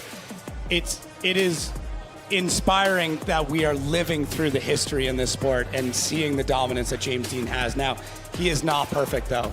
He's not getting 100% every time. He has lost battles. He will continue to lose battles. And new and exciting stars will rise up and start to take some of these spots. But for right now, at this moment, it is still very much the James Dean show as he tops qualifying. It certainly is. And, you know, for me, 4th place qualifier, yeah, the guy that made it into the final spot for Showdown, Oki Nakamura. I mean, look, he came out and wowed us with his 1st place qualifying run, and his second one was just equally as good, a 97, got him into the show, and look how happy he is. He's like, yes, that's what I came here to do. That's why I came back to Drift Masters. We had a Vichek in that 3rd position. This was the run that got him down after that. Disappointing, I think. You could see the dejection in his face with an 88. You can see what it meant to him to get 3rd place qualifier of a 97.2. Yeah, that pressure and that, you know, drive to just get better is everything as we move on to the next qualifier here. Oh man, Ireland, man. Just what else can I say? They're producing the goods. It is wild. They certainly are producing the goods. Dwayne McKver comes in second place. Look at that. Well, here we go. Up next, the qualifying showdown. So let's talk to you about qualifying showdown and how does it work. Top 4 qualifiers face off in battles. Extra championship points, up to 4 additional points for the contenders. Now, how does it work? Who's going to be battling who? Well, let's take a look at that graphic.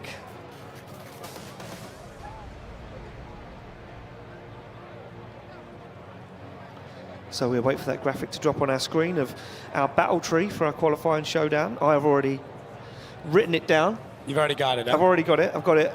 Unfortunately, I was going to say, unfortunately, your handwriting is not good enough. Not good enough. But here we go. This is what happened in Spain, their qualifying showdown. It was Jack Shanahan's take on James Dean, and James Dean took down Jack Shanahan, even though Jack Shanahan put up one hell of a fight. It was amazing. Yeah, absolutely nuts. I mean, Jack knew though. Yeah, it's so tough. You know immediately when you get into those runs, and then here is our next battle for the first part of that. Pelto Vichek getting the win through this section, doing a great job against Junah Kavilla, and and unfortunately we do kind of know what ends up happening after this. Yeah, unfortunately, very wild, very controversial battle that ended up happening there, but that's the sport. Yeah, unfortunately, we knew what happened, but we need to move it on. We are going to see our qualifying showdown. It's going to happen right here at round 3. It's time for qualifying showdown.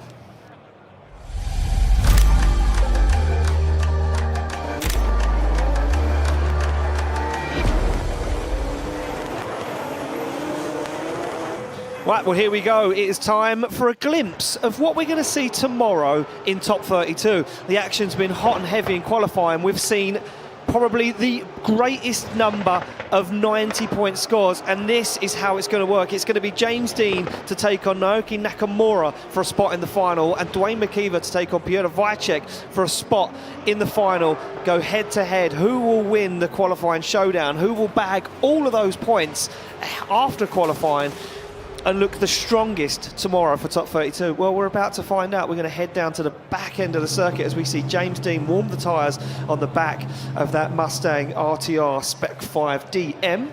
I like it. You got this nailed now. I've got it nailed. Yeah, I've got it nailed. 1100 horsepower, naturally aspirated V8 with a little touch of nitrous that goes against 1000 horsepower Toyota GR86 2JZ. Nakamura, he's got the style, he's got the flair, but sometimes brings too much aggression. James Dean will be sitting on the line, the higher qualifier, lead them both out, as Nakamura will say, this is a chance for me to kind of see how these guys face off in Top 32. No more secrets to hide, no more sandbagging in practice. This is it, head-to-head, straight-up competition. Fresh tyres on the car, fresh fuel.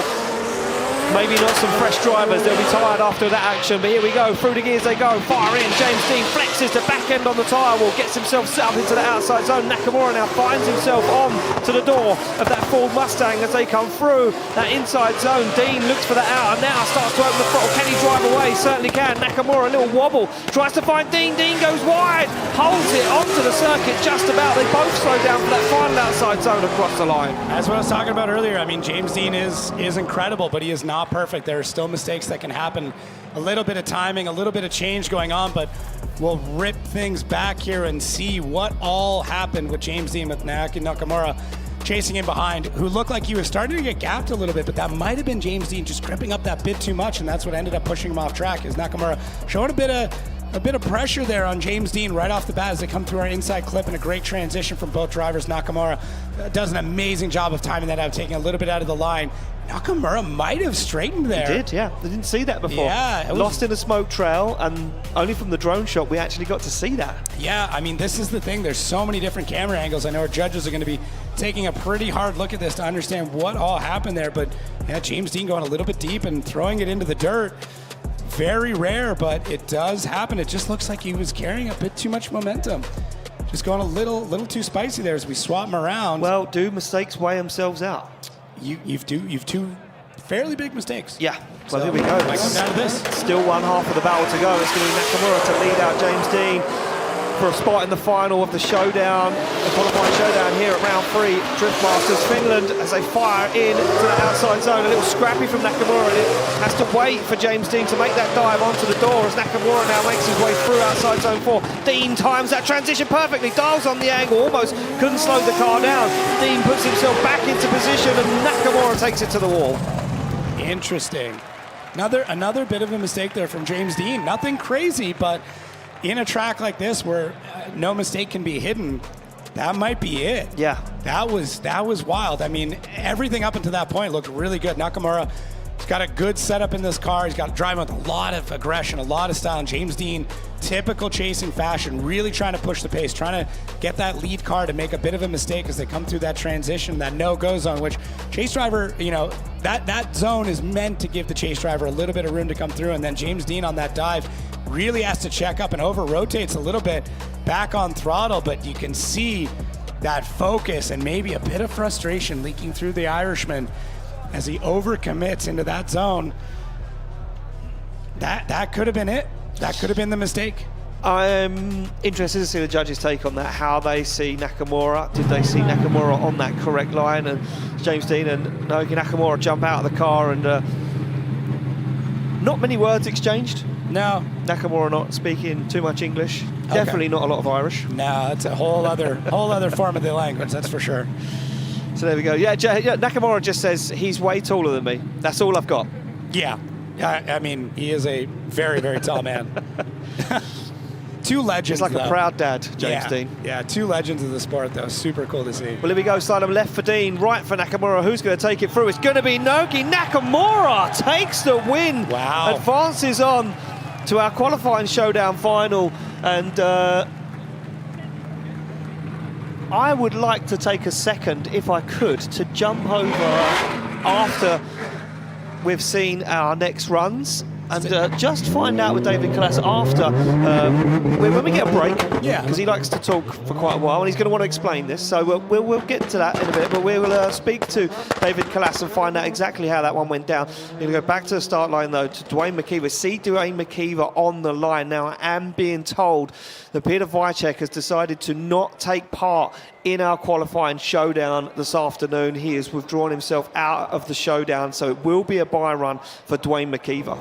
I understand. Yeah, I think that's the best way to put it. Yeah. Let's let Dwayne get through it.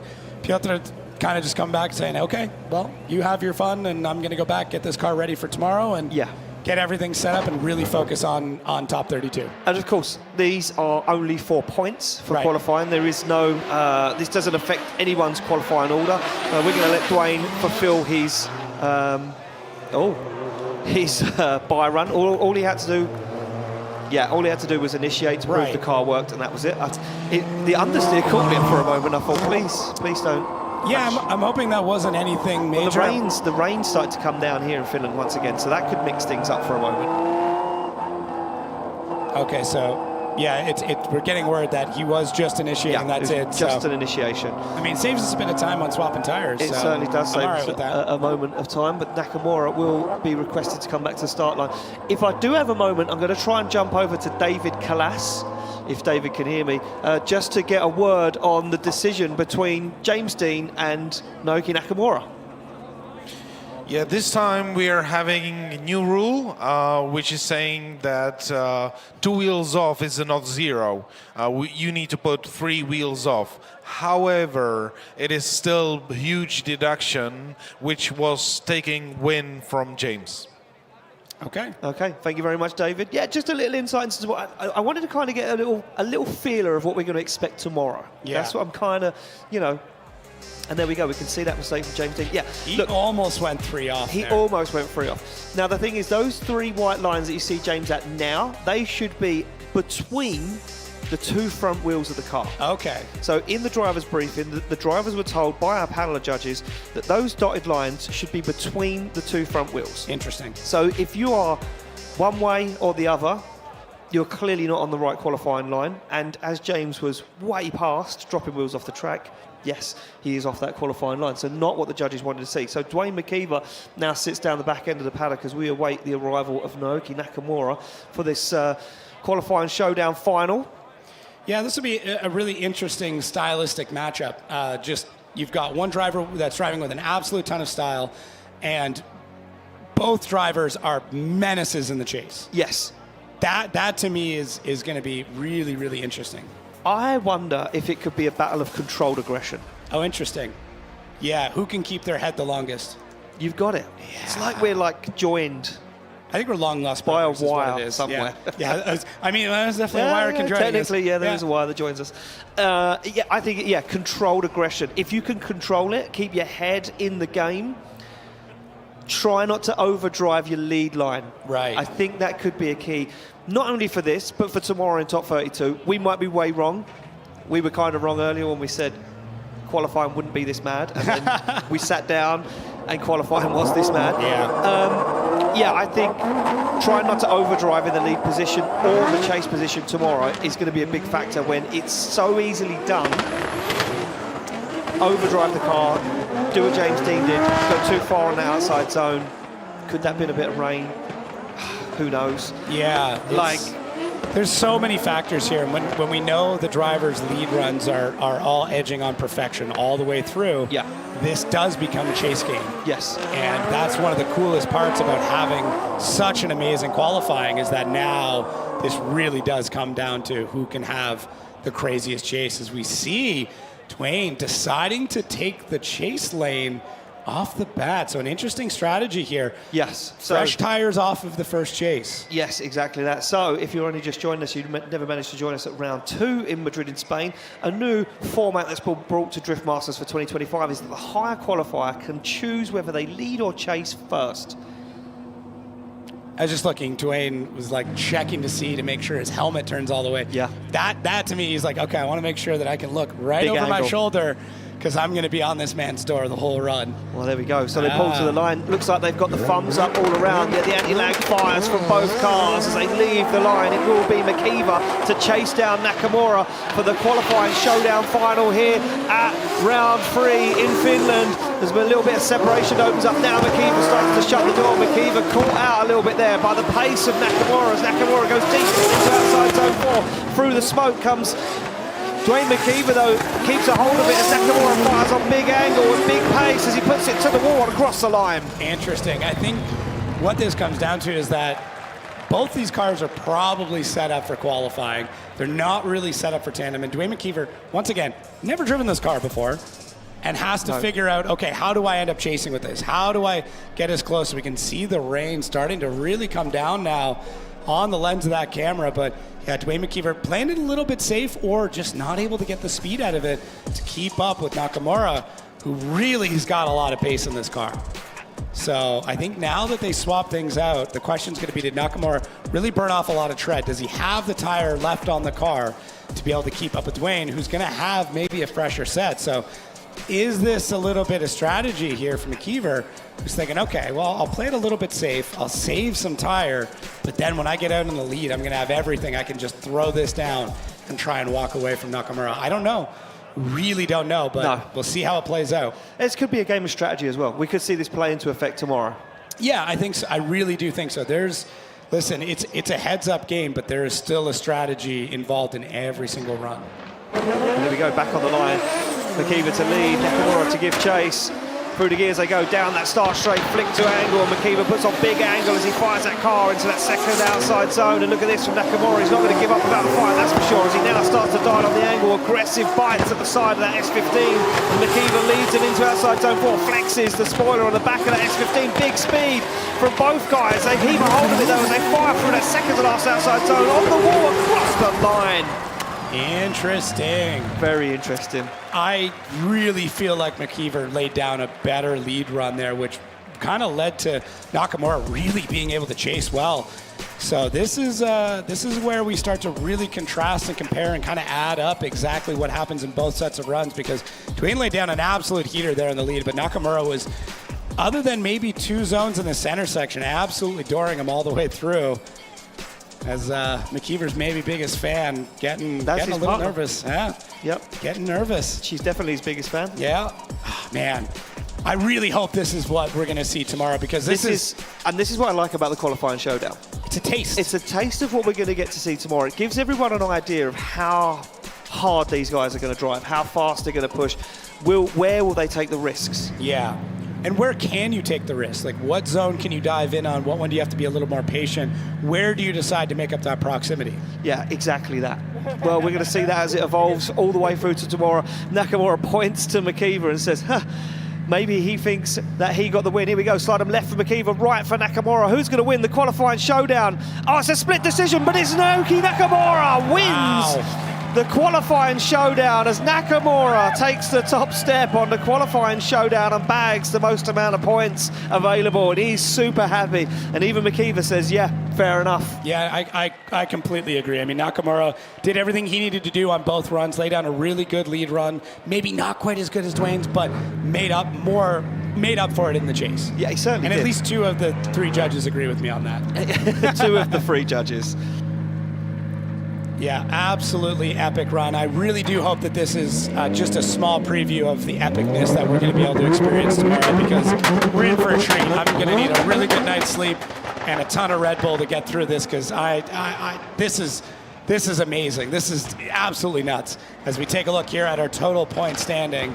Well, here we go. Yeah, that's how the points stack up. And James Dean and Dwayne McKver level with points after qualifying. Nakamura comes in 3rd with 9, Prai Vichek comes in 4th with 7, and there we go. The rest of the points equally distributed throughout our top 8 finishers. Only 8 points available in qualifying, and Pavel Korpolinski rounds out with 1. Ite Seda, interesting enough, gains a few more points that could be everything. After sitting 2nd in the championship at the moment. Well, that's it for qualifying here at round 3 in Finland at the PowerPark. Let's have a look at the standings so far. And Randaloo still tops the drivers' leaderboard for the championship. Kevin Purser still in 3rd, and Ite Seda still in 2nd. Starting to gain a few points now. So Kevin Purser getting left behind on 76. Jack Shanahan stays where he is in 4th with 73. Dean in 5th with 69. Shanahan, Connor in 5th. Connor Falvey jumps up the position in the championship to 7th place. Juha Rittinen. And let's take a look at the heat tree, the battles that we're going to be expecting to see tomorrow in top 32 here in Finland. And we've got some heavy ones. I'm excited to see this. Oh, Kavia Cherba. Yeah, I mean, Oliver Randaloo and Palos Perco. Percio, that's going to be nuts. Clint Vanor, Mika Keska-Korpi. Man, the whole day. Jack Shanahan, Jason Benet. 2 equal machines, 2 incredible drivers. Shanahan versus Falvey. Connor Shanahan versus Connor Falvey. That right there. That's what we're finishing up top 32 with. That is going to be super interesting. The new young blood versus the old young blood. Man. Well, we're going to get treated tomorrow to some incredible battles. I can't wait. I literally can't wait. Right, from us here in Finland at Drift Masters, we're going to finish off the show with Teemo Pelto taking his incredible Mercedes-Benz show car, full carbon fibre show car, out on track to do a few runs, a bit of a demo run for the last finish fans that are still in attendance here, and maybe even a passenger run. Well, there we go, 12:45 tomorrow, local time here in Finland at the PowerPark. Exclusively live on Red Bull TV. We'll see you there. From me, Jacob and Becky, you do not want to miss this.